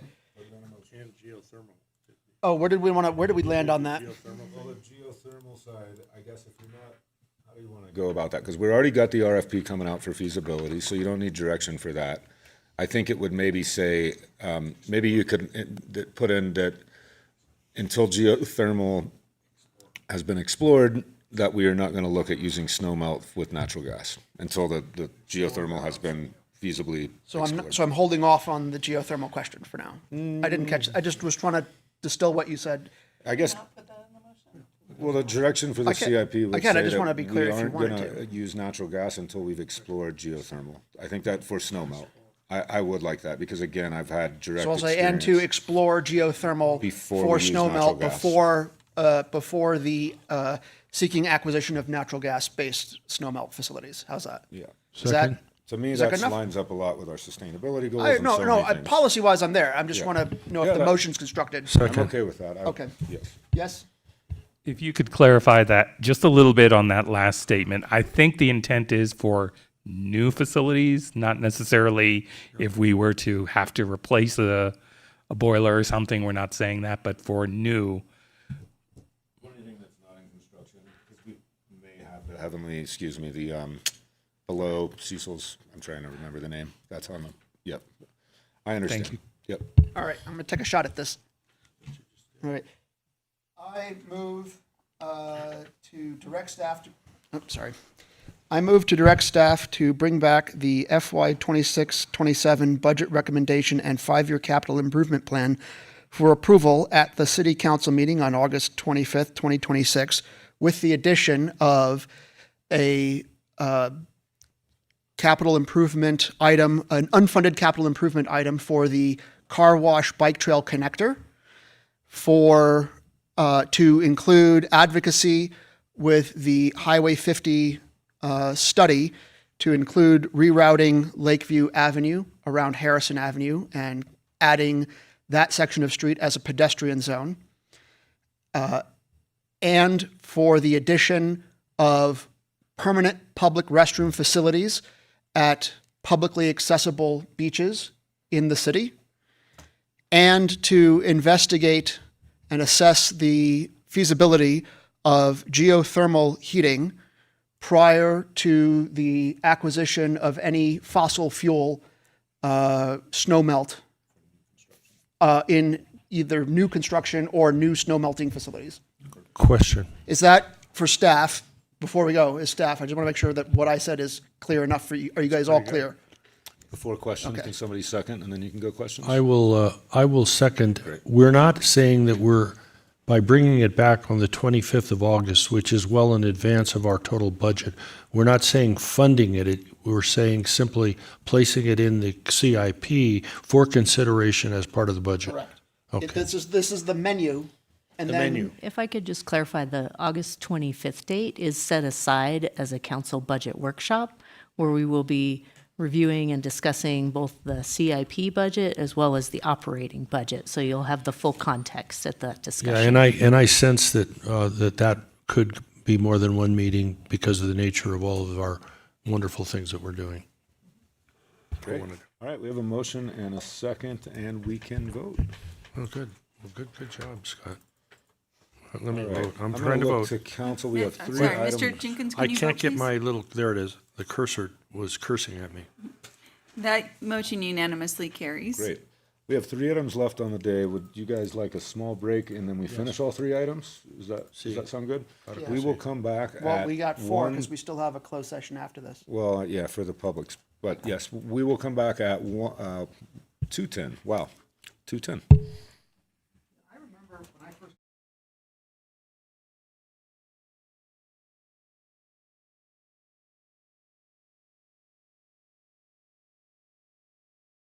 Meeting back to order. We're moving on to item number 13. This is the urgency ordinance establishing a temporary moratorium on tobacco retailers. And this will be Ms. Straub. Good afternoon, Mayor and council members. This item was requested by council to come back at a future agenda on May 5th. Councilmember Horgan requested it. It was seconded by Councilmember Robbins to request, the request was an agenda item to consider an ordinance to regulate tobacco businesses in the city to include potential buffer zones from sensitive uses such as schools and enforcement of underage purchases. In order to preserve the status quo while city council and staff study this issue and develop reasonable regulations, an urgency ordinance is suggested to establish a temporary moratorium on approval of new tobacco retailer applications. Council did discuss this issue a few years back in December 2023 with a presentation from County Public Health. No action was taken at that time. However, there was general support suggested for the issue for regulating it. This issue, however, was not included as an item on the 2025 strategic plan, so it has not been a priority until now. In 2024, El Dorado County and Placerville both adopted urgency ordinances with temporary moratoria on tobacco retailers and undertook work to develop ordinances in their jurisdictions. The county passed such an ordinance in November 2024 to develop buffer zones and a local license requirement. However, the Board of Supervisors voted to repeal that ordinance last July, citing a loss of tax revenue. Placerville also brought an ordinance for adoption in March 2025 after the moratorium was expiring. But at that time, their city council voted 4-1 not to adopt the ordinance and to discontinue work on the issue after extended public comment and council debate. So currently, the city does not regulate tobacco retailers differently than any other type of retail business. Under Government Code Section 65858A, the city is authorized to adopt an interim urgency ordinance to protect public health, safety, and welfare by establishing a temporary moratorium on uses that may be in conflict with a land use measure proposal that council is studying or intends to study within a reasonable time. A 4/5 vote of city council is required to pass such an urgency ordinance, and it will be in effect if passed no more than 45 days from today, but could be extended if needed after notice and a public hearing. And the urgency ordinance would be effective immediately upon adoption. So the 45-day moratorium on approving tobacco retailer applications would provide the city with time to begin to study this issue and make potential amendments to the South Lake Tahoe City Code to regulate tobacco retailers, which could include a local license requirement, changes to zoning, which could include a buffer zone, and other reasonable regulations to mitigate public health impacts. And there's a list of potential regulations in the staff report, and also I included a table from PETS, the Policy Evaluation Tracking System, and American Non-Smokers Rights Foundation that has a summary of some of the other California jurisdictions' regulations. Let's see. If council does adopt the proposed urgency ordinance establishing a moratorium, a special meeting would be needed in July because the moratorium would expire July 17th. In order to extend it, the moratorium could be extended at that time for up to 10 months and 15 days under state law. And also, I would just like to point out that if council does not elect to adopt this urgency ordinance today, you could still direct staff to work on a tobacco retailer ordinance without the moratorium in place. And then a couple other points. I just wanted to point out that a moratorium would not affect any tobacco retailers currently operating in the city. There are 28 state licenses issued, so 28 businesses currently are tobacco retailers in the city. And then for retailers that are in the pipeline, we would need to analyze on a case-by-case basis whether their rights have vested to the point where they're not subject to the moratorium. And that would be under the AVCO standard, which is a California Supreme Court case. Generally, the standard is if there's a building permit or equivalent issued and substantial work has been done in reliance on that permit, then that right has vested and the moratorium would not apply. So with that, I'm available if there's any questions. Great, thank you so much, Ms. Stroud. Questions from council before we go into, yeah, Ms. Stroud, excuse me, Ms. Horgan. I appreciate this matrix, the PETS matrix of policies regulating tobacco retail sales in California. If I understand correctly, we don't regulate anything right now in South Lake Tahoe? We have no tobacco retailer regulations, no. Okay. But the And state does have regulations that are Yeah. fairly extensive and are summarized in one of the other Yeah, attachments. but this matrix would be things that have been regulated over the state mandate, state regulations. Yes, those are all local regulations that either, in some cases, kind of duplicate state law, and others might go above and beyond. And we know of 28 retail locations for tobacco sales. According to the state, I think it's CDF. Because it's not a license, so it isn't It's a like you state pulled. license. Okay, Yeah, so state those license for have tobacco. state tobacco retailer Okay, licenses, yeah. and then, but do we know how many may be vested, as you suggested, for, or all 28 would be? All potentially? 28 are already operating, so they would Okay. not be affected by the moratorium. They could be potentially affected by a new ordinance if there's any type of limit in the number of retailers. Like, for example, if city council wanted to set a limit lower than the existing number, you could do that, and then you would probably want to amortize. So if the existing ones would be able to keep operating for a certain amount of time, and then somehow there would be a process for getting rid of the ones that are above the limit, or you could consider them legal non-conforming uses and just let them go out by attrition. And then do we have any sense of how many of these may be in proximity to sensitive use? I have not done that analysis. Okay, thank you, that's fine. Any other questions? It does raise a question, I guess, on the 28 that exist, right? I mean, if you've been legally operating, don't you fall within a non-conforming use based on the fact that you were legal and you can't create an ordinance to make somebody illegal? That's what, Yes, they would be considered legal non-conforming. So what I was trying to say is this would not be a decision for today necessarily, but if council does want to adopt regulations in the future and wanted to set a limit, you don't have to set a limit, but if you wanted to have a limit that's lower than the number now, you could either let them all continue into perpetuity, or you could amortize them. So like, within a certain number of years, a few of them would need to close. right? And would they need to agree to that amortization? Not necessarily, but I mean, I think Placerville and El Dorado County experienced a lot of pushback when they tried to adopt regulations, and so we probably would want to engage the regulated community. Right, okay, great, thank you. If there are questions, oh, go. Trying to do it right. There we go. I'm seeing here only one on the list, on the matrix list, Manhattan Beach, seems to have banned the sale of tobacco products entirely. So that is apparently an option. Could you discuss just a little bit, if at all possible, like how did they do that? Was it where do they have like legal non-conforming and they just don't allow new tobacco retailers? I haven't looked into the specifics of that. Okay. I'm not sure. And then one of them also said partial product. I'm not sure what that means. There are a number of these on the end sale of tobacco. It says partial product. What does that mean?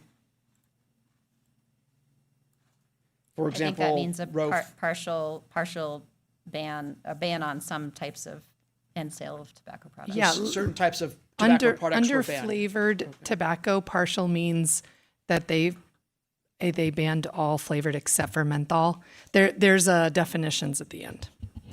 Great. All right, if there are no more questions, I'm going to go ahead and open this item. Thank you, Ms. Stroud.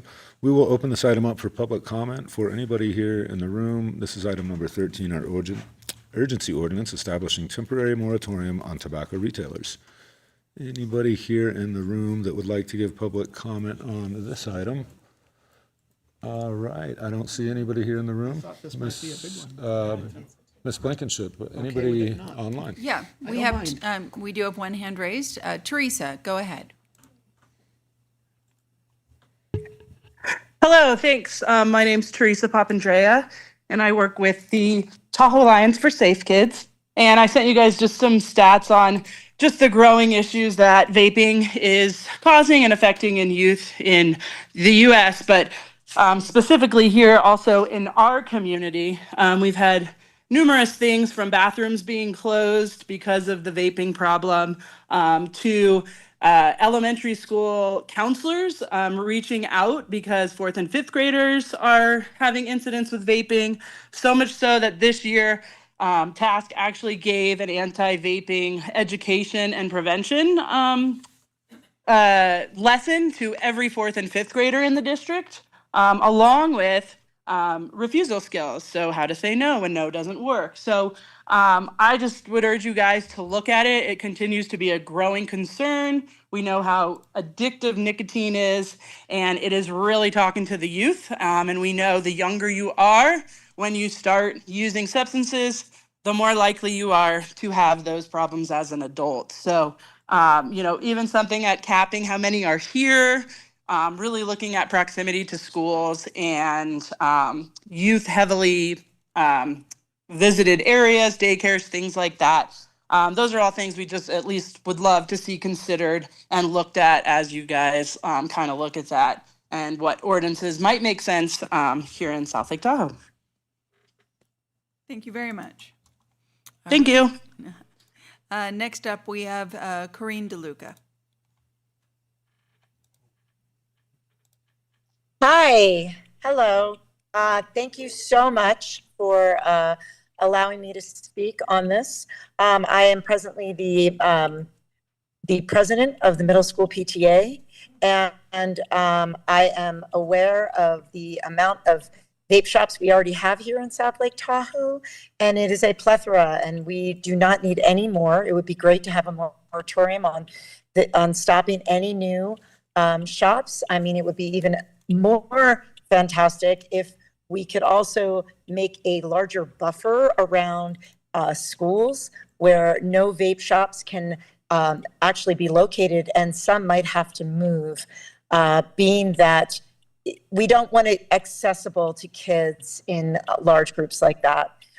It is a problem, as Teresa mentioned earlier. It is a huge problem here in Tahoe with the bathrooms being closed up at the high school and the and problems in the middle school as well. And we just really want to keep our kids safe and keep them away from all this, the types of things that they are selling at the vape shops as well. It is just not, it shouldn't be as accessible as it is. And it would be great if you would continue and look at these other studies where there have been larger buffer zones around schools and also moratoriums on no more than certain amounts of vape shops within a certain community. Thank you. Thank you very much. No additional hands raised at this time. Great. I will go ahead and bring this back to council and Ms. Horgan. Yeah, I was the one that requested this, and just to echo public comment, I think it would be nice to give direction to staff to look at zoning and buffer zones around tobacco established businesses and proximity to schools, And like it was said, also daycares or maybe churches, but I don't know. I don't know enough to know whether that's something that other communities have adopted. I think a tobacco retail license is something to investigate because there are some other, per the matrix, there are some other things that encourage or discourage use by youth that we could establish under a retail license. And certainly a moratorium on additional shops. I think those are the three things that I have as priorities to direct staff to come back with something. Great, thank you. Mr. Robbins.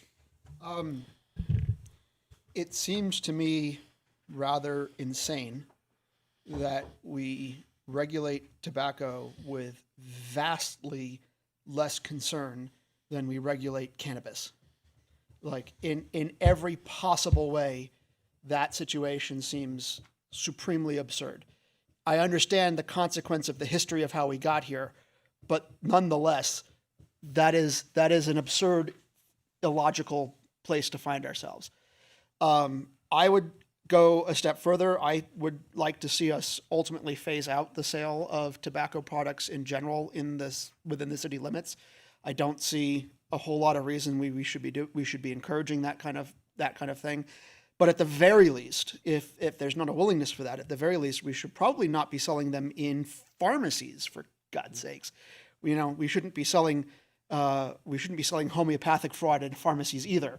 But at the very least, we shouldn't be selling tobacco in pharmacies. We should not be selling them near schools.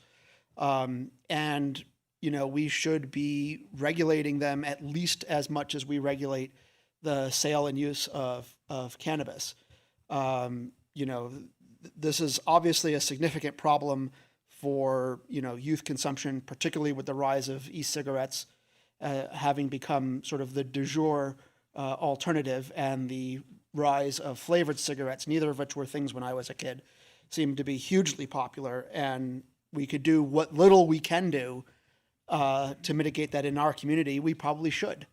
And so I would suggest we take as reasonably affirmative action as we can within the bounds of vested rights and that sort of thing, and have a moratorium on any new tobacco retail, and then prohibit retail, as many of these other jurisdictions have done, in places like pharmacies at the very least that should definitely not be selling tobacco but are. Great. Mr. Roberts.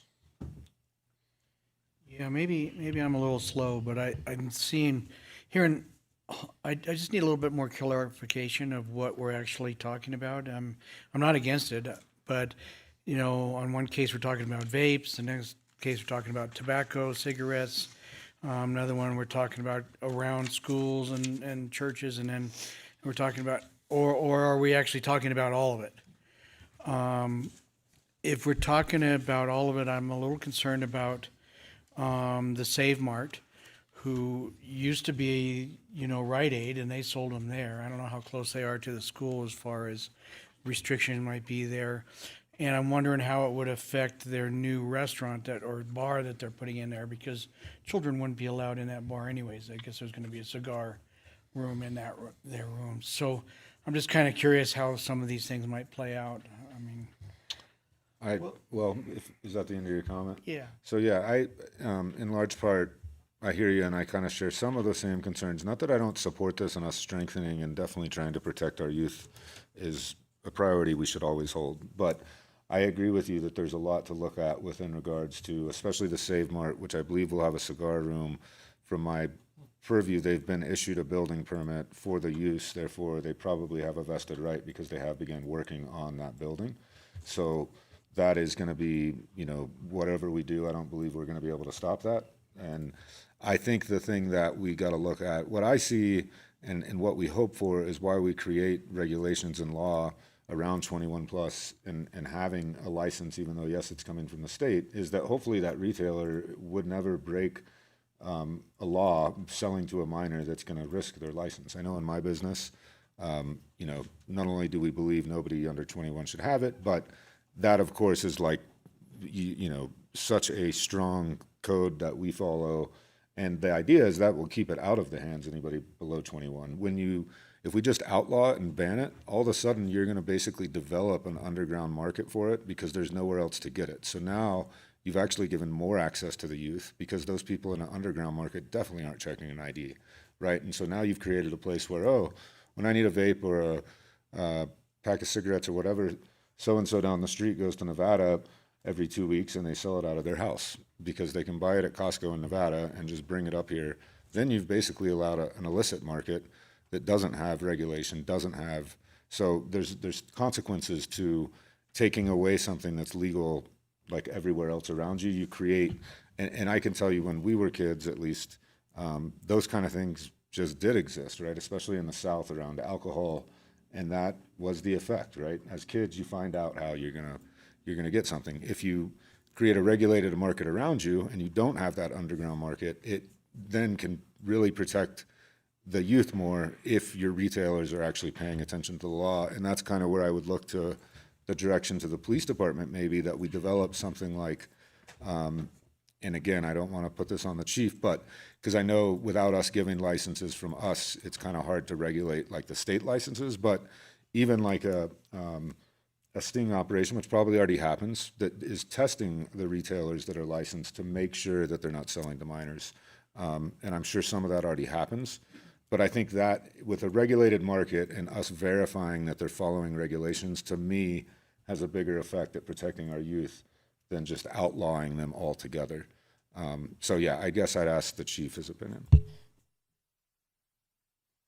So one of the things on the consent agenda today was the tobacco grant for doing stings. So that's kind of our plan, is to bring that back. It's kind of been on the back burner for years. A couple of our supervisors who were then officers that were doing it are going to kind of take the lead on doing the tobacco grant and sting enforcement. So And just then to- my just to only clarify, other- we're not let me- doing stings now. I just wanted to make sure I understood your answer. Yes, we are not.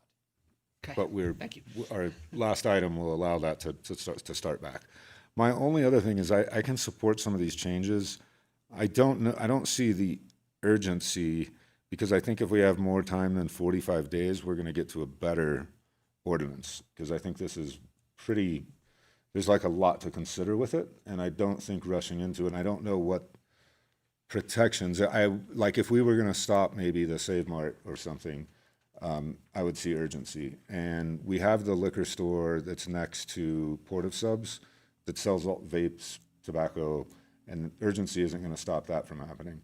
So my only point is, not that I don't support some of these actions, I don't see the 45-day urgency need, because I think we can get to a better ordinance if we really methodically take our time and work with, because I think we've also got a lot to learn from Placerville, El Dorado County. We probably have a lot of the other side to hear from, and I just don't see where the 45-day, again, I would see the need for urgency if we were really going to stop something through it, but I don't see what we're stopping by moving in an urgency manner, and I think we end up with a better ordinance if we take more time than 45 days. I mean, I brought this forward because there was a property, and I've gotten some information from Ms. Roverwood about this, that had potentially started to move forward with a new tobacco business across the street from the middle school near a slice of Sierra. I think Ms. Roverwood has some more information about that in terms of what may or may not potentially have already happened, but that was where the urgency came from. Yeah, we were looking at whether there had been any actions taken through city permitting or licenses for this particular property that has come up as a concern more recently. There have not been any applications made for building permits or sign permits or anything to that nature. However, our finance department did find that there had been a business license issued in, I believe it was May of 2025, so a year ago, to a smoke shop, was in the title, to a business. However, we have not seen any action on that business actually opening to this point. When they applied for that business license, they did also pay a TRPA mitigation fee for a change of use. So as Ms. Stroud had mentioned, there are several different businesses that are in different phases of potentially opening within the city that we would need to look at case by case, whether they would fall as a vested right if the council were to adopt a moratorium on new tobacco retailers.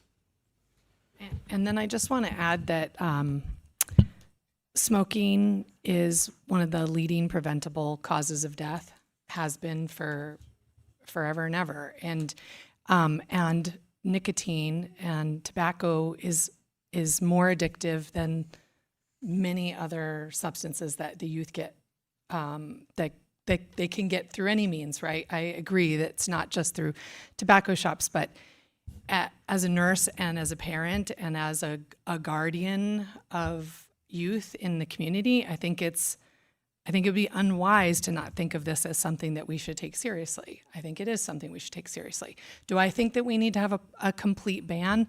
I don't know that that's even what we're asking for, but what I think the direction is to find out.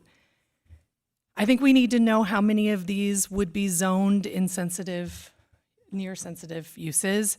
I think we need to think about who's already selling tobacco and vapes in the community, where they are, and get more information. I think we need some time to get some more information and consider a tobacco retail license. And the middle school has asked us, and Task has mentioned even now that this is diffusing into the elementary school. That's not okay. It's not okay. So I think it's urgent. If the rest of the council doesn't think it's urgent, then that's another conversation. Mr. Jenkins. I think what the moratorium does is freezes for 45 days a time when vesting could occur. And it gives the city an opportunity to gain more information with no commitment after that evaluation that it will do anything, but simply to evaluate what the current conditions are, what the threat is. And I think that's really what it does. It kind of freezes us for 45 days. And then the council can have that conversation about whether what we find needs regulation, further regulation. I think that's really what it does. And so I don't see it as a serious detriment. And as one who lost a father in part because of emphysema through smoking Chesterfields, I guess I have a certain sympathy for at least looking at the issue. So. Okay, so if you guys want to move it forward, well, Mr. Robbins, I concur with I think we need a sense of urgency in quite a lot of what we do here. This is one of them. And I'd like to see us move forward. And I agree that it creates a 45-day clock for us to come back with something more, and it puts a pause on vesting. and it'll create a meeting in July for one item, but that's fine. If it's that urgent, we can totally do it. Or we could also. Yeah, I know, it's the 1 month, but that's fine. It is what it is. If we need to have it come back, urgency, we could also have this brought back at the next meeting, but again, if that's the will of the council, I have nothing more to say. Mr. Roberts. No, I just agree with Mr. Jenkins. If that is the case of exactly what we're looking at, then I agree. The urgency is fine. It is just an issue of giving us an opportunity to review it and look at all the different parameters. So I have no problem with the urgency. What's the Somebody date? want to make a motion? What's the date this would come back on? Because it's a 45-day thing. 45 days. No, but what Yeah, date? it needs to be before July 17th, I believe. And so we don't need to decide the date now. The clerk can contact council and determine when everybody's available before July that. 14th. And I just want to make sure that expectations are clear. The staff would not be able to bring back a fully vetted ordinance within 45 days. So what that would be a opportunity for city council to then extend that moratorium to give us that opportunity to have more time. I believe it can be extended up to 10 months, if I'm correct, so that we can do the public outreach and come up with a regulatory structure that makes the most sense Is to it achieve the extended goal. 10 months at the next meeting or extended in 45-day increments for a total of 10 months? No, it would be, council can extend it up to 10 months and 15 days, or any time smaller than that. So you could do the extension all at one time if you wanted, which I would recommend, because El Dorado County and Placerville took about a full year to develop their ordinances. Can we do this for longer than 45 days here and now? No, it's limited to 45 days under statute, and then the extension would need to be noticed publicly, so we don't have time to do that before the next meeting. That's why there would be a special meeting in July for that purpose. Mr. Mayor, may I assume that in this period between now and then, between today and the 17th, or 14th? 14th of July, that there would be some analysis or some evaluation done of where we are on this issue? Are there businesses in the pipeline? I'm not saying it'd be totally complete, but I would assume that there'd be some evaluation of that. Is that reasonable to assume? Given that we have a few staffing vacancies that we're dealing with right now, we could bring back more information, but I really can't commit to how much that could be. I'm going to have to work with the staff, and this will be reassigned. Other things may be put aside for this duration while we're doing this investigation into, I think the questions that I've heard is that you'd like to know more about the existing retailers in town, where they're located, whether they're close to any uses that we may define as sensitive uses in a future ordinance. And then we could also provide for you what a process would be like to do outreach within the community, and then come back with that. Does somebody want to make a motion? Heather, I think this one's on you. I'd like to make a motion passing an urgency ordinance establishing a temporary moratorium on approval of new tobacco retailer applications for all purposes pending study and development of reasonable regulations. Second. Great. We have a motion and a second. Before we vote, I will just put it on the record. I'm only voting no on this because of the urgency factor. I do support regulating and looking at further regulations for tobacco.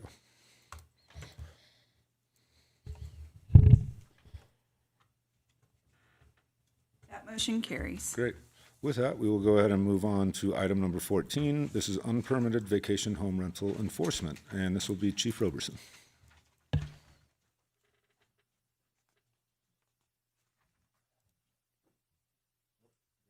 Me again to start. I'm just gonna kick it off with a little bit of the history on this item, and then I'll pass it over to Chief Robertson to take us home.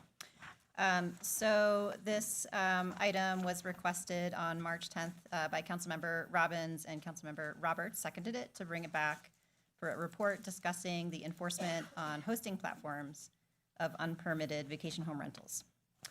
So that is this report. Council did discuss this issue on November 21st, 2023. We provided a staff report to council regarding VHR enforcement specific to enforcement of advertising unpermitted VHRs. After receiving that report, a future agenda item was added for raising the VHR citation fines and also to begin enforcement against internet listing platforms. So then December 13th, 2023, I sent to the online platform advertising platforms a courtesy notice of short-term rental regulations prohibiting advertising based on the current code, and that code section has not changed since then. A copy of that letter was included in the agenda packet.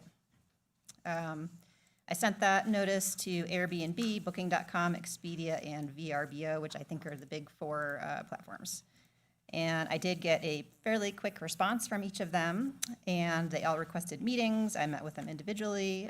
This was during the time where we didn't have a VHR investigator in place after Ms. Stuhlman had retired and before Ashley had come on. So I was taking the laboring oar on this one. After having those meetings, each of them expressed, number one, a desire to cooperate with the city on providing information on their listings, and also if some of them wanted a list of the unpermitted properties that had been a problem.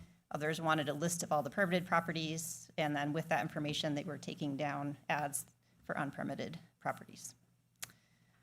And then January 23rd, 2024, I presented a staff report regarding increasing the fines for VHR citations, and council at that time passed the resolution to increase the fines to their current levels, which is the maximum allowed under state law. So that is kind of the history. I think I will turn it over at this time to our police chief to finish this up. Good afternoon. We're going to send a discussion on advertising an unpermitted VHR, which is in violation of City Code under Section 3.50.38 sub B.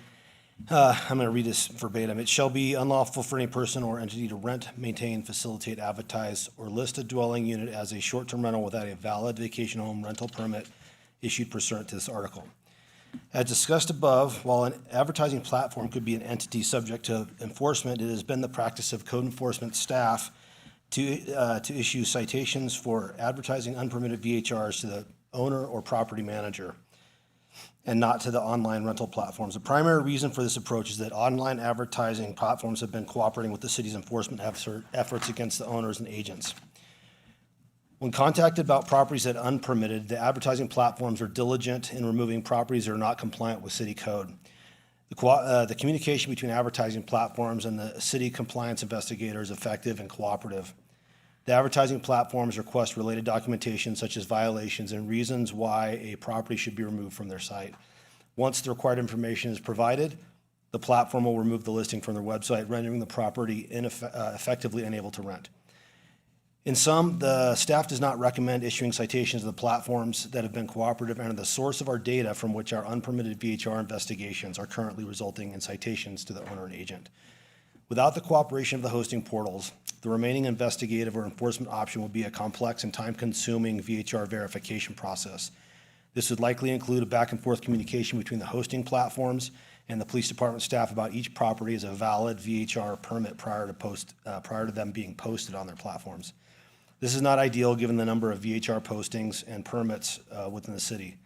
This alternate process in which we proceed without the cooperation of the hosting platform would hamstring the police department personnel and undermine our ability to provide efficient enforcement. Summarily, there are benefits to maintaining the current enforcement approach. We don't want to sour the relationship with the hosting companies who provide much of the details on booking dates and time, outstanding TOT, and they're very responsive to our requests for assistance. We don't have an investigative field team. Our actions in the field, for the most part, are reactive. The platform facilitates proactive enforcement against the owners and responsible parties by identifying them for us. Choosing a different route for enforcement, particularly citing the hosting platforms, might push the VHR owners or agents to alternate platforms and ultimately undermine our enforcement efforts. Prior to 2022, the police department was using a software called Host Compliance. It was run by Granicus, and it was costing us about $100,000 a year to identify unpermitted rentals. We switched over to a platform called Rentalscape by Deckard Technology, and I brought that on board, so I got to see how the platform worked. It's pretty effective.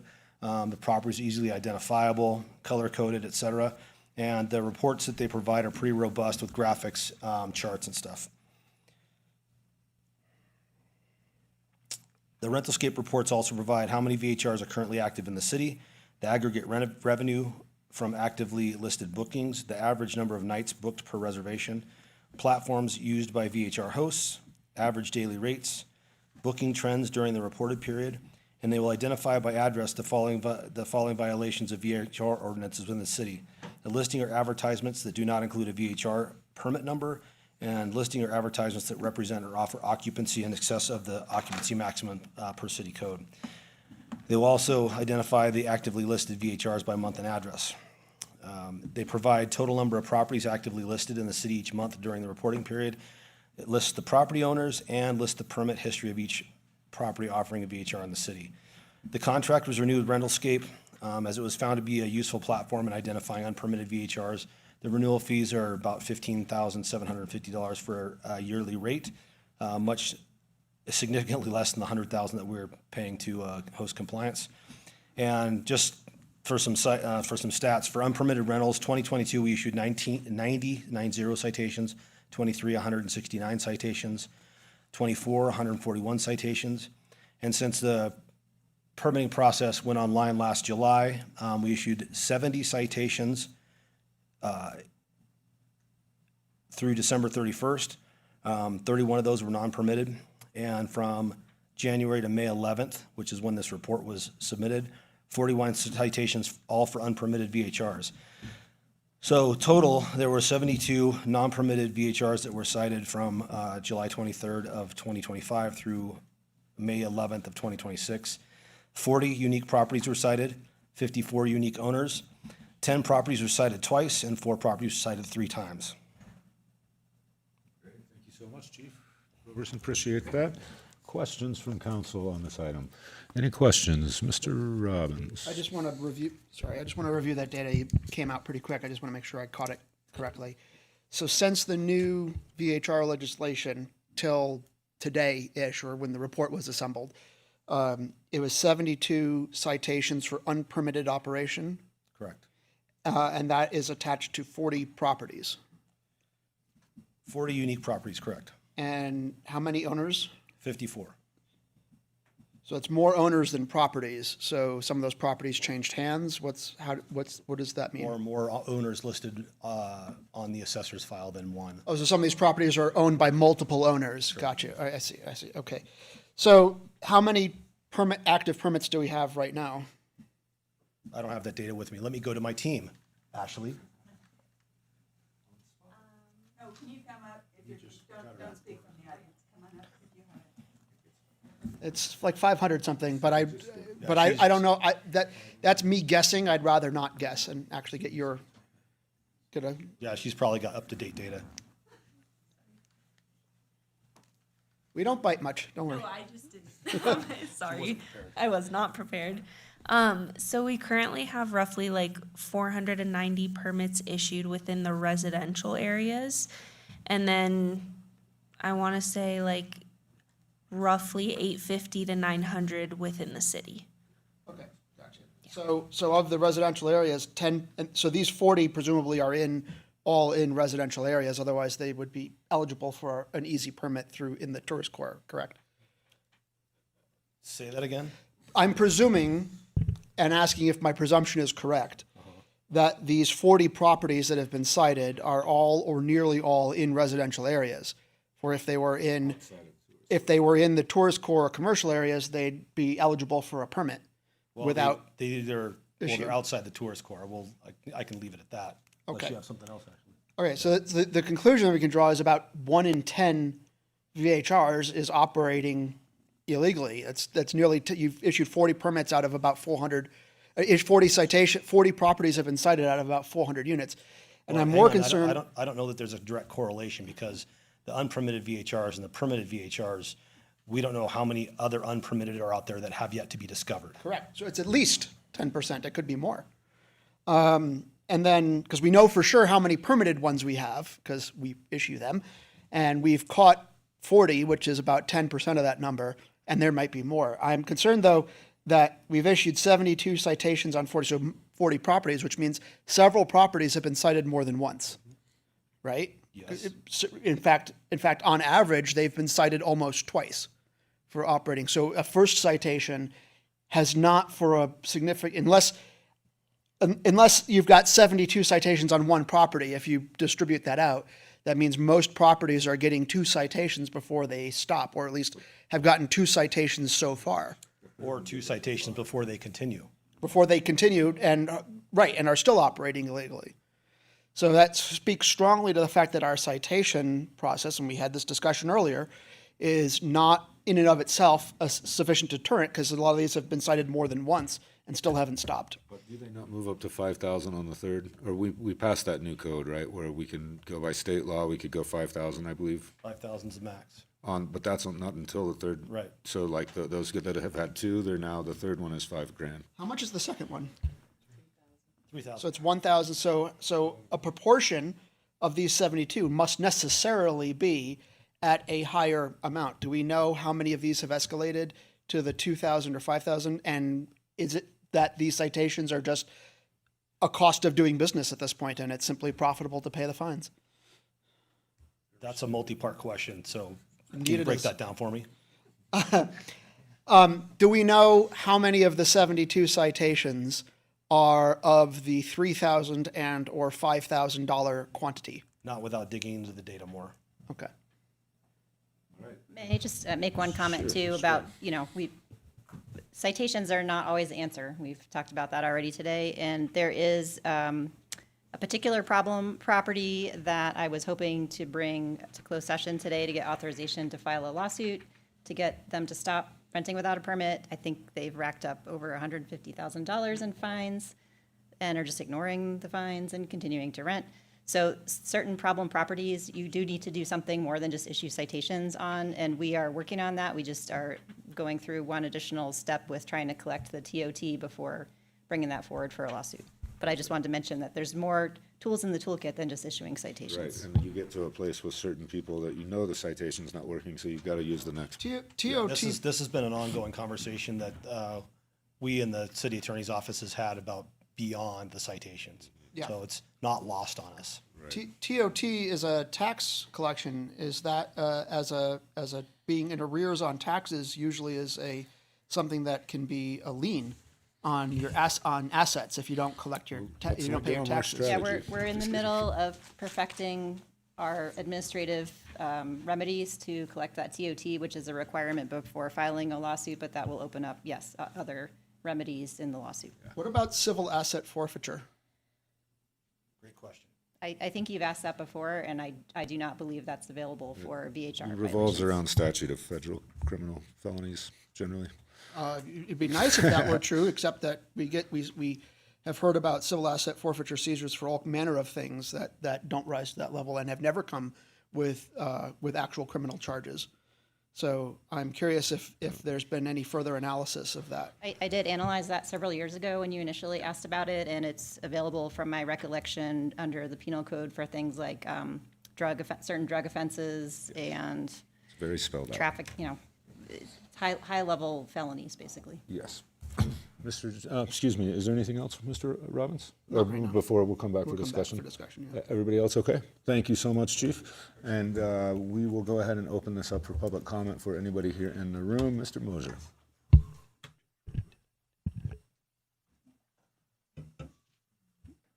Deja vu all over again.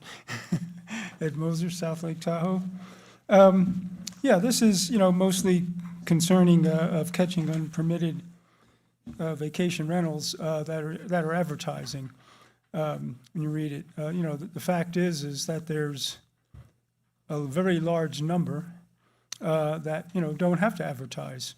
They have a long list. One by me is renting out through the motel. And stuff, so they don't have to advertise.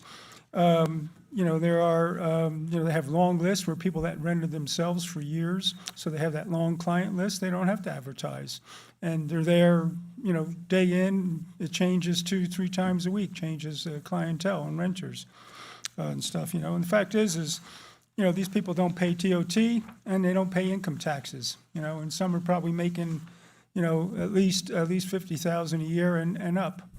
And stuff, so it's quite an imbalance, and it's easy money. And like I said, they don't have to advertise, so you're not gonna catch them. And they say that they can't go up to the house, and even if they see 5-6 cars there, change 2 or 3 times a week because they just say it's friends. Well, who rents their house out or allows friends or relatives to use their house out, all year round?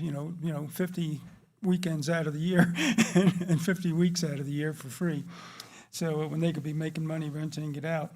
So, part of the problem here is that, we do not have an investigative field team. Our actions in the field, for the most part, are reactive, and that basically defines it.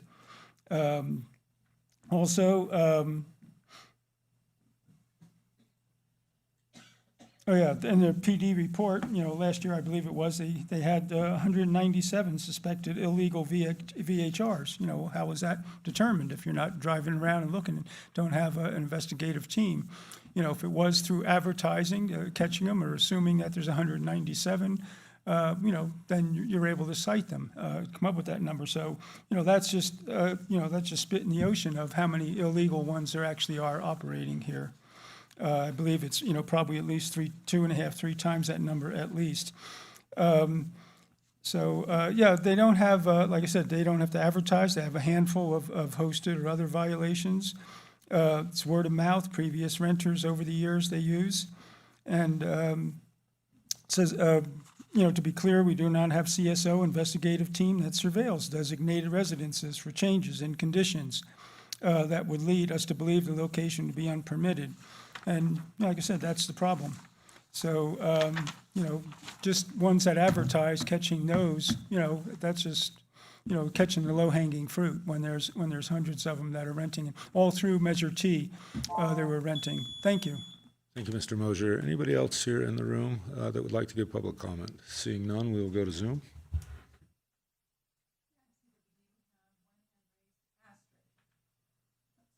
Astrid, go ahead. Hi. Hello, Mayor. Hello, council members. I actually have experience with this because, again, I live off Wildwood, so I'm near Heavenly. So I guess I have a question, and one being that, is there a map that shows the permitted people or houses that are allowed to have this, that like public can look, and let's say I notice something in my neighborhood and I notice the changing of bachelor party or whatever's happening down the street, but I don't want to upset my neighbor if they actually have the permit. But is there something online where a resident like which can also help with like enforcement around, if people know that this is available, to kind of, give information to, the police to let them know that this stuff is happening? Because obviously they can't have eyes everywhere, but maybe you have the community help. Part of that is, obviously we have wildlife, and when you have people that are not used to being in South Lake Tahoe, they leave garbage in the containers that are not up for recycle. They leave them out, and then a bear comes to my house because it's like, now it becomes like, their route that they're very smart. They know that they need to come here, and we work really hard to not let that happen. But then, that can be ruined with someone that is doing a VHR that is operating illegally. So, that was just my suggestion. If there is some kind of tool that we can use to help the police, that would be great. All right. Thank you. Thank you. No additional public comments, Mayor. Great. We'll bring that back to council and Mr. Robbins. Indeed, there is a city website for the caller that lists the location of all VHR permits. It's actually a map-based site, and it's available on our website. It was down for a little while. It was down for a little while when the buffer went away, but I've been informed, and I think I've checked on it once or twice. It is back up. I don't know if the data is available in like list form, that's like machine readable list form, but it is available at least as a GIS map that you can scroll through, kind of like a Google Maps style. So we do have that. So if you're seeing like a big party or something down the street and you want to know if that's a VHR, that you should call in a VHR complaint, you can do that. My concern here, though, overall, is that, one of the reasons I was opposed to reintroducing VHRs is that I did not believe in the ability to actually do enforcement. And here we are. The council saw fit to reintroduce VHRs, premised upon the promise stated over and over and over and over again that we were going to have strong enforcement, and that enforcement was going to be funded by the VHR permittees, that they were going, that through the permit fees and through the cost of getting a VHR permit, that was going to fund adequate enforcement. And here we have 10% of the VHRs are illegally operating. They're operating through multiple fines. They're not stopping. This is the enforcement that we aren't having. This is it here. And so my concern is that, we're really seem to be letting the listing agencies kind of off the hook here. I'm very glad to hear that they are cooperative after the fact, but if they were being cooperative, it seems to me, they would check the permits of the applicants who are setting up the accounts with them to list the house and make sure that they are valid permits. We have that ability to check a valid permit through our websites, and they are clearly not doing that. I will also ask staff if they could weigh in. Are the listings themselves, do they require listing the permit number on the advertising listing? I believe they do, right? So these Our illegal, code requires that. yeah. So these illegal ones, what permits are they listing when they list illegally? What permit numbers are being listed? I don't have any information on what the specific permit number is. So they're listing themselves illegally. Are they listing a fraudulent permit number that they're making up, or are they just not listing a permit number at all? I'd be curious to know. Because if they're listing a fraudulent permit number, that's fraud on top of a non-permit activity. Just because, wouldn't it be if we had 72 fines and one person at 150,000, we can assume that 25 of those are to that one person? I don't know if you can assume that. This is a long-standing issue. That one is. But let me just talk about the lack of enforcement. So I think when you talk about 72 non-permitted VHRs, citations issued for that is not the only perspective from which we're doing enforcement. So if you go to the same website where your map's at, you can look at 4 pages of individually listed violations for the VHR violations that have been cited. And that hasn't been updated because of the new period where we had residential area change. So that needs to be updated still, but so it'll probably end up being 5 or 6 pages at that point.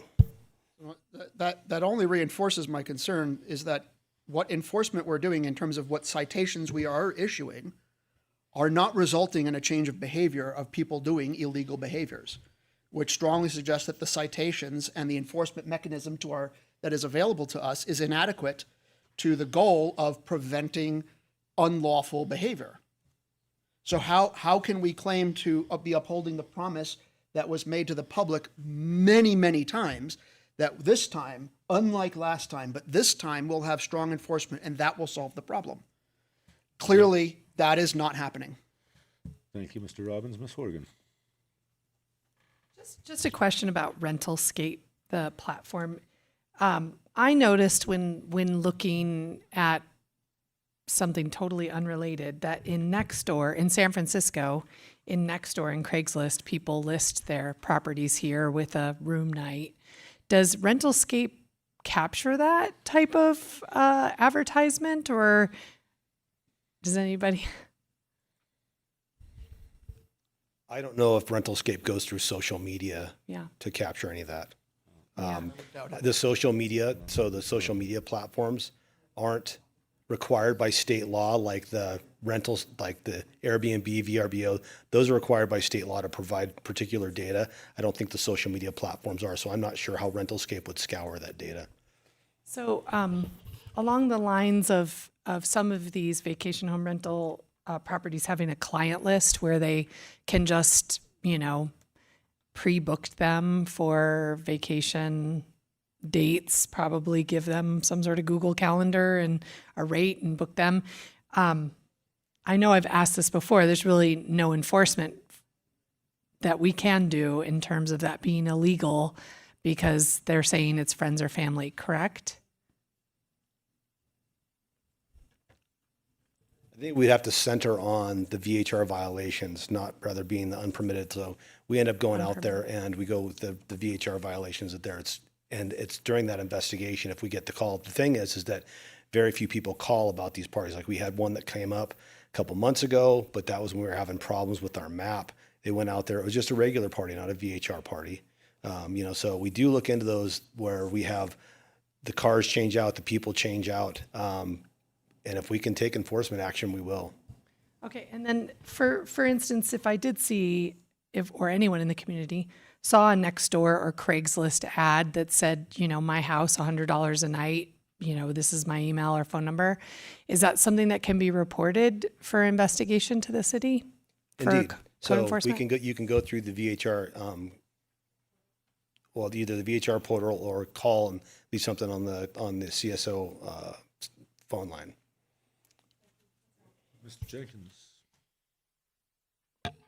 I think we would, first of all, thank you for the report, Chief and City Attorney. I thought it was a good report. First of all, I think we would agree that some people would violate the law no matter what we do, and there's a whole host of things that people do in spite of the law. The good thing is that we are working on active enforcement in a new program. We obviously there are some things that is brought up that we could improve or that will be improved over time. That's a difference, I think, that now than what we had before. The other thing is that we have information online and available to the public about what we are doing and what types of enforcement is occurring right now. And again, could it be, is there additional things that we can do? Probably over time we will identify those.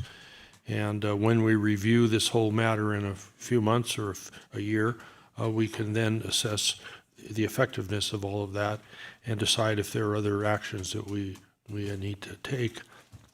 So that's really all I have to say. Great, thank you, Mr. Jenkins. Yeah, I'll close this out. I think that, it's great that we are seeing the platforms work with us. I don't think that was happening necessarily before, so that's a movement that I think is good. I think it's interesting that we're at 489 because I believe projectively we would have been much higher than that if we would have hit the 150 a month. So I think that's interesting to see that the demand that we may have thought that was there is showing to potentially not be there if we're only at 489 permitted at this point. Why I say that too is that because there are people that are simply choosing not to get permitted because they continue to work in this unpermitted way.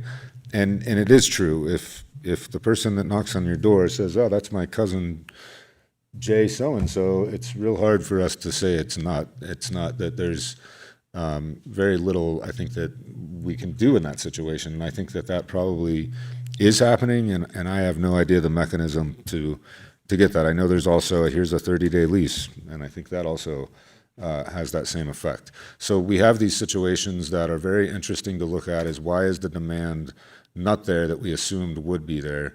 And it does raise the question of, is that just because people are staying in what they got to know over the 5 years of Measure T? Not to say that it just brings that to mind when I think about it. So I think, though, today, really, we're just getting an update here to receive and file. I'm not sure, that we need much direction beyond we want to hear this back again. I think that, again, it's very interesting stuff. I'm glad to hear the platforms are working with us. Hopefully we can continue doing that. And yeah, is there anything else? Yeah, what do, it's a receive and file, so we're not looking for direction, but if you need to. We can give direction if we choose, so. Well, I don't that think is allowed. I don't know if there's the will from the rest of council. Is there the will to give direction on this item? Let's find out. So my concern, Mr. Jenkins, is that, this council made promises about enforcement, and I don't think having a response that is, well, some people are going to do illegal things no matter what, is giving up on a promise that was made. So I would like to suggest that we provide direction to staff to come up with some proposals for increasing and strengthening the enforcement here, because 70 citations over 40 properties is indicating that the citations aren't doing enough to combat the willingness to rent illegally. And I'm not sure what those would be. I would like staff to give it some thought and come back with ideas that they may have on how we may increase the strength of our enforcement. One minor proposal one example of what that might be is that if people are listing with a fraudulent permit number, then that's not just renting illegally, that's an act of fraud. And that could be referred to the district attorney's office, whether or not they're interested in prosecuting or not. But that's an example of one minor thing. I would like to know what options could be explored to increase the strength of enforcement, and come back and hear that, before the summer is out, preferably. More VHRs. You guys got it. You got your second. All right. There we are. All right. Anything else on this item? I mean, I'm sorry, was that a motion? I think it was a request to bring an item back later. Oh, okay. All right, great. Anything else? Okay. With that, we're going to be moving on to item number 16. This is going to be the update on the El Dorado Beach revetment and improvements. And this, 15. Did I say 14? Apologies. 16. It's been a long one. Mrs. Greenlaw, I think this will be Dr. Q. It's okay.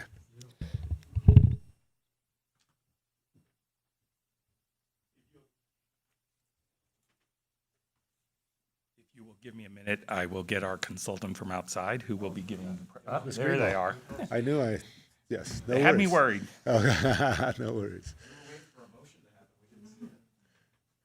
Good afternoon. I'm Brianna Greenlaw, Senior Civil Engineer with Public Works, and I'm happy to be here today to provide a progress update on the El Dorado Beach Revetment Improvement Project. On January 13th, when we last provided an update on the erosion occurring at El Dorado Beach, City Council advised that it was preferred to structurally protect Lakeview Commons infrastructure in addition to preserving the beach. Additionally, direction was given to staff to remove the plastic super sack sandbags as soon as possible. Staff noted that sand replenishment would likely need to occur in the interim while permits were being obtained, designs completed, and formal contractor procurement for the removal of the sandbags and replacement of revetment. As a result, this project has been divided into 3 phases. Since then, we have obtained an excellent team to assist with the design and permitting for this project. The team has worked diligently with the various permitting agencies to be on target to remove the sandbags within this construction season. I'm delighted to now introduce Steve Peck and Patricia Sussman with Stantec Consulting, who I will turn it over to provide a review of the 3 phases, an update on the recent Phase 1 replenishment, details on the Phase 2 design, and discussions of the study underway for Phase 3, the long-term preservation of the beach. Steve Peck. Thank you, Brianna. Steve Peck with Stantec. Perfect. Is there a laser pointer on this, or how do I point the laser? There is. It's in the middle. It's in the middle? Yeah. I don't know how well it's going to show up there. It will not work. Thank Yeah. you. I'm going to talk about the 3 different phases. This first slide is basically just an overview of the 3 phases. There'll be more details later. We'll get into some other details, discussions as well. The primary objectives of the project, as Brianna kind of mentioned earlier, are removing the degraded sandbags, protecting the assets at Lakeview Commons, and maintaining the public beach access. Each of the 3 phases are trying to target each of those at different levels of effort. As I mentioned earlier, it's going to be implemented in 3 phases. We're going to provide an overview of each phase. This is a high-level overview. Phase 1 is basically we completed the first efforts the Friday before Memorial Day. It basically included some initial sand replenishment along with some rock replenishment. And additional efforts are going to be completed prior to the 4th of July holiday. And then if necessary, and if we have enough sand allowed in the permits, we will continue to do stuff through the summer. Phase 2, we have plans in development right now. The plan is to implement that in the fall of this year, and that will actually remove the super sacks. And I'm going to get into more details with each of these as we discuss each of the slides. And we're targeting construction in the fall of this year for that effort. Phase 3, we have initial studies underway currently. The studies are going to input the design, provide the direction for the design. So right now we don't have a design plan for Phase 3 yet. We're going to let the studies drive that. And the construction timing of that is going to be dependent on the design process, the environmental process, the permitting process, all of those things. And it probably will take a little bit of time. Now, on to Phase 1, providing an update of Phase 1. As Brianna mentioned, we worked closely with the agencies over the last 3 or 4 months to streamline the permitting efforts, get them accelerated, and we were able to obtain a TRPA, Lahontan, Army Corps, and CDFW permit to basically do a replenishment of the sand similar to what we did last year and the year before.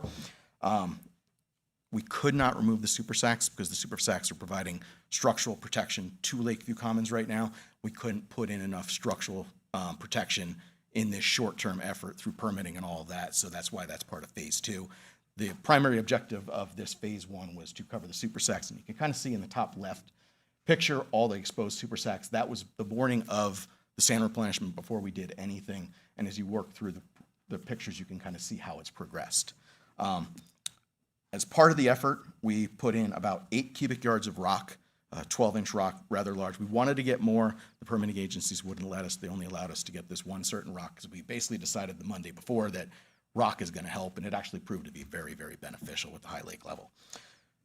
What we did realize at the time this happened, the lake level was 0.42 feet above the high water mark of Lake Tahoe, so we're basically at full lake level, and whenever you have a north wind storm, it washes the sand away. You know, the higher the lake, the more damage is done. But with the rock that was put in, and you can kind of see it in this second top right picture, we put that over and in front of all the sandbags to try and protect them, and then the sand infilled in, and it did some good. The far end of the beach, as we get further to the east, those sandbags unfortunately were below the water line. Trying to place sand in water is near impossible. It just washes away, and we put as many rock there as we could. So the further east you go, the more the sandbags are probably going to be a problem. It's expected. It's not a surprise. We did the best we could considering the lake level elevations. Storms that hit literally the weekend of. We got more north-facing storms, but it did hold up better than anticipated. I know that's not what anybody wants to hear, but it is the truth. Yeah. Let me go to my next slide. So now I'm going to talk a little bit about phase 2. This is a pictorial rendering, so just to kind of provide an overview of everything. You didn't actually slice the beach in half to take this picture? No, we had a picture, and then I had some visual rendering people do it. I can't do this, but they made it look nice. The sand really doesn't look like sand, but it's close. And it provides an idea of what it's going to look like. You're not going to really see any of this, and it is not to scale or anything like that. It's solely for information purposes so everybody can kind of understand what it is.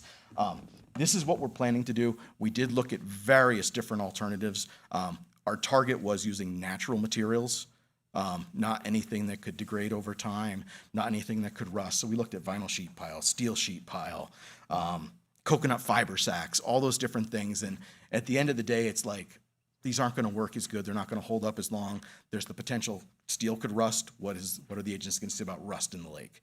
The vinyl sheet pile, are there microplastics in it? Don't know. And there's no structural integrity to the vinyl, so we'd have to do something else. So between the geotech engineer, the structural engineer, the coastal engineers, our permitting people, the city staff, civil engineers, we kind of came up with this plan that we think is going to work the best for this phase 2 solution that'll get us to the phase 3 project. As you can see, there's 3 different levels of rock with sand on top. That bottom layer of rock is 18 to 36 inch riprap. It's going to kind of really hold in place. If everything disappears, that rock will not move. It cannot move. And it's going to provide the structural protection of Lakeview Commons so we don't lose Lakeview Commons into the lake. That's the sole purpose of that. The next layer in between there is the 6 to 12 inch rock that you can see. The purpose of that is that will not move either, but if the top rock layer and the sand layer were to wash away in a very large storm event, that rock would actually collapse on top of the larger rock and provide additional structural protection. The top layer of rock, just below the sand layer, is going to be a cobble, like a beach cobble, that can be interconnected and all that, and generally walked on. Wouldn't walk on it with high heels, not comfortable to walk on barefooted, but similar to those North Shore beaches with all the cobble on them. That should not move either, other than in a very large storm. So our studies we've been doing for phase 3 have kind of supported a little bit of these design of those rock sizes. Then on top of that will be the sand. The slope is going to be solely dictated by the lake level at the time of construction. As I just mentioned earlier, we are at high lake level. Today we're 0.48 below high lake level. Based on what we're looking at, we think we're going to drop about a foot by the fall of this year. That's going to get about a 30% to 40% slope on the beach. If for some reason it goes lower, we'll go further out. It's all going to be dictated by the area of this. Now, what I want to get into, we have a certain amount of money. We'll get into the construction cost estimates in a bit. We've had to break the plans and the bid into a base bid and an add-all bid, because we don't think we have enough money to do the full project. The phase one base bid is basically removing all the super sacks, building that beach that I just kind of showed there, and ending right where the riprap kind of comes out from what Caltrans did years ago. I think everybody's basically at the end of Lakeview Commons improvements. All the riprap boulder revetment, that's part of the bid alternate one. It appears when they did all of the work for the Caltrans riprap revetment, they didn't go below high lake level, and all that is now collapsing in as the wave action is taking out and undermining. So that's generally what we're looking at there. And then this is that add alternate one that I was talking about. It's basically taking the existing riprap and extending it as far out into the lake as we can go. We're going to put a water-filled bladder, which you can see on the far side of the right of the picture, to basically separate the work area from the lake so we don't have any erosion into the lake, BMPs, all that kind of stuff. That's not permanent though, right? No, temporary. It's a temporary measure, and it's going to cover and isolate the entire construction area. That's the idea of that. And yet again, you can kind of see where we're anticipating the water surface elevation to be, and that's what all the designs, all the quantities, all the estimates are based on. But if for some reason it drops another foot, we're going to try and go out further. If it drops further, and if we have enough money. Those are the two keys. But this, we don't think we have enough money for at the time. So our current cost estimates, we're looking at about $600,000 to $800,000 for the base bid. There's about $700,000 available right now, left remaining in what you guys allocated to mid-year. For us to add the bid alternate in, we're looking at about $800,000 to $1.1 million total. That's total amount. So if we want to fix the whole thing, we believe we do need more money. Our current schedule, this is an estimate right now. We're submitting permit applications in the next week. We're going to be releasing for bid sometime in July, taking it, coming back, getting our permits before we come back for a council award. We're targeting sometime late August, early September for you to award the contract, and then start after Labor Day and try and be wrapped up by the end of October. Question, Mr. Mayor. So for budgeting purposes, if you're going to let the bid out in July, would we know, and would we have an estimate for budgeting purposes by October? Absolutely. So then finance can figure that in, and that can be part of the conversations that we have when we consider adopting a new budget. Thank you. But we would need the budget before you awarded the contract, though. Sorry. No, I assume there is already some money budgeted, I hope. Actually, Yeah, if so I the may, strategy- try to answer that, please. We do have budget that was approved during mid-year that covered the design work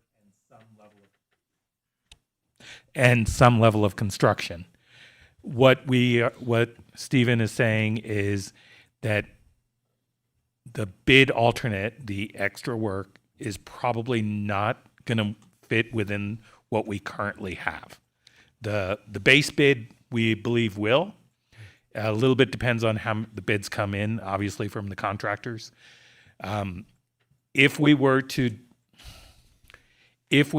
to do the bid alternate work, the council would need to take some level of action to provide additional budget prior to probably the budget workshop, perhaps. So the question. But we're not asking for that at the moment. No, I know, that is but- not the intent of this presentation. No, Mr. Mayor, It's just to answer your question. Doctor, I know the question is, would the funds that we might need, will likely need, would they be coming from grant funds?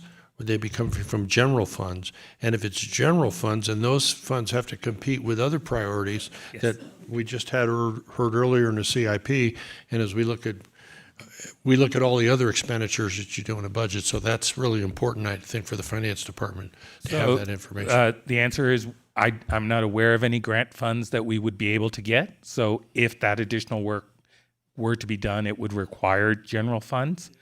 But again, we are not asking for that. You mean we can't get our friends at TRPA and CTC and whoever? So, Mr. Jenkins, I think exactly to your concern, that is the reason why this scope in this phase 2 has been broken into a base bid and an ad alternate. The timing of the bid going out, us getting proposals back, understanding what the additional cost may be that might be needed to award both the base and the ad alternate.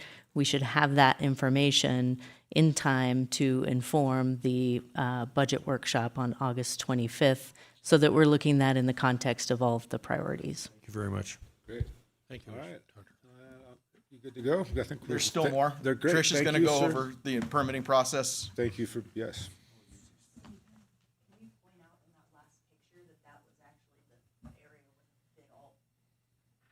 Yeah, this is actually where the bid alternate needs to be done. And if you walk out there, you'll see how bad it is. Okay. That's the ad. That's what we would need to add. Yeah. I got you. Thank you so much. That's the stuff you grab it just disintegrates away. See, I'm Patricia Sussman, also with Stantec, consultant to the city. So for phase 2, we're working closely with the 4 agencies with permitting authority for the project. That's TRPA, the Lahontan Regional Water Quality Control Board, the Army Corps, and the California Department of Fish and Wildlife. We've held individual meetings with each agency rep to describe the project and to solicit early input on design. In addition, the city presented the project to the Shoreline Advisory Committee in February. As far as permitting schedule is concerned, we have draft permits complete and a plan to submit to agency reps within the next week or so, as Steve said. While the time required between submission of a permitting app and receipt of a permit is often 90 days or longer, we are hopeful that the close agency coordination we have engaged in will support a more expedited permitting process. And then, as Steve said, ultimately the goal is to have permits in hand in August so that we can actually complete this work. Next slide, or do I control that?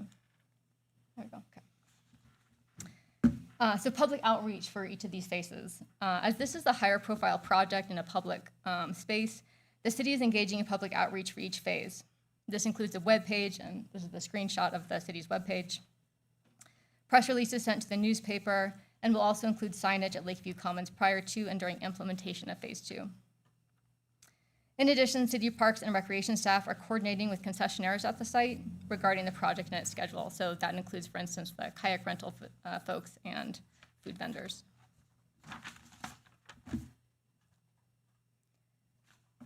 Okay, so phase 3, long-term protection of El Dorado Beach.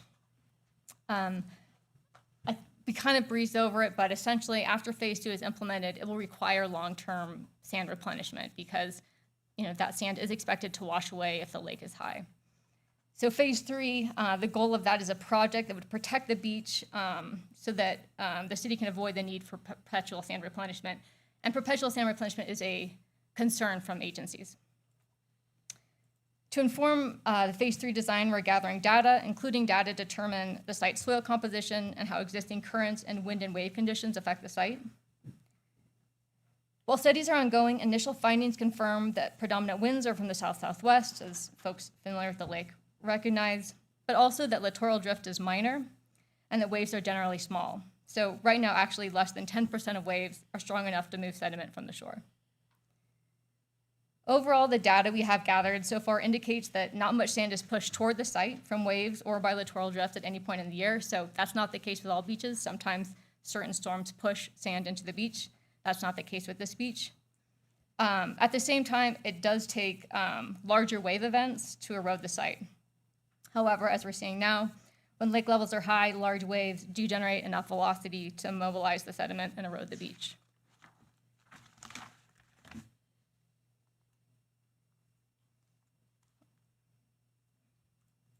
I'm pointing this right. I know. Okay, I don't know, I'm stuck. Okay, thank you. Okay, great. Okay, more on phase 3. Okay, so as far as next steps with these studies, we'll complete the data gathering and analysis, including cross-shore sediment modeling to evaluate the precise types of wave and water level conditions that result in sediment being moved offshore, and how big or small the sediment that is moved offshore is. So as Steve kind of noted, there is a size of sediment that's just not going to move under most wave conditions, and ideally under all. This data will help determine what structures or materials may be needed to protect the beach from erosion. A few possibilities: one would be some kind of an offshore structure that breaks up the waves before they hit the shoreline. Another possibility might be a beach composed of larger sediment that can better withstand wave action. Once studies are done, we will put together a shoreline protection evaluation matrix with a variety of options informed by the data.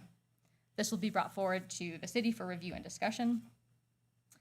On the virtual line is Sarah Kassam, our coastal engineer on our team, and she can speak more about these initial findings if there are questions. Oh, well, there we go, okay. And that is the conclusion of our presentation on this topic, and here's a picture of the beach being utilized Memorial Day. Question, Mr. Mayor. Thank you so much for being here. And yes, Mr. Jenkins.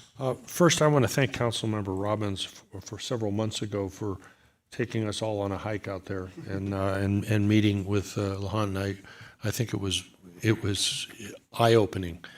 And secondly, I guess my question is, are we getting, it sounds like we are, but are we getting the kinds of collaboration from our friends, TRPA, Lahontan, and the Army Corps, and, you know, all the folks that are they working well with us on this?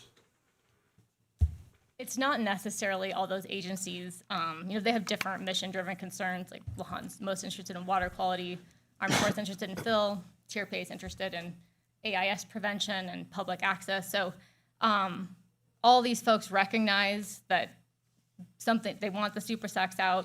You have to fill that void with something. There needs to be action taken. So there is, you know, recognition about that.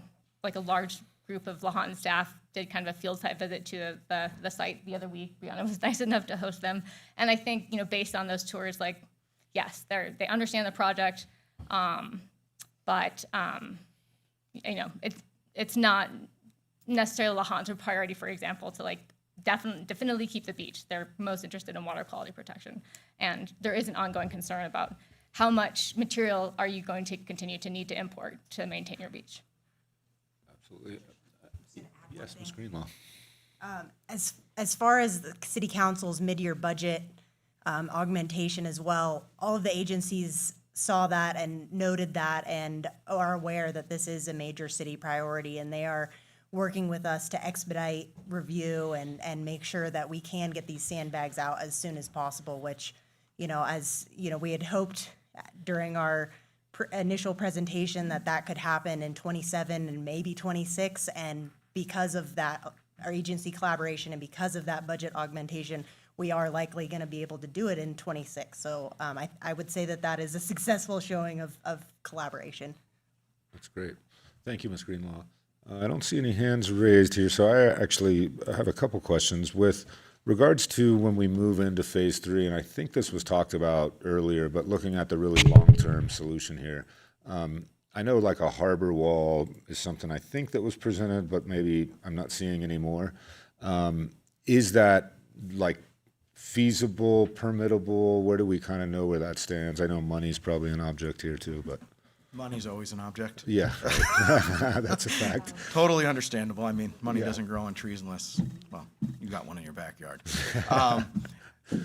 We aren't at the point now where we know what exactly it's going to be. Like Trish said, we're going to let the studies and the data drive the options. If you were to put a harbor wall in, the likelihood of a beach probably goes away because it's a vertical structure. Having a sloping structure or something that prevents the waves from coming in to move the sediment would be something more beneficial to a beach. So if you want a harbor wall and you don't want a beach, that could be a direction that we could build into the matrix. So we'd probably be looking for input from the council, from Sure. the city as a whole, of what is that priority level? You know, is cost the number one, long-term maintenance, beach, you know? Right. The priorities are gonna drive along with the data. Sure, makes sense. And I guess that brings And up. cost will definitely drive a lot of it, yes. Yeah. You start talking about offshore structures, you're not talking cheap anymore. I wonder, and this is something I don't know, when we, for instance, like if we did maybe build a harbor wall that wasn't a full enclosure, it was just one that blocks from the north and part of the southwest. So it still was open on one side, so water could move in and out. And then that I can see allowing a potential concessionaire permit for like an actual marina, because the mooring balls and potentially a dock for marina would actually be guarded to where it could act as a marina. Can we do a concessionaire permit that, for instance, somebody puts in like a harbor wall, which is obviously a huge amount of cost, and in return, we can give them the operation of the marina for so many years that recoups that investment? Is that legal, if you follow what I'm saying? I'm not sure if that's a legal question, but I think that's outside the scope of this project probably, because we're just talking about restoring the beach. No, Well, I and I'd say get. I just was the wondering because it could be. Operation of marinas is heavily regulated by the TRPA as a function in the shore zone, and I don't know off the top of my head what those regulations entail and whether that's something that would be permitted. I'm not sure, Mr. We would Peck, have- if you have experience with that. If a marina or a pier or anything like that is in the city's wishes to investigate, it would be looked at.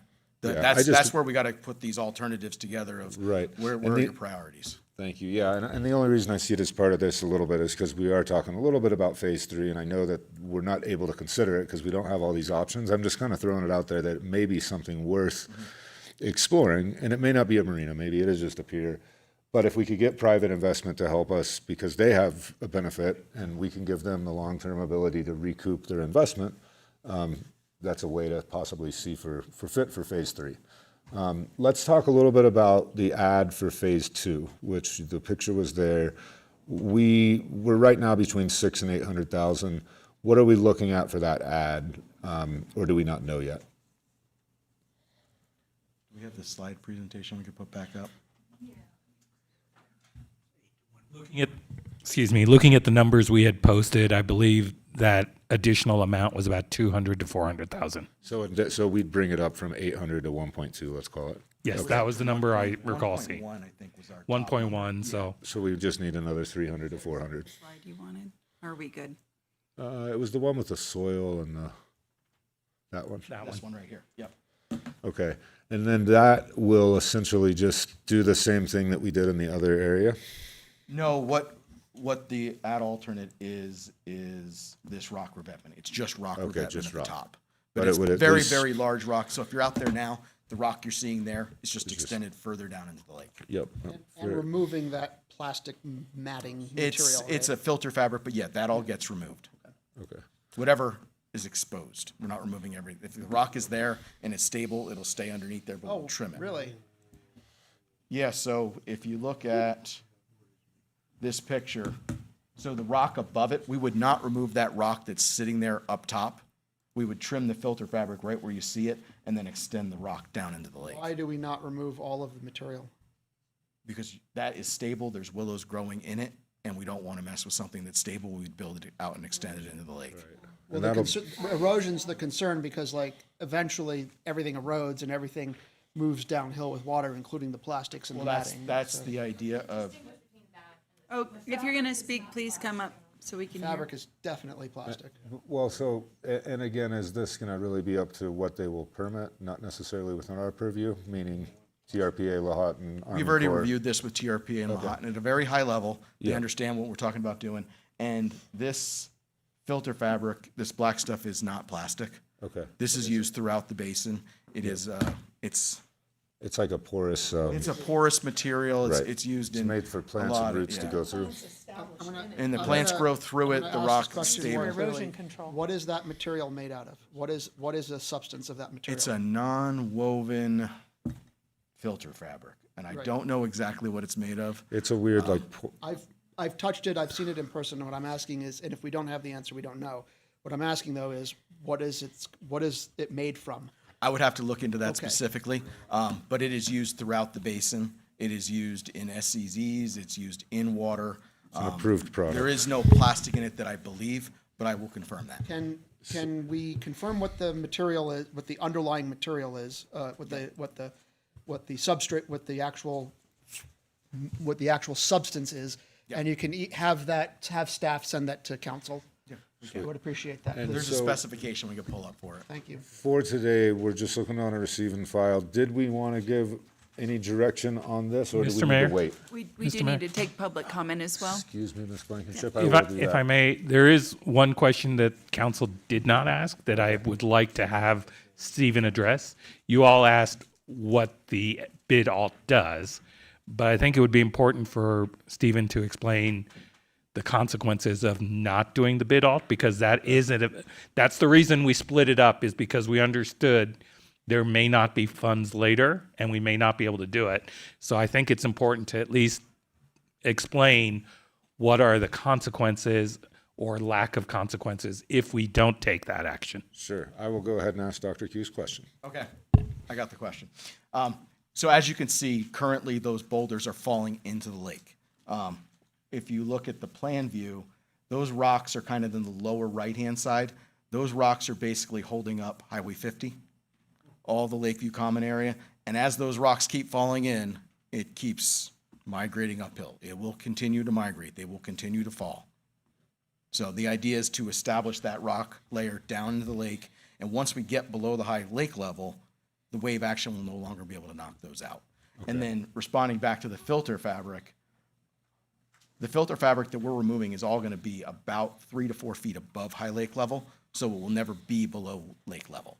So even if there was plastic in it, which I don't believe there is, it would never gonna be, find out. it will wouldn't never get wash into in. the water. So if this is, Mayor, Except by rain and snow melt. if this is protecting Highway 50, might Caltrans in its ultimate wisdom have some interest in assisting us with funding? They will probably defer to their sheet pile wall that they've got at the top as their structural protection of that area. So it either is undermining it or it's not. It has, And I don't know how deep the sheet pile is, so Okay. I don't know if it would undermine it, but the rock will continue to fall in and it'll continue to be an issue. And your Lakeview Commons is probably more in jeopardy than Caltrans. Okay, and this just brought up another question, and if you don't know it, no worries, but is this a civil engineering mistake from the approval from the engineers that actually designed Lakeview Commons? And then again, Caltrans making more of a mistake when they did what they did? I don't think I can legally answer No, that it's a little loaded question. question. If you But would, I would have had. It does appear that they stopped their improvements above the high lake level, so they didn't have to get permits to go into the lake. That is most I could possibly say to that right now. Great, thank you, and Ms. Greenlaw. Yeah, I just wanted to add a further clarification. So we have the base bid and the bid alt. The base bid is the sandbags, because that's the big thing, right? We want to get those out. We absolutely need to get those out. While we're down there, we're going through the permitting process for this whole thing, to get the equipment down there, to get a contractor in, to be at the lake level. And so there is some bit of an advantage if we can also do this boulder revetment area that Steve just described as the bid alt, because we already have the permits and have the contractor, and it's all one bid package. If we split it out in a separate project and then do it later, it's getting new permits, it's remobilizing a contractor, and so there is some benefit there to doing it now. But of course, acknowledging that we had $1 million at mid-year budget, a portion of that went as an amendment to Stantec's contract, and we have a remainder to pay for construction. If we have bids come in higher, we don't have time, given this tight time frame, to rebid. And so this gives us the most flexibility to be able to make decisions and try to be strategic in making things happen. And I so, appreciate you. Thank you for that, Ms. Greenlaw. So can we, and would you like, is it possible for us to say that we want to go with the ad today? I know that we need to allocate, but that would help in the case that a bid comes back that would be within that I range? think it's already been designed and put together as a base bid and an alternate. Right. Once we receive those bids, that will That'll come be the to time. council Okay. to make that decision. And at that time, if there's a need to allocate additional funds, we will include that for you to take that action. Okay, very good. All right, with that, thank you, Ms. Greenlaw. We will go ahead and open up public comment on this item. Anybody here in the room? Mr. Mosier.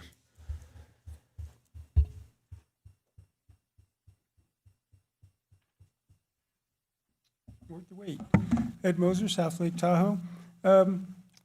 Yeah, start out with, I would say, make sure you get it right. the first time here. From experience growing up in the Jersey Shore years ago, back in the post-war, from 1940s or something there, the Army Corps of Engineers, they decided that the beaches were eroding and sand was moving up to Sandy Hook, and their beach was growing. So all along the beaches by me, every block or so, they built these jetties, big rock pyramids, and huge, going down underwater, and so fishermen could go out and get swept away by rogue waves. But what it did is they didn't take into account displacement, all the space that those jetties actually took up.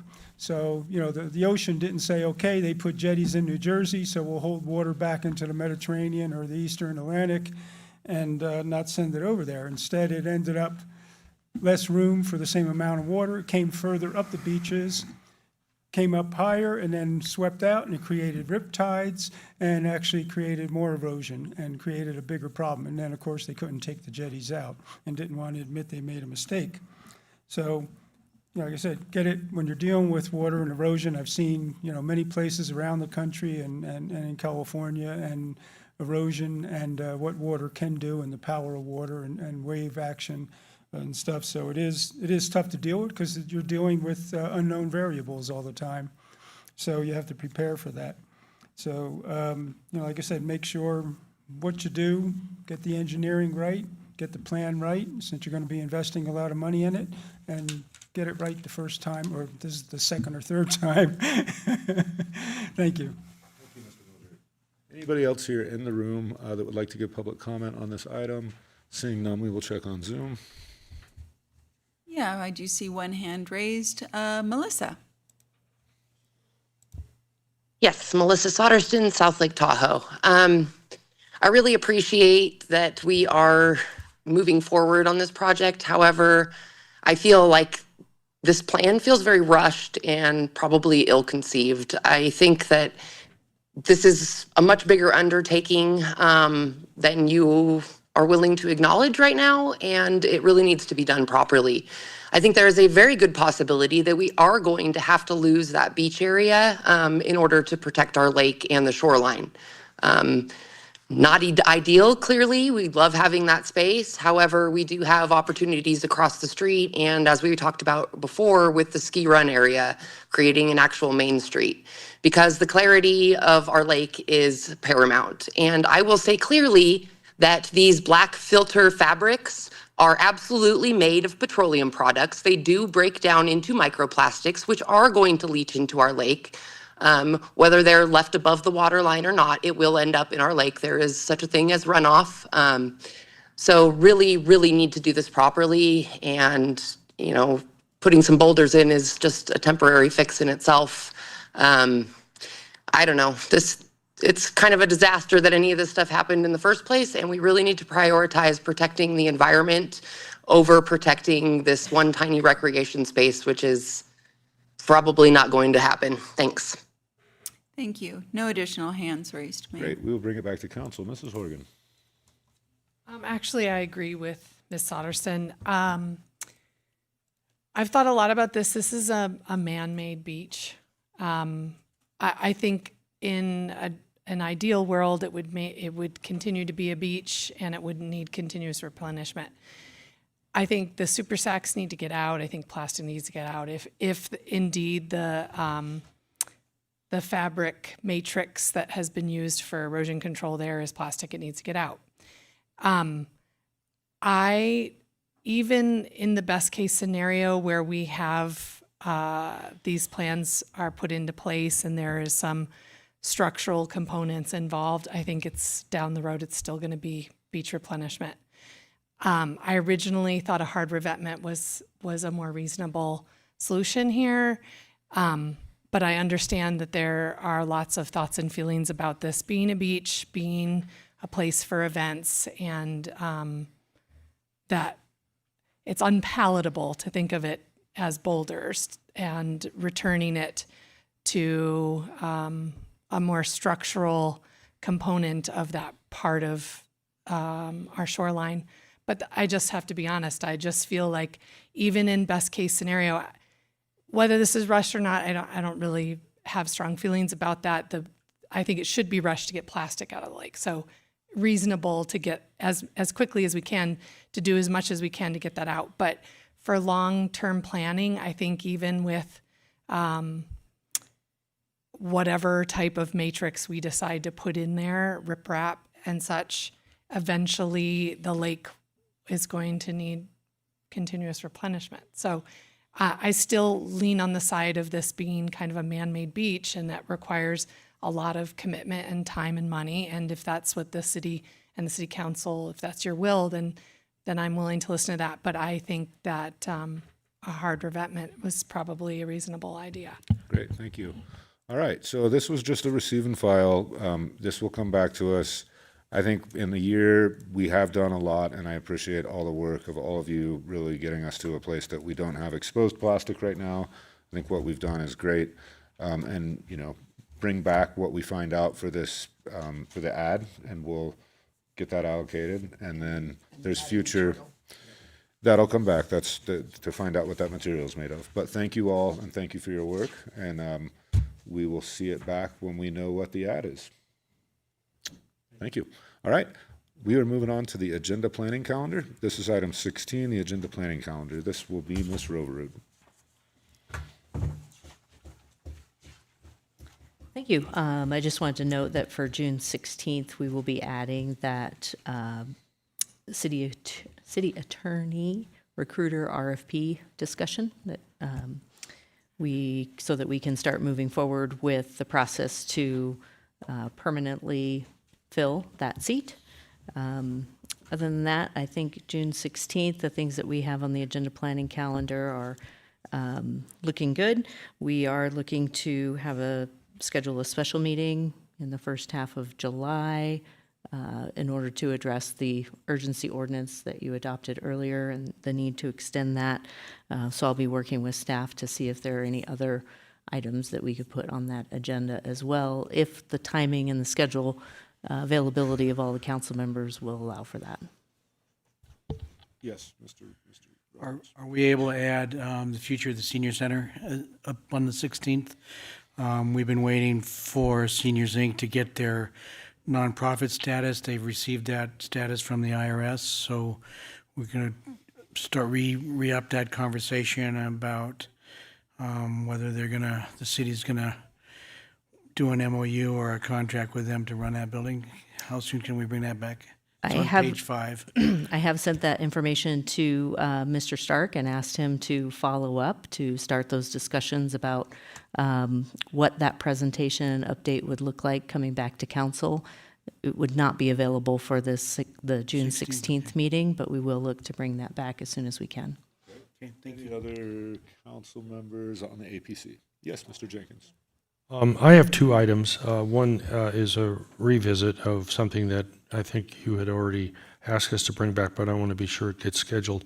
It's called the Nels Nursery redevelopment proposal that is stalled right now. I think that we have already been, I think that's already supposed to be scheduled, I believe. It's on the APC. Thank you.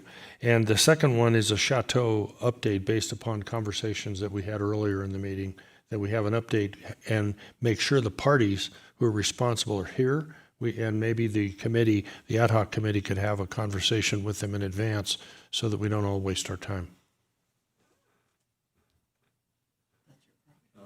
That's it. Everybody clear on that? I think so. Great. Any other APC comments from anybody? I'm sorry, I have 5 items I'd like to add to the agenda. I'm just kidding. Jeez, I was about to. I'm just messing with you. I'm sorry. Mayor. I was about to call a break. Mayor, Mr. Jenkins had requested the Nels project update. We already have that on APC. Yep. The update from the developer on the Chateau, I just wanted to make sure we had a second. I just wanted to make sure there was a second for that request so that we can bring that back. So long as that we've had the ad hoc. Yes. All right, as long as it's after we've done our ad hoc. So that's part of it. For AF, but you hear what I'm saying on the direction of that. We have to have our ad hoc meetings, so it's. So you'd not have a an ad hoc and then report about the ad hoc back to Right, council. that's right. That's right. Yeah, is that, okay, great. With that, yes, Mr. Roberts. This may be, Ms. Roverwood, this may be a transit JPA issue instead of here, but how can we follow up with see where the conversation is about getting a stop in Myers after we buy them those 2 new buses? Yeah, that was a priority identified by the Transit JPA, and you had suggested that we initiate those discussions since on the council agenda, we had those grant funds going forward. Mr. Thomas has reached out to Capital Corridor to begin those discussions. We can keep you updated on that and certainly bring it back to the Transit JPA Right. as one of their priorities. Awesome, thank you. that regard, is it our position as city staff representing the city that that's something we would like them to do, and that in doing so, we will be advocates for that? I'm trying not to read too much into that. We're not asking permission, we're telling them this is something that we would like to see happen. Is that correct? The city council hasn't had that conversation, but the Transit JPA was very clear that they wanted to include that in their goals and priorities for the year. Excellent, thank you. All right, great. So with that, we got through agenda planning calendar. I'll move on to updates and announcements. Mrs. Stroud. None at this time. Thank you, Mr. Mayor. Great. Ms. Blankenship.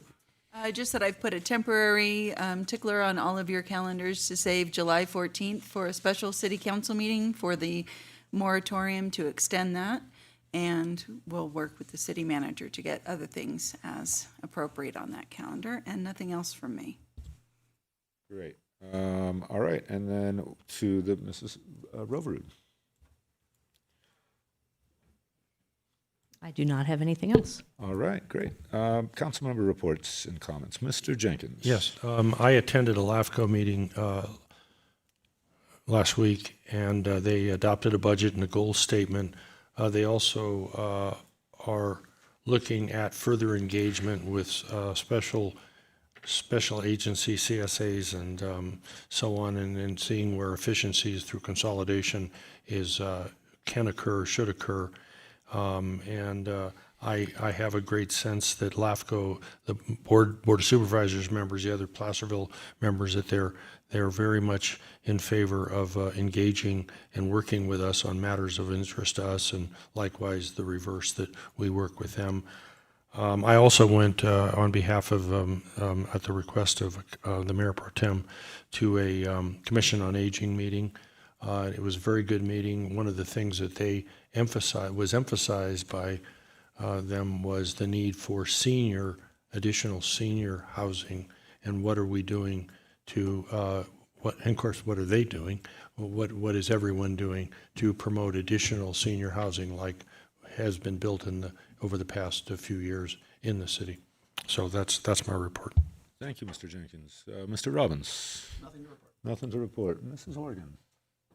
Yes, I attended the LTCC Public Safety Training Complex groundbreaking, and a number of us were there from the city. I appreciate Chief Drennan's role in making sure that project got moved forward, moving the needle, staying on top of it, and continuing to make sure that those promises were met. And that's a really exciting addition to our community, to our fire and public safety, but then also to our youth. So I'm really excited for that project. Also attended the ribbon cutting ceremony at the Cal Tahoe JPA. We had a double that day. So really exciting to see Ryan Wagner and his team and celebrate some of the new EMT and paramedics and their successes. It just was wonderful to share with the public tours of that property and what has been done there. It's just really wonderful. So excited to be part of that as part of the JPA. And then also this past week was the Community Play Consortium JPA meeting, where we discussed the master plan update for the the Community Play Consortium property and fields. And one of the proposed projects is a pickleball and tennis courts complex, where they also have some generous donations from the community that they're looking to incorporate. Direction in that meeting was given to staff to move forward with some feasibility studies and determine whether or not that's something that both parties can move forward. The request specifically was for staff to help with some planning, and I think one of the big challenges is going to be coverage, which we all know is challenging with TRPA coverage, and then also finances, obviously. So direction was given to go forward and do some feasibility and bring that back, and I will bring more information when I have it. Thank you so much, Ms. Horgan. Yeah. Mr. Roberts. Yeah, I went to the Culinary Advisory Committee meeting at the LTCC. I've been involved with them for, gosh, about 8 years now, since the beginning. And back then, I remember a time when we were excited when they had 12 students. Now, if I forget the exact numbers, but now I think it's over 300. So it's just quite extraordinary how far they've come in a short time. The new director, Chef V's, is doing an astounding job. So it's pretty exciting. That's great. Really cool. All right. For me, last week we had the TRPA up at Grand Lobacan. We do this annually. First day is really a board meeting. That's our regularly scheduled board meeting. We have quite a few new board members on TRPA, so we spent quite a bit of time with our finances, the code of TRPA. There's obviously a whole lot of nuances that go into that. The second day is really our retreat, which is looking at the goals, the direction that the board wants to see TRPA moving. We heard a lot about transit as one of the major keys to trying to fix what we see as some of the biggest issues around the lake, which are people coming here in a vehicle, and this idea that we need to create a park once strategy so that people come here, they park once, they have the right amount of transit to get around, and they don't have to keep driving their vehicle around the basin. I think we had broad support for that. Of course, lake clarity is something that we always are focused on as kind of the metric of if we're making effect, if we're not, and I think there's also broad support to keep that up, which is kind of one of our oldest board member called the retro science, because we've been using this white Secchi disc since the late 60s, 70s to guide this, but it still seems to be showing us whether we're moving forward or back, and so we're still moving in that way. For me in particular, one thing that I was very excited to report is that as many people have been seeing the issue around glyphosate in the basin, and the more or less we have code that discouraged the use of synthetic herbicides in the basin.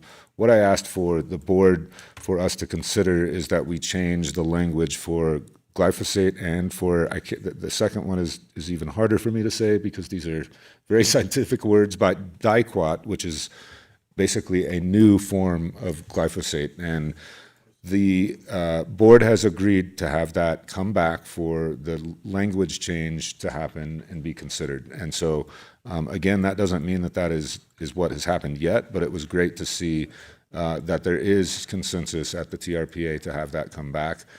This is a difficult issue without a doubt, and has a lot of the U.S. Forest Service and a lot of policy behind it that may not be in the purview of TRPA, but from my opinion, it is in the purview for us to protect our watershed. So that'll be an interesting discussion to come up. Part of the discussion was information that we got from the U.S. Forest Service, the Lake Tahoe Basin Management Unit, is that there will be absolutely no spraying of either in the burn scars that are within the basin this year or next year. There is some confusion in the public around this year at Tahoe area. Many folks may not recognize this, but that is the El Dorado National Forest and is not the Lake Tahoe Basin Management Unit. So the statement that we got is only here within the watershed of the basin. Can there be more done to El Dorado? Sure, but that's not within the purview of TRPA or the Lake Tahoe Basin Management Unit.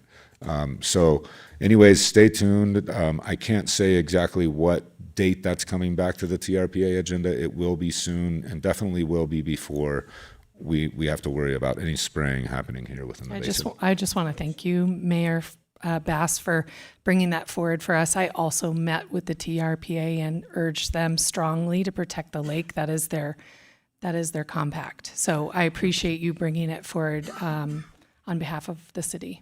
Great. Well, thank you so much. And again, stay tuned as that will come forward. I will make sure to keep the public informed. And I believe with that, we're actually going to take a break before we come back into closed session. We will come back here. Oh, it's hard to do that one. 4:25.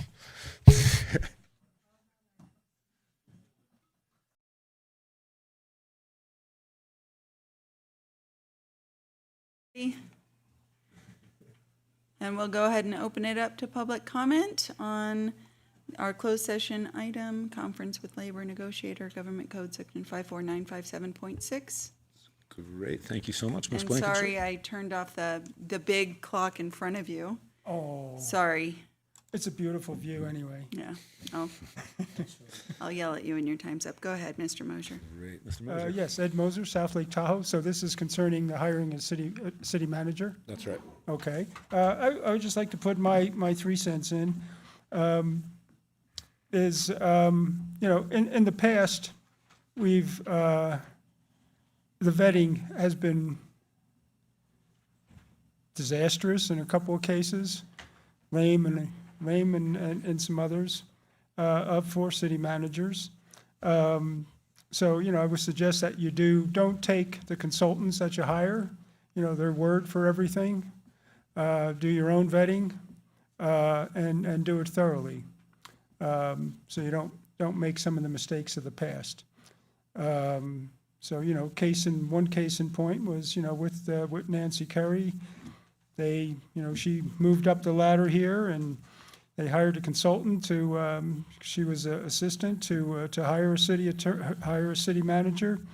And he just stood in the back and came up here and said, oh, you've got the best right here. No need to go out and do a request and find anybody. I think you got the best right here, because that's what he was told to say.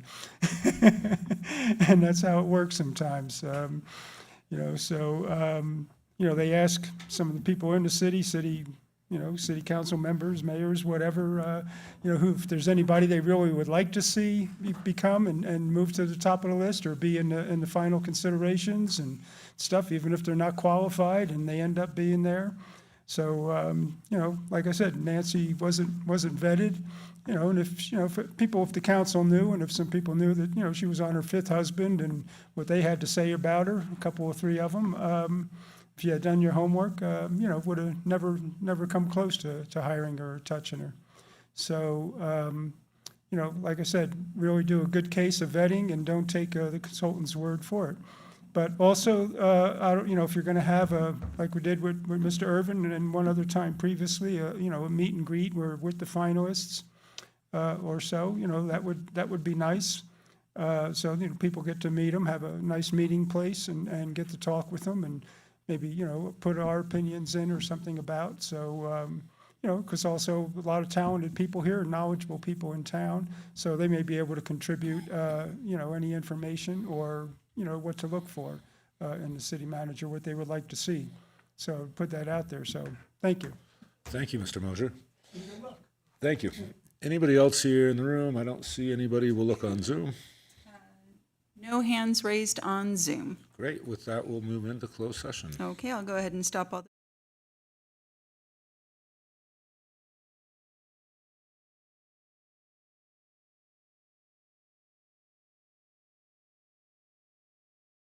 Great. We will go ahead and call this open meeting back to session. And Mr. Stroud, do we have a closed session report? Thank you, Mr. Mayor. We had one item of closed session, conference with labor negotiator, designated representative Heather Stroud, city attorney, unrepresented employee, city manager, and there is no reportable action. Great. Thank you so much. And with that, we are going to go ahead and adjourn this meeting. So this meeting is now adjourned. And we will now be moving back into closed session from our earlier